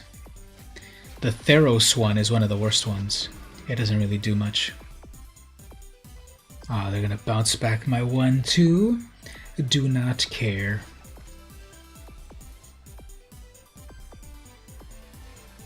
Five flyer, and I've got, ooh, I got a planeswalker. Okay, should we sap their will to live? Exile target creature? Yeah, let's do that. Let's bring out our planeswalker. Let's exile their flyer. And we'll pass. See, that's how you play a turn. Kind of surprised they haven't brought out their Kinan yet to do like some amazing mana shenanigans, but yeah, that's fine.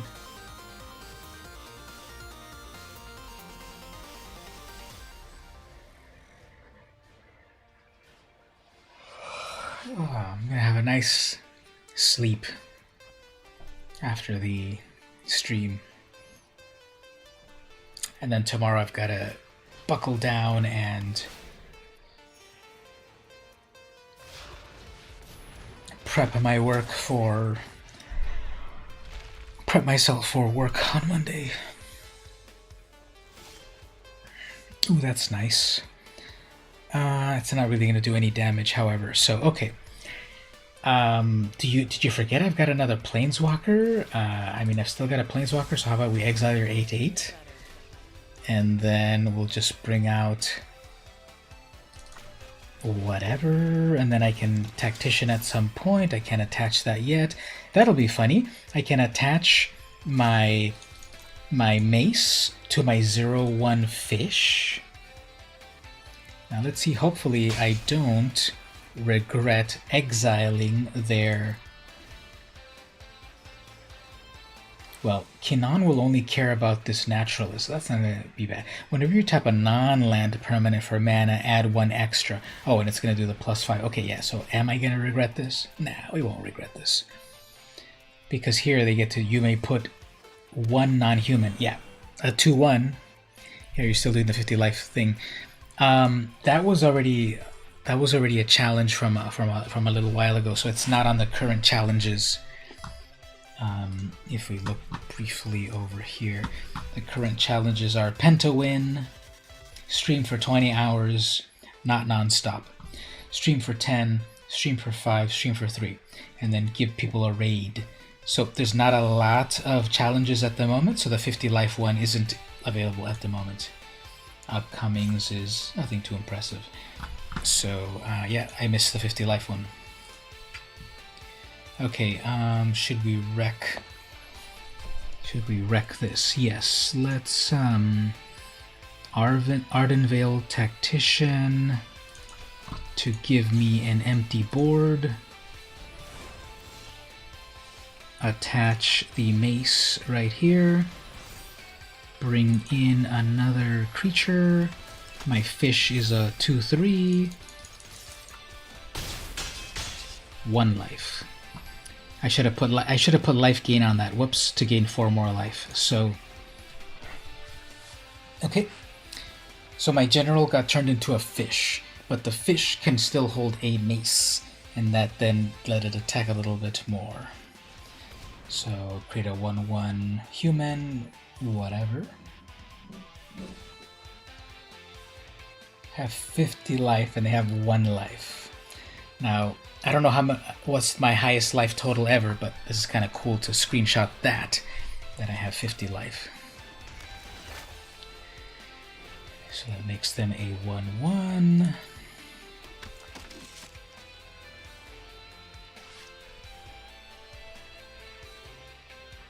You don't want to mess with a fish holding a mace in its mouth. Exactly, look at it.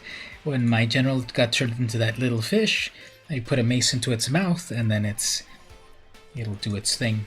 Ooh, Might of the Masses. This gets +1 for each other creature. That's just an instant, and that's until end of turn. Do I care about that?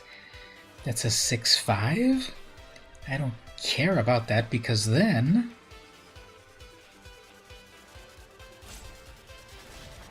Okay, they're tapping it for mana, sure. Tapping it for a ton of mana. Okay, they're going to bring in a huge creature, which I will be able to tap down with my La Rune Enforcer.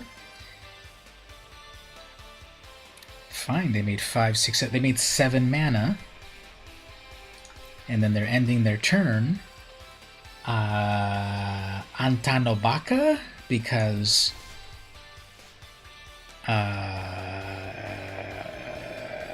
they have 2 blockers, I have 3, I have 4 attackers. This is game over, right? I don't know what they were doing with that, because we'll just, finish them off like this. Omae wa mou shinderu.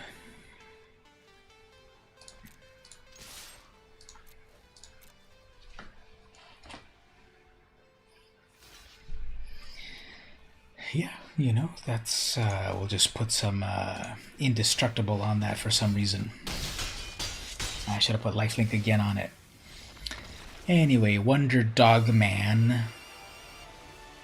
I guess they had some strategy there to make a ton of mana to do like a huge Hydroid Krasis or something, but I didn't really see their strategy come together, and mine was simply not aggro, but like put a lot of creatures and +1 with the general and tap things down and all that good stuff. That was a little bit one-sided, yeah. Whenever, when I see Kenan, my opponent's playing commander, I definitely think like, oh, they're gonna do something good. And other times I have seen that with all that extra mana, they do good stuff. Not quite sure about this particular opponent, but GG.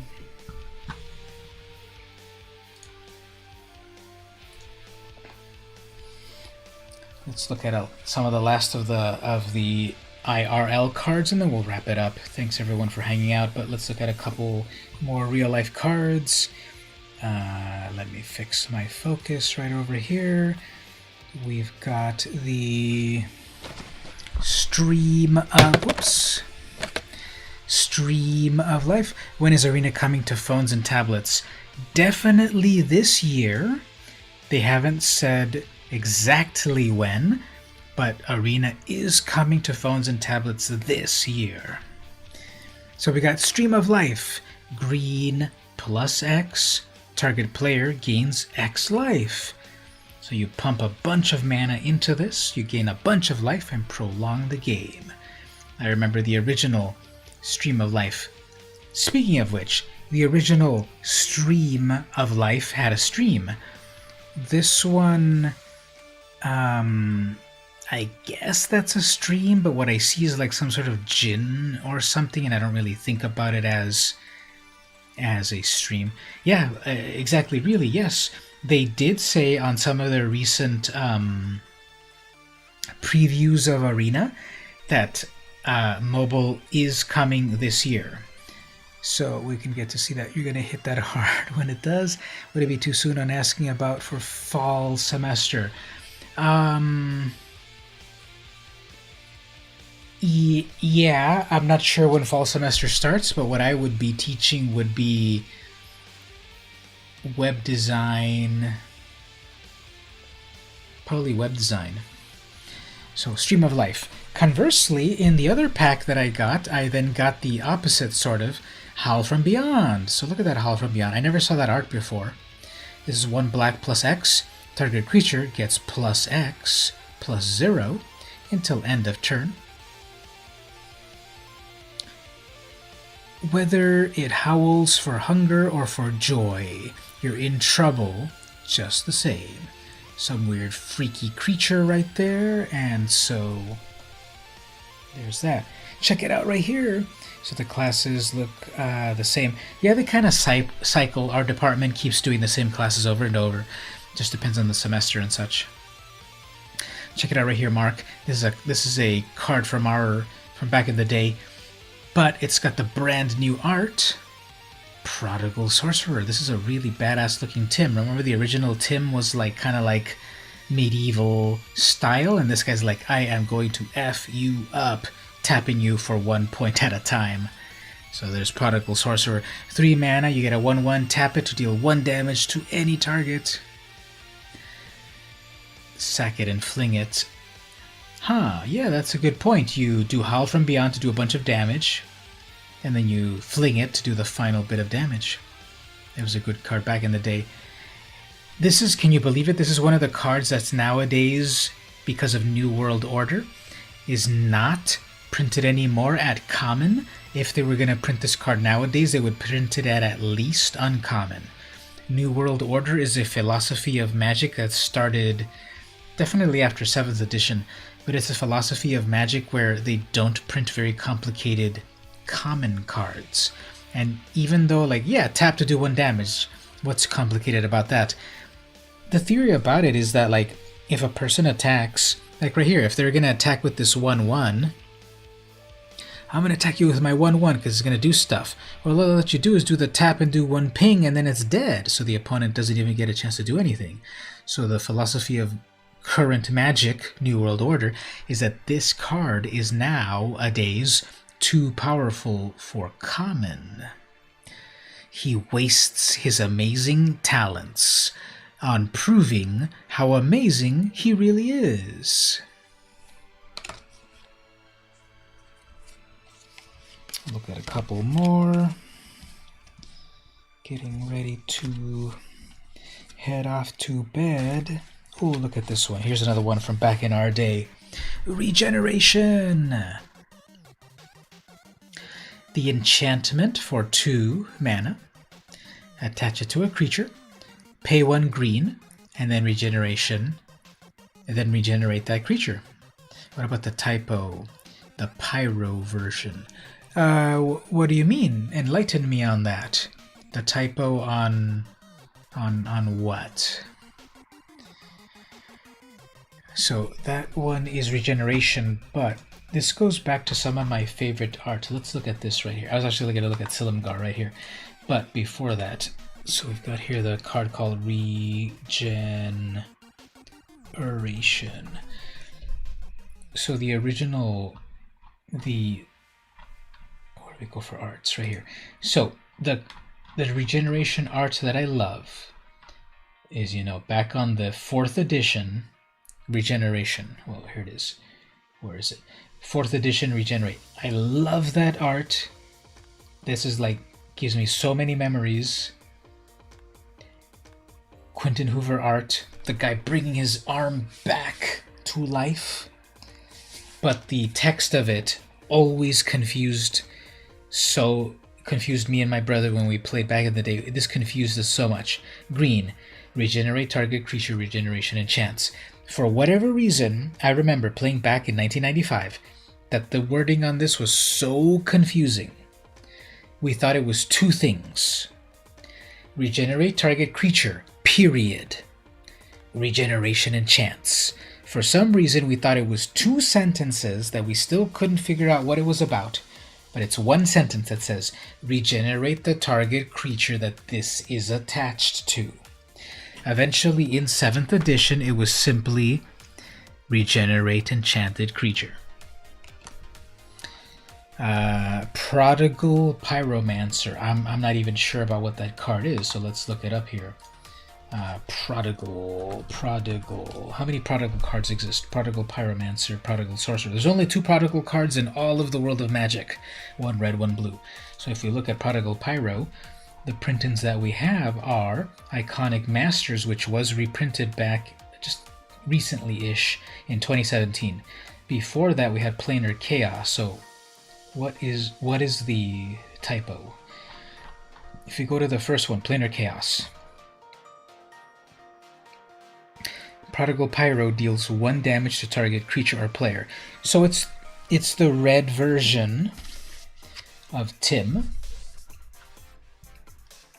In 10th edition, Prodigal deals 1 damage to target creature or player. In M10, deals 1 damage. In whatever this series is, in M11, deals 1 damage. In this, el piromante pródigo hace 1 punto de daño a la criatura o jugador objetivo. And then in Iconic, 1 damage to target creature. So, they have reprinted it since Planar Chaos. Yep, this was the Planar Chaos version. They've reprinted it before, and it was the last time in 2017. It's a common in 10th edition. I don't doubt it. Look at that. It was a common in Planar, and it was a common in 10th, and then after that, New World Order was like, these things are too complicated for the common slot. Because they have the philosophy that if people are playing draft, you're gonna get a lot of cards that are in the common. When you open up boosters, you get 10 commons, so you got a lot of commons. So they should not be so complicated. Oh, I love that flavor text. What am I looking at? Ashes, a dead man. 2017 best year ever when you got back into Magic full time, yeah. When we got back into Ixalan, Dominaria, and all of that. We haven't played with Ben and Angie and Christy and all of them in a while. We gotta play with them again. You have a bunch of the fourth edition Tims. But anyway, what was that?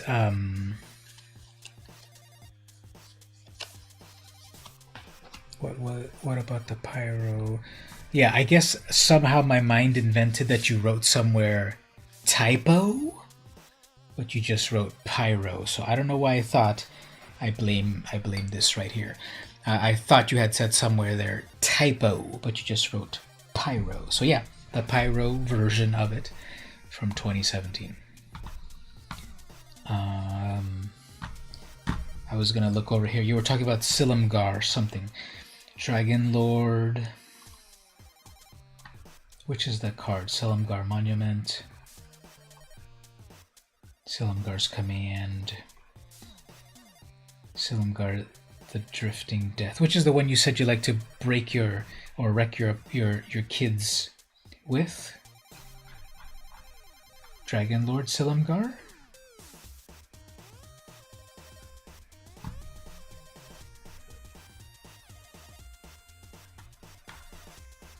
Silumgar is in Dimir, which I like. So it was the Dragon Lord. So it's a 6 mana, 3/5 flying Death Touch, Elder Dragon. When it enters the battlefield, gain control of target creature as long as you control Silumgar. Oh, nice. So if my opponent has their Prodigal Sorcerer, you summon Silumgar and now you take it. I like that. And there's another Silumgar over here. Silumgar the Drifting Death. 6 mana for a 3/7, so we got a little chubbier, right? It went from a 3/5 through a 3/7 for the same amount, 6 mana? Yeah. And then it's got flying. Now it's got flying in hexproof on the newer version. Whenever a dragon you control attacks, which I guess counts itself, creatures defending player controls get -1. Okay, so all my opponent's creatures get weaker when you attack with this Silumgar. No machinations, no puppet strings, no plots, just pure sweeping death, says Tessiger of the Golden Fang. The first one had the flavor text, Silumgar never passes up an opportunity to add to his opulence. These are so OP. You get to either steal a thing from your opponent, or you get to weaken every creature. And even Silumgar doesn't need to attack. You can attack with other dragons. Although I don't think there's that many dragons in blue and black. How many dragons are there? Type. Dragon. Colors. Blue and black. Oops, that's blue and white. Blue and black. There are 15 dragons, but that also counts like Chromium, Crosis, Dromar. Here we go, Necromaster Dragon, also from Dragons of Tarkir, Nicol-Bolas, Niv-Mizzet, O Kagachi Vengeful Gami, or Vengeful Kami, Ruthless Deathfang, Scion of the Ur-Dragon, the Ur-Dragon, and Vorosh the Hunter. So that's a lot of dragons. One final thing and then I gotta wrap it up. So how many dragons are there in all of Magic? There are 200... Oh, actually, let's do this. Type of dragon with... Oh, no, that'll work, yeah, because type of dragon means creature. So there are 203 dragons in all of Magic, sorted by color. I don't think you can tell me that. But, ooh, look at that classic Elder Landworm, so cute in the sands. Quentin Hoover art.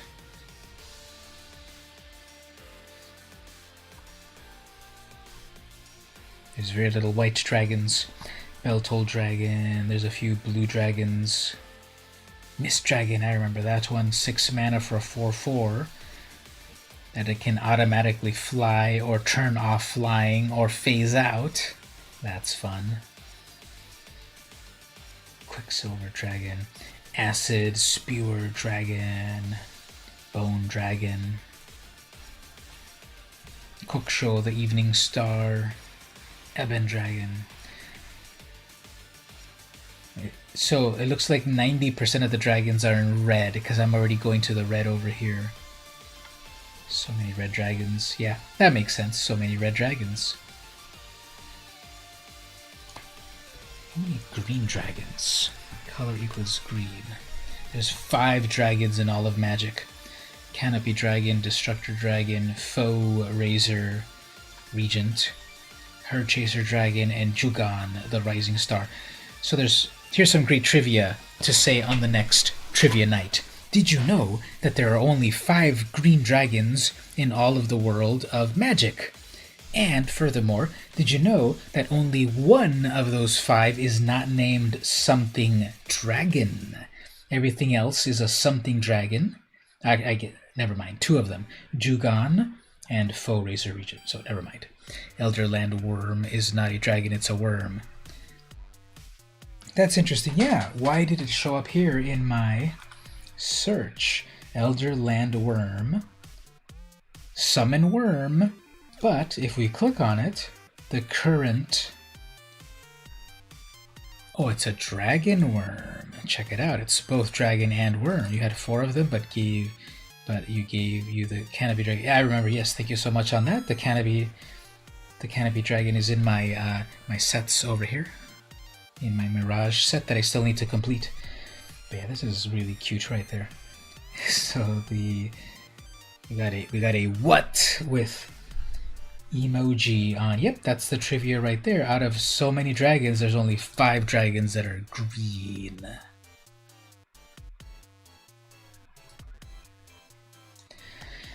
Well, friends, once again, thank you so much for hanging out. Here's another fun trivia. There are more cats in Magic than there are dragons. There are currently 203 dragons in Magic, but there are 205 cats in Magic. They're still looking for you. You can send me an updated list. Yes, I'll put that on my list on my notes right over here. To mark regarding Mirage. So cool, thank you. But yeah, right here, here's fun trivia. There's more cats in Magic than there are dragons.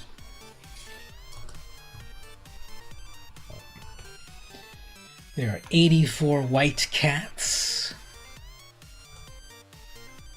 only 2 blue cats,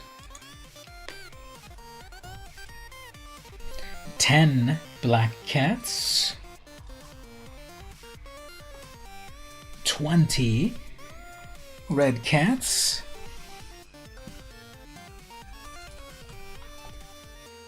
49 Cat Warriors, I love that one. Melissa Benson Art, 2-2 with Forest Walk. You have access to a lot of private collections. Well, usually when they're private, people don't want to part with them, but if you want to check in there, don't forget to find me a revised Soul Ring. That's what I would love. Lots meaning 5. Yeah, well, 5 is a lot. Now, what about the multicolored? Color multi, right? Yeah, there we go. So there's 36 multicolored cats. Jedit Ojanen! Look at that classic. Legend. What's this one nowadays? This is a cat warrior. 6 mana for a 5/5. Mightiest of the cat warriors, Jedit Ojanen, forsook the forests of his tribe and took service with the Robaran mercenaries, rising through their ranks to lead them in the battle for Efrava. So, no abilities except the 5/5, but amazing flavor text. Is trading ever going to come to Arena? You know, I know, I'm pretty sure they have mentioned in their preview stuff that they are working on sharing decks, something like that like you can like share a deck to someone. But as for actually like trading cards, like, oh, I got 2 of these, do you want to trade one of those? I don't think I've heard anything on that yet. But, you know, passing decks around, I think I have heard that that is going to come soon. Well, everyone, as we wind down, I want to thank everyone as usual for coming to hang out on the stream. It's really cool that you spend the time with me on this Saturday nights. Keep me company while we play, talk about magic, look at cards and art, and it's really fun for people to be there. I appreciate it a lot. There's some new stuff coming up next week as usual. You're on it. Kamya Fire has one but won't part with it. That's totally fine. I know if you've got an original vintage soul ring, I don't think you'd part with it. And she has a Beta Lotus. What? We got to get her on the podcast one of these. We got to get her on the stream one of these days on camera showing off her Beta Lotus. All that I have is my proxy. My fake proxy. I don't know where it ended up. But all I have is my fake proxy Lotus. I don't have one. But that'd be fun to get her on the stream and just having her. What am I trying to do here? Card cam. It'd be really cool. Whoops, out of focus. It'd be cool to have her on the stream and maybe showing off some of her cool cards like Black Lotus. I don't have anything as cool as Black Lotus. I simply have for example, a Force of Will. Counters any single spell for free. Unfortunately, with some Therese Nielsen art, no turfs on Gruul Turf. I guess I have a Lion's Eye Diamond hanging around for some reason. So yeah, the worst Black Lotus that gives you 3 mana of any color for 0 mana. And we got a Lotus Petal, in case you don't have a Black Lotus. Maybe you want to play with a 0 casting cost artifact that gives you 1 mana of any color. Got one of those hanging around. And I happened to crack one of these, I don't know how rare they are, but one of the misprinted Corpse Knights that is printed as a 2/3 instead of a 2/2. It's supposed to be printed as a 2/2, but there are some misprintings that are a 2/3. So obviously I'm going to sell this and retire off of it one day, or if not, maybe my Lotus Petal, or apparently Force of Wills. They were fun fact, Force of Will was uncommon when it was first printed, but I never got any Force of Wills in the 90s. I got this Force of Will a few years ago when I bought a booster pack of Alliances, and I opened one 20 years later. So I've got a Force of Will 20 years too late. Do you want more of those 2/3? You have a few. No, that's fine. I don't. That's cool if you keep them or whatever. Like I'm not. I just having one in a fun little case is kind of cool. But, what do you do with it? You have to play it as a 2/2. You don't want to trick your opponent about, it's a 2/3.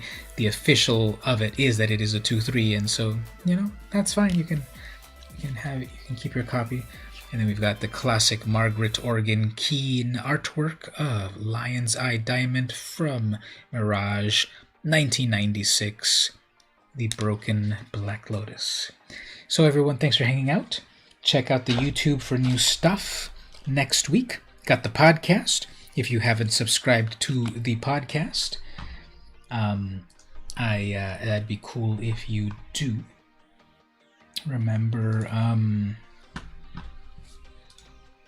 any of your podcasting apps like Spotify, Apple Podcasts, if you ever search for VM Campos Podcast, iTunes, or whatever podcast app you have, I'm on all of them.